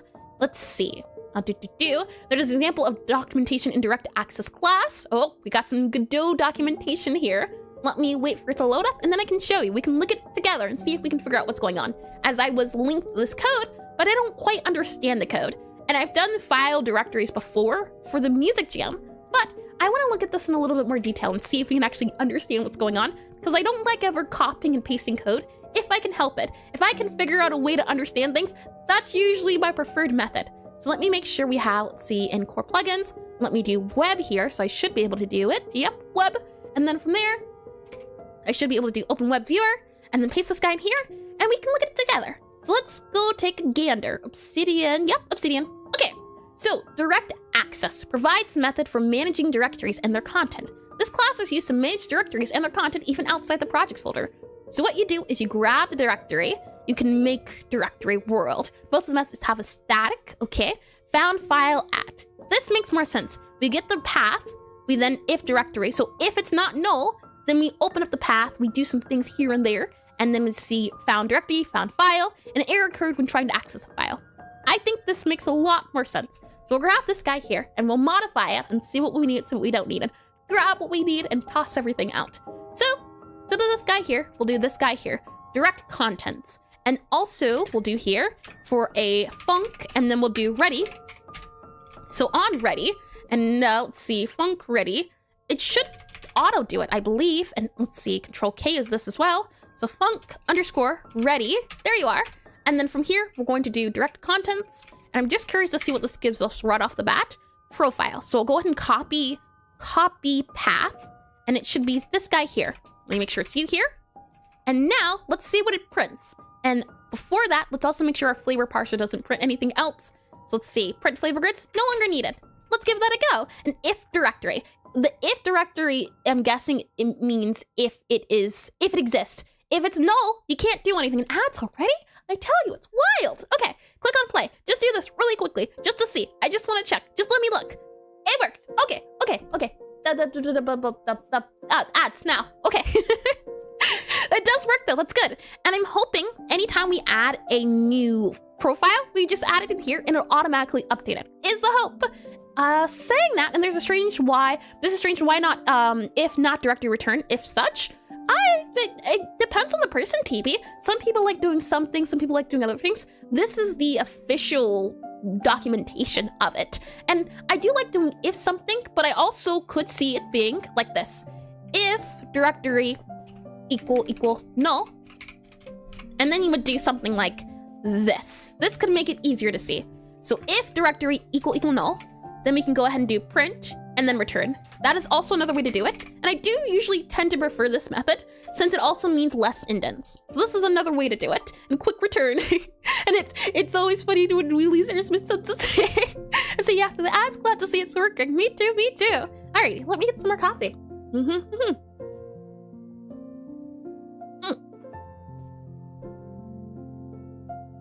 That was a little hot. We're all good to go though. Yeah, quick return. Quick returns are my favorite. What are they called? The catch cases, I think? I don't think, maybe. Possibly catch cases, clause cases, something like that is what I usually prefer to go for. So we have if directory equals null. And what I want to do is make a dictionary to the mancer type so that they're directly linked. And then I'm thinking about linking these types to flavors. That's the ecosystem I want to do, is the hope at least. And let's go, plus 10 reps to you. Muscle. Let me get some more water as well, since I haven't had much water. Let's see.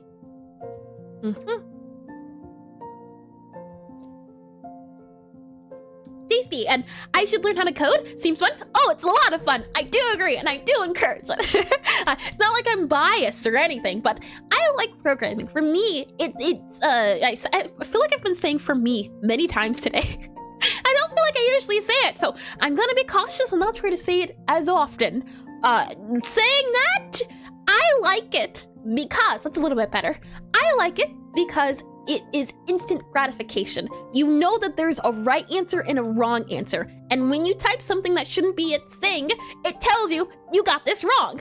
And when you figure out an idea of I want this door to open and close. Then you have to figure out, okay, how do I code the door opening? How do I code the animation? How long is the animation? How do I code the interact key, the interact box? It's intricate as much as you need it to be intricate, and it's fun in the sense of you get to see your progress in real time. It's very gratifying for me. Let me get more water. Oh boy, as for me, gotta stop that. Let's see, water time.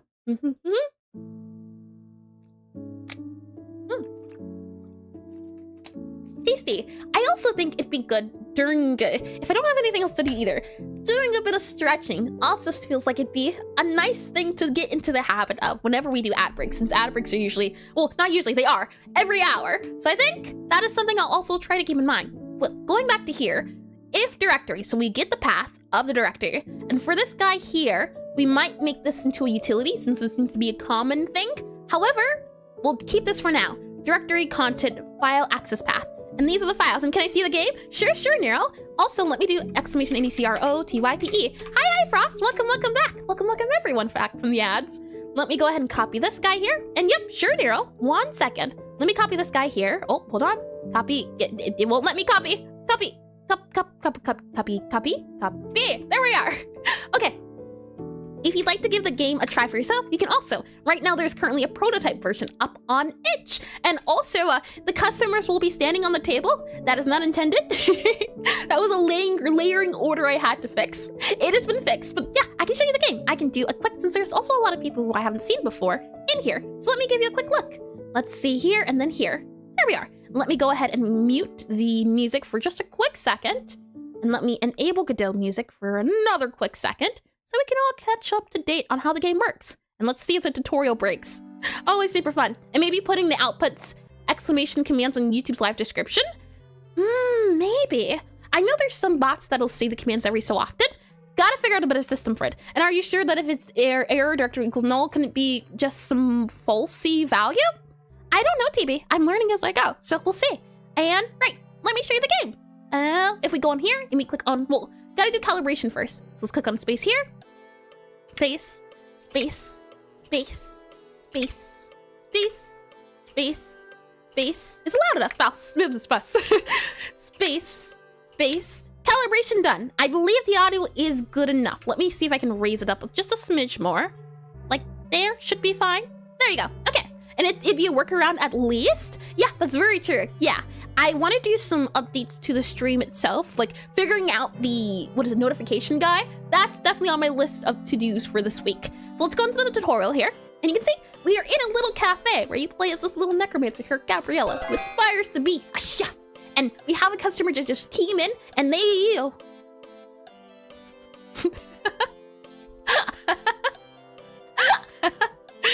So... I will direct you to the official working, functioning, even if the customers are standing on the table, since the version I'm working with isn't working properly. I'll bring you to the Obsidian one, which is the up-to-date one currently, but all the customers stand on the table. Oh boy. Okay, where were we in showing the game off? Let me go ahead and hide you, show you. Make sure you're full screen. Oh, it doesn't let me full screen. Hold on. If I hide you. It is always when you're showing off the item of choice or doing anything for an example that it decides, no, I don't want to show what I'm going to do. Let's go ahead and close out you here. Make you there. You there should be. Let's see. Close you. Reopen you. And we can't have a stream without at least a little scuff. What do you mean a little? If it's not a lot, I don't want it. It's better for it to be imperfect than attempt to be on the perfect side of things. Okay. It will not open up the screen. Ooh. Okay, that's okay. And a lot of scuff. Yeah, a lot. All right. What I'll do is I'll make this guy and I'll crop him here. And it's a little scuffed as I said, but you know what? That's okay. Let me make you here. I'll bring you into this screen here. Make it a little bigger so you can see it. And now let's do captions again. Space. Oh, I'm clicking the game. There we are. Space. And this is Obsidian. Yeah, this is Obsidian. It's a plugin. Space, space, space, space, space, space. Okay, calibration done. Let me slide this guy where it needs to be up here. And then let me make sure about here. There we go. Okay. Yep.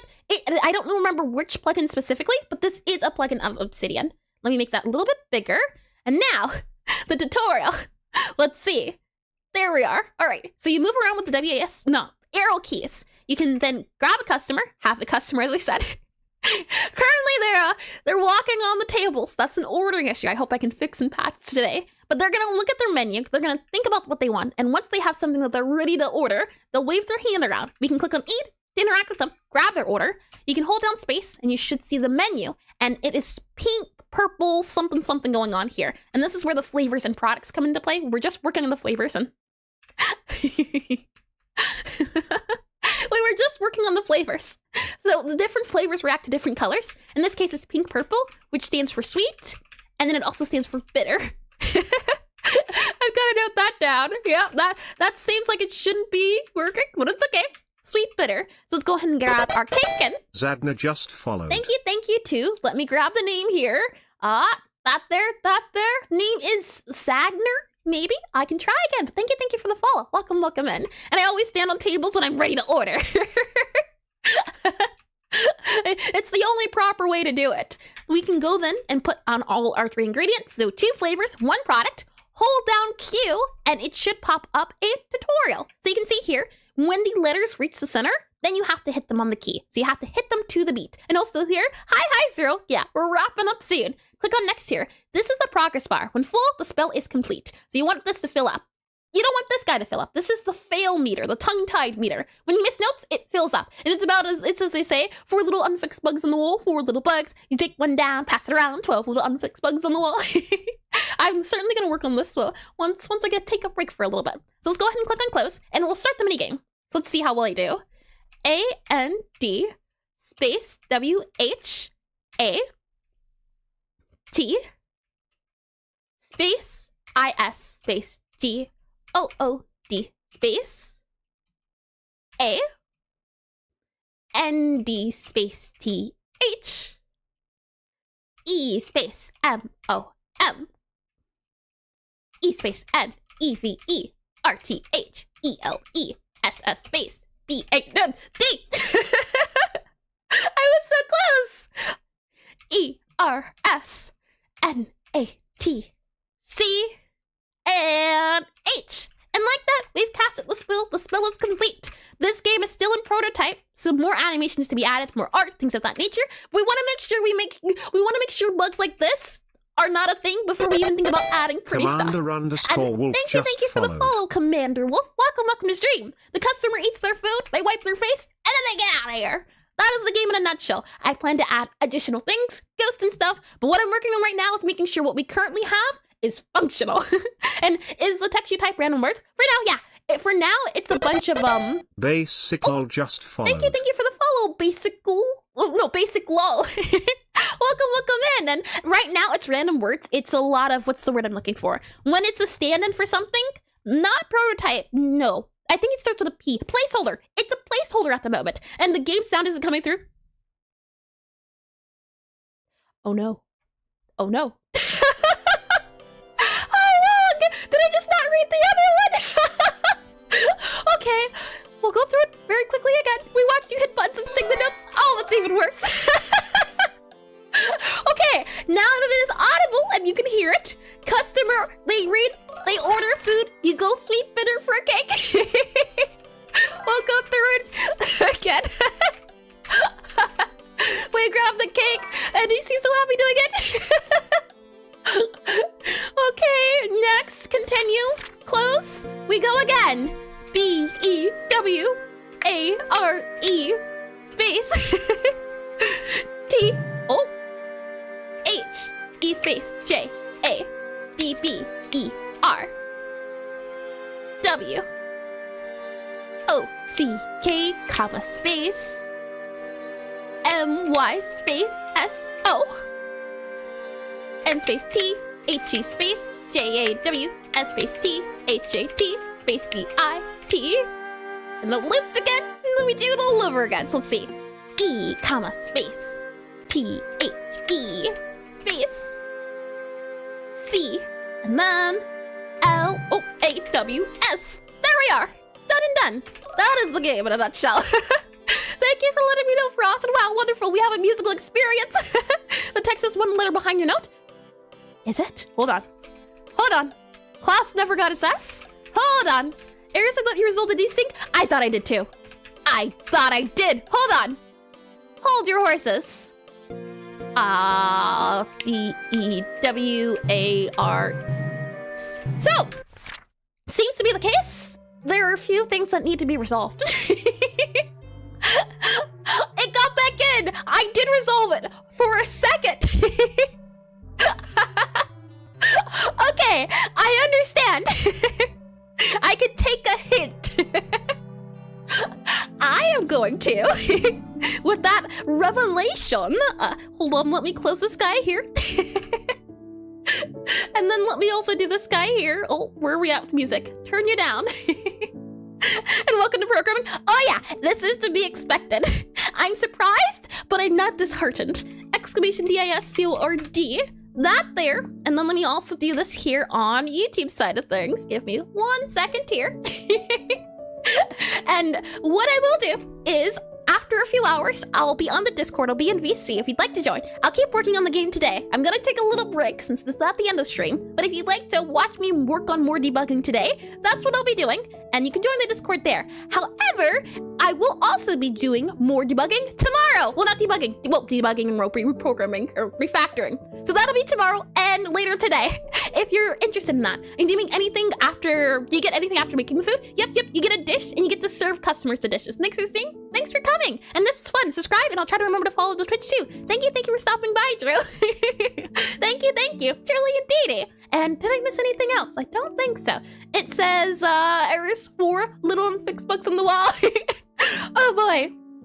Saying that though, if I don't see you tomorrow, I hope you have a lovely morning. Well, regardless, I hope you have a lovely morning, afternoon, evening, or good night. If you're on Twitch, consider sticking around. We'll see if we can find somebody to rate. We'll see if we can find another developer, a GD developer, to see if we can find someone. And if you're on YouTube though, that'll be the end for me. I'm going to go through the end screen and then I'll come back on Twitch's side of things. But again, I hope you all have a lovely one. As long as the Discord stream is as late as 9 p.m, absolutely. We'll see.